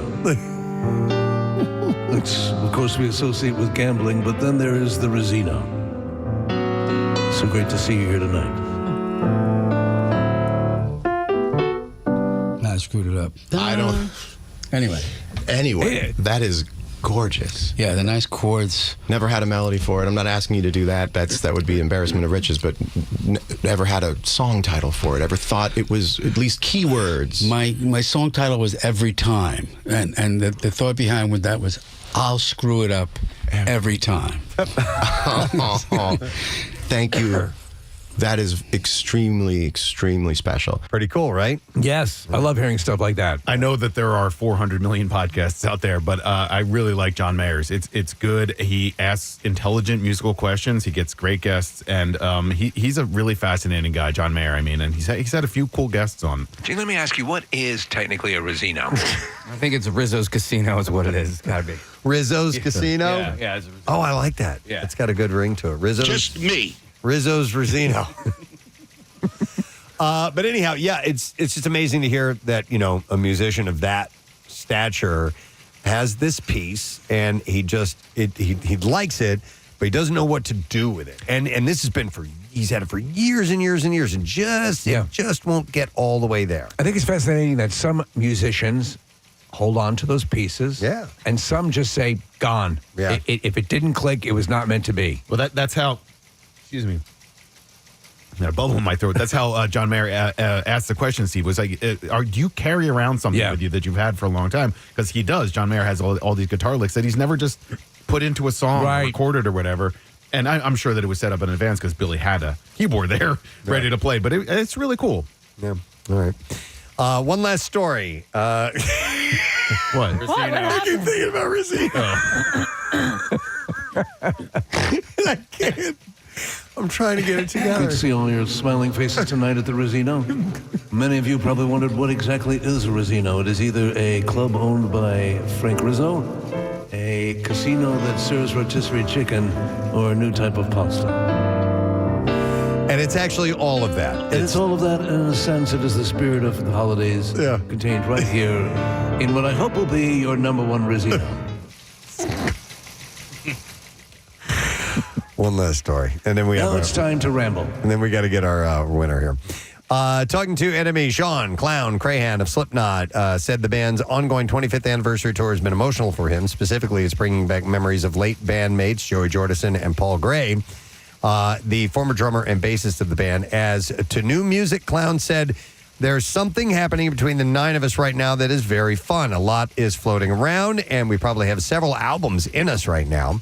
And he also said that Corey Taylor already has ideas and is writing lyrics that he has been sending over. And he said nothing is set in stone, but it sounds like new music is on the way in the future. And he also said that the band's Lost album, Look Outside Your Window, is still coming. And he said it's out of my hands now. Didn't they recently sign with Dick House? That's a production company. I don't know. Sorry.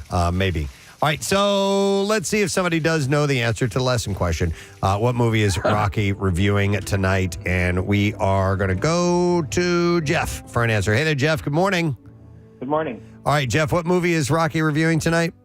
That would be Citizen Kane. Citizen Kane. Yep. Hang on, buddy. We got your tickets, and we're going to send you to see Def Leppard Saturday, June 28th at the Borgata Event Center in Atlantic City. Tickets are on sale now, theborgata.com for tickets and information. All right, we are going to take one final break. We'll come back in a second and wrap the whole thing up. Stay with us. We'll be back in a moment.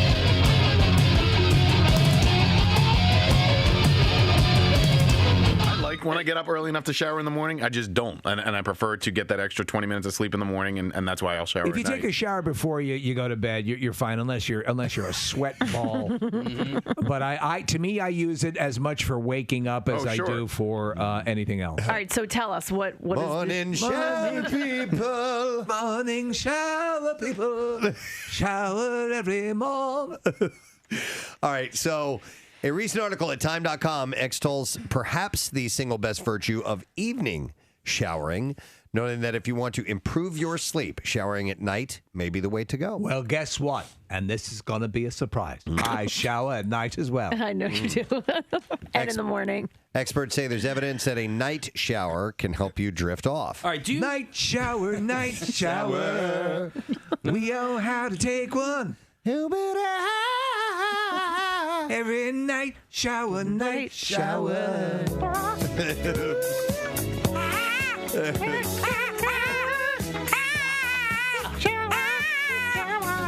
Grabbing for the loofah.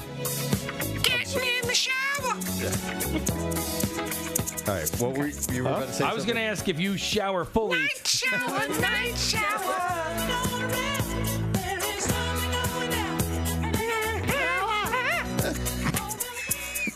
You do that better than anybody. Thank Steve. you. I got my higher end back. Go ahead. What were you going to say, Case? Do you fully shower both times?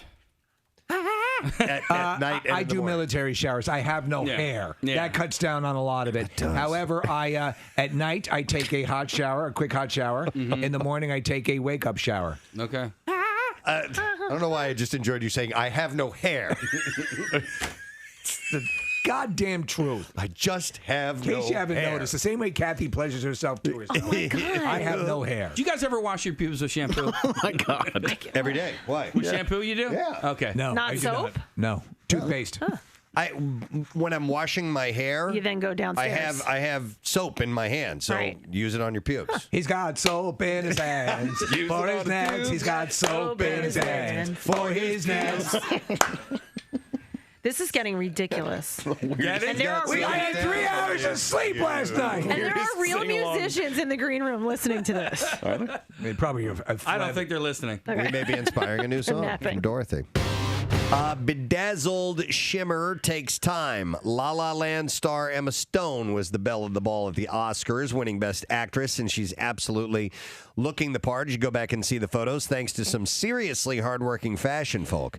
Stone's stylist, Petra Flannery, that's who I use, tells people that her custom Givenchy haute couture gown, custom made by Riccardo Tisci, took a mind-boggling 1,700 hours to make. Oh, Wait a second. Okay. my God. Wait, I mean, you guys don't like to talk about this fashion stuff, but she I do. had the best dress on at the Oscars. She looked gorgeous. She did look gorgeous. But Kathy, I thought it was a really beautiful gown, but 1,700 hours. Well, if you, I mean, there was all kinds of beads on it. The bottom was fringe. I mean, that's all handmade. You know, that's all done by hand. All right, Miss Fashion Maven here.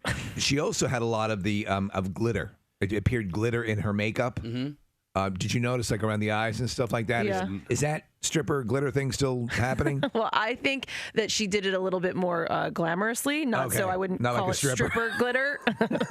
But she looked great. Whatever she did, she looked gorgeous. Do you think she's I mean, because Preston, that's your style there. Yeah, porcelain skin, red hair. I think she is pretty. I think, once again, some people make her to be this stunning goddess. I Right. just think she's very pretty. Yeah, I agree. Yeah, and she looked good. Riccardo Tisci says it took over 1,700 hours and a team of 11 from the Givenchy Atelier. He said it's a beaded wonder. When you see it up close, it's a marvel of various golden color, shapes, and sizes. It's just incredible. Yeah. You get closer, it's like, oh my God, it's the Ark of the Covenant. I get weak in the knees. How alien is that world to us? Oh, my God. We can't even say the names of the places or the designers. I don't know it. I don't know who these people are. I don't know. I think you'd do great as a commentator on the red carpet. Yeah. I mean, who's the guy from Fashion Yeah. Gunn? Tim Gunn? Yeah. It's just crazy. Oh, you dominate. No, I don't know. I can look and say, oh, you look nice in that, or that looks like crap. That's pretty. Pretty much. I can it, see yeah. your buoys. Yeah.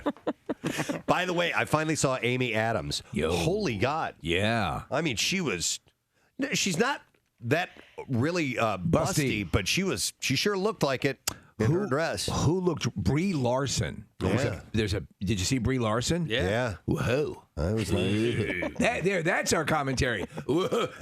Preston, check out the kids. Oh yeah. We should be like you're at the beginning. We don't even have the microphones. We're just yelling down the. Oh! Yeah. She's coming your way. She's coming your way. Nips. What? Nips. You guys have been kicked off the red carpet so fast. Brie Larson showing nip. Steve, the grade scale would be how many of those Marky Mark pows we throw out. I give it 4 pows, man. Yeah. That would be it. Pow! Pow! Now that's red carpet coverage. Yeah. Yeah, but Steve, like on the other end. Hey, which one? Brie Larson! Ryan Gosling's sister! Yeah. Huge kids!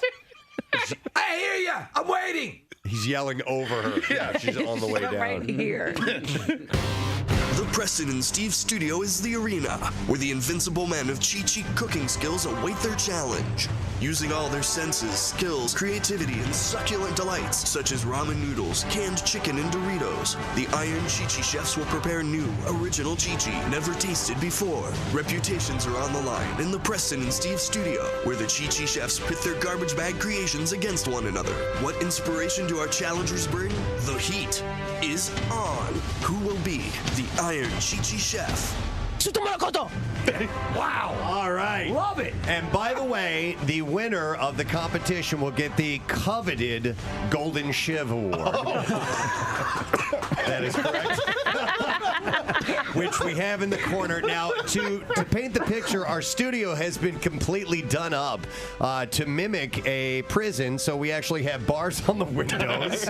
We have our various cell blocks, which are numbered and lettered. And we also have what you can and cannot do. There are some rules on the walls as well. In fact, it says privileges. You are entitled to food, clothing, shelter, and medical attention. Anything else that you get is a privilege. Yes. And we also have our prison commissary set up, which is being guarded by a full-size Hannibal Lecter statue that we have in the corner. And he is holding the Golden Shiv Award. Yes. And listen, guys, just to be nice, we're also going to throw in a couple of other things. We have some toilet wine that we have over there in the corner. We have an actual toilet in the corner with a jug of wine in it. You'll win that too. And we'll also give you a $100 Visa gift card. So we have our 3 judges. We have Nick, Michael, and Joe. Let's now meet our contestants this morning, okay? And their intros are short as well. Let's welcome Iron Chi-Chi Tim to the program. Hey, what's going on, guys? How are you, Tim? Good. How are you? Very, very good. Now, we're not going to go into the specifics of everybody's background and how they ended up where they ended up, but how long were you incarcerated? 3 months. 3 months. Okay, so a little bit of time, not a whole lot. No, but you make a couple Chi-Chis a day, so. Okay. So a couple of days. Now Tim was assuring me. He said, emphatically, he said, don't dismiss this, basically. You're going to love the way this stuff tastes. Really? Correct, Tim? I actually emailed Casey and I said I'd like to place a bet with everybody about them liking it because it is top notch, guaranteed. All right. Yes. Do you still make it, even though you're Not recently. When I first came home, I was making it like every day still. You kind of get used to it and the flavor. And you miss it. Yeah. I got it. Okay. So. All right. Well, that's Tim. Let's meet our next contestant, the second Iron Chi-Chi. Welcome, Chris, to the studio this morning. Thank you. Chris, how are you? Doing well. You?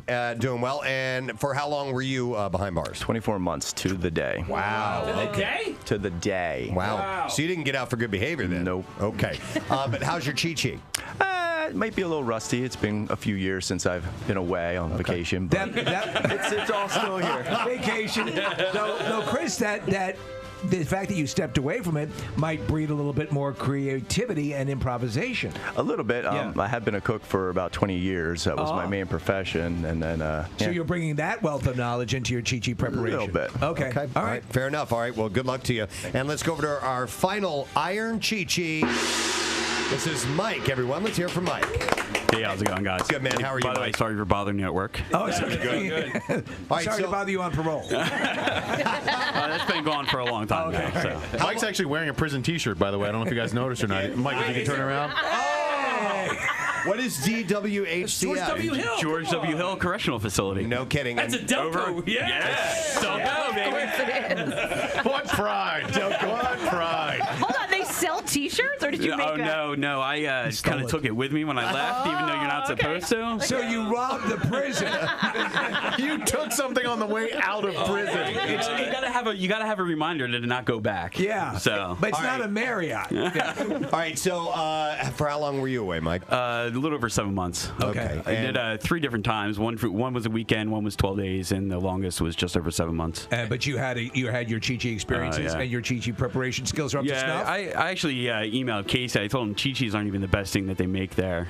So yeah, he said he was going to make a stromboli. Wow. They call it a wrap in Delco. It's a stromboli in where Tim's from. Okay. All right. And by the way, these guys all sat in the lobby together for a little while, and so they were sharing stories. None of them served time at the same place. They were all 4 different places. Perfect. Then we might get 4 different completely. Foods are they're just different regions. Italian cuisine that will give you different tastes. So maybe we'll experience that as well. Okay. Are you guys ready to get started? Yes. All right. Let's hire Chi-Chi. Head over to the commissary and get what ingredients you guys need. I see immediately that Tim is going for the cheese puffs and ramen noodles, and Mike seems to be still considering what he wants. Chris has grabbed a lot of macaroni and cheese. We have enough for everybody of every ingredient. So yeah. So I see Chris took all the ramen noodles. That's thing of beauty.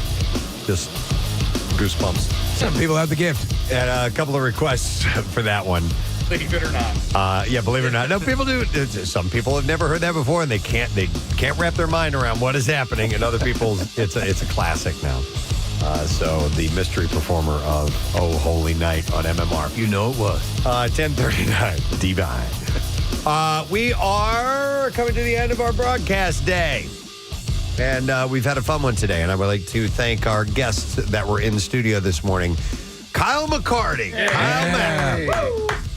Came in with fellow musicians Michael Ian on guitar and Alvin Burnett, who played Cajon, a great drummer, and their group, their act, I should say, Minute by Minute. It's a Michael McDonald experience. It's going to be playing Friday, January 3rd at the Landis Theater in Vineland, New Jersey. And you can get tickets through thelandistheater.com. They sounded great. They did. Terrific. And I think it's going to be a hell of a show. 11-piece band and all kinds of music playing from Michael McDonald's repertoire, from Steely Dan to Doobie Brothers to his solo stuff to Van Halen. Yeah. Which is pretty damn awesome. So that was enjoyable. Pierre Robert's here. Hey, man. That was fun to listen to, although I would have been curious to see if they could have taken a go at the Pina Colada song. Yeah. I know you really wanted that. Yeah, I do. Detest that piece of music. However, there's another song I really hate, which is Adam Sandler's Thanksgiving song. It sounds almost like the song he just played. Adam Sandler, just like Moon, June, Spoon. Yeah. Hey, you got a turkey? Okay, it's a fine day. Let's go play. Oh, for God's sakes. Yeah. Take a minute and just sit down. It's like the original Hanukkah song was great. And then he added 3 more, which I could have written better. Because, But the turkey song, he literally makes up words just so we can rhyme them. The Thanksgiving song, yeah. It is god-awful. Some people love it. Yeah. Some people hate it. Sarah, who follows me on Thanksgiving, although I did a 8-hour show this Thanksgiving, so she only got 1 break. Oh, man. I finished at 6:45, so she got to come on at 10 to 7 and say hello and goodbye at the same break. Wow. But she did at least play that song, the Thanksgiving song by Adam Sandler, so I didn't have to. You heard it here first. Some songs you don't hate, and you hate that too. You got a handful that you hate. Yeah, and I hate them with love. Yes. Have you watched the Yacht Rock documentary? I have not. It's really good, and it's up your alley. Like it's the dive into where this music came from, how it affected all other kinds of pop music, and just the celebration of those artists as musicians. I think you'll really appreciate. Well, it borders up against, CSN and Eagles and even Grateful Dead to a degree. So Loggins and Messina, for example, I loved them. Excellent. Just incredible band. And Steely Dan and so many more. Anyway. By the way, stay to the very end of it. There's a little kicker with Donald Fagen. That is just, wow. It's the cherry on top. Yeah. I was like, whoa. It was great they left it in there, but I'm not giving it away. You have to see it. Can we get the letter of the day from you, sir? Sure. All right, here we go. Preston and Steve on 93.3 WMMR. Now, the Daily Letter. And the Preston and Steve show is brought to you today by the letter. I as in intellect. All right, and we have 2 more to go, and then we'll give away a 4-pack of tickets for the biggest New Year's Eve party in the city. It's December 31st, obviously, at Xfinity Live. Tickets include all-inclusive food and bar package, live performance by Go-Go Gadget, multiple DJs, karaoke, silent disco, bull riding, midnight celebration, and more. 21 and over event. Tickets are on sale now at xfinity.com. For all of the information. Are we on day 2 of decorating? We are. Okay. And Kathy, do you love it so far? So far, I love it. Thank you. I actually did find something that you have that I actually have at my house. Really? Wow. Yes. How about that? How about that? It's the giant gold bow that you just threw up on the wall. I mean, it's old and wrinkled, but I actually have, they're not that big, but I do have giant gold bows. They're like bad plastic. There's a certain amount of fabric with cancer-inducing plastic laced all through it. No, it's not plastic. It's the one on the wall. It's like squishy. Okay, all right. That was from G-Boys. We left the price tags on over there because everything was overinflated. Nick, you used to go with me. I did, yeah. And I mean, somewhere in the collection is this piece of white violin that they had glued some kind of pine cone to, and they were calling it Christmas, and they charge $85 for Oh it. my God! I mean, then I have a ceramic Santa.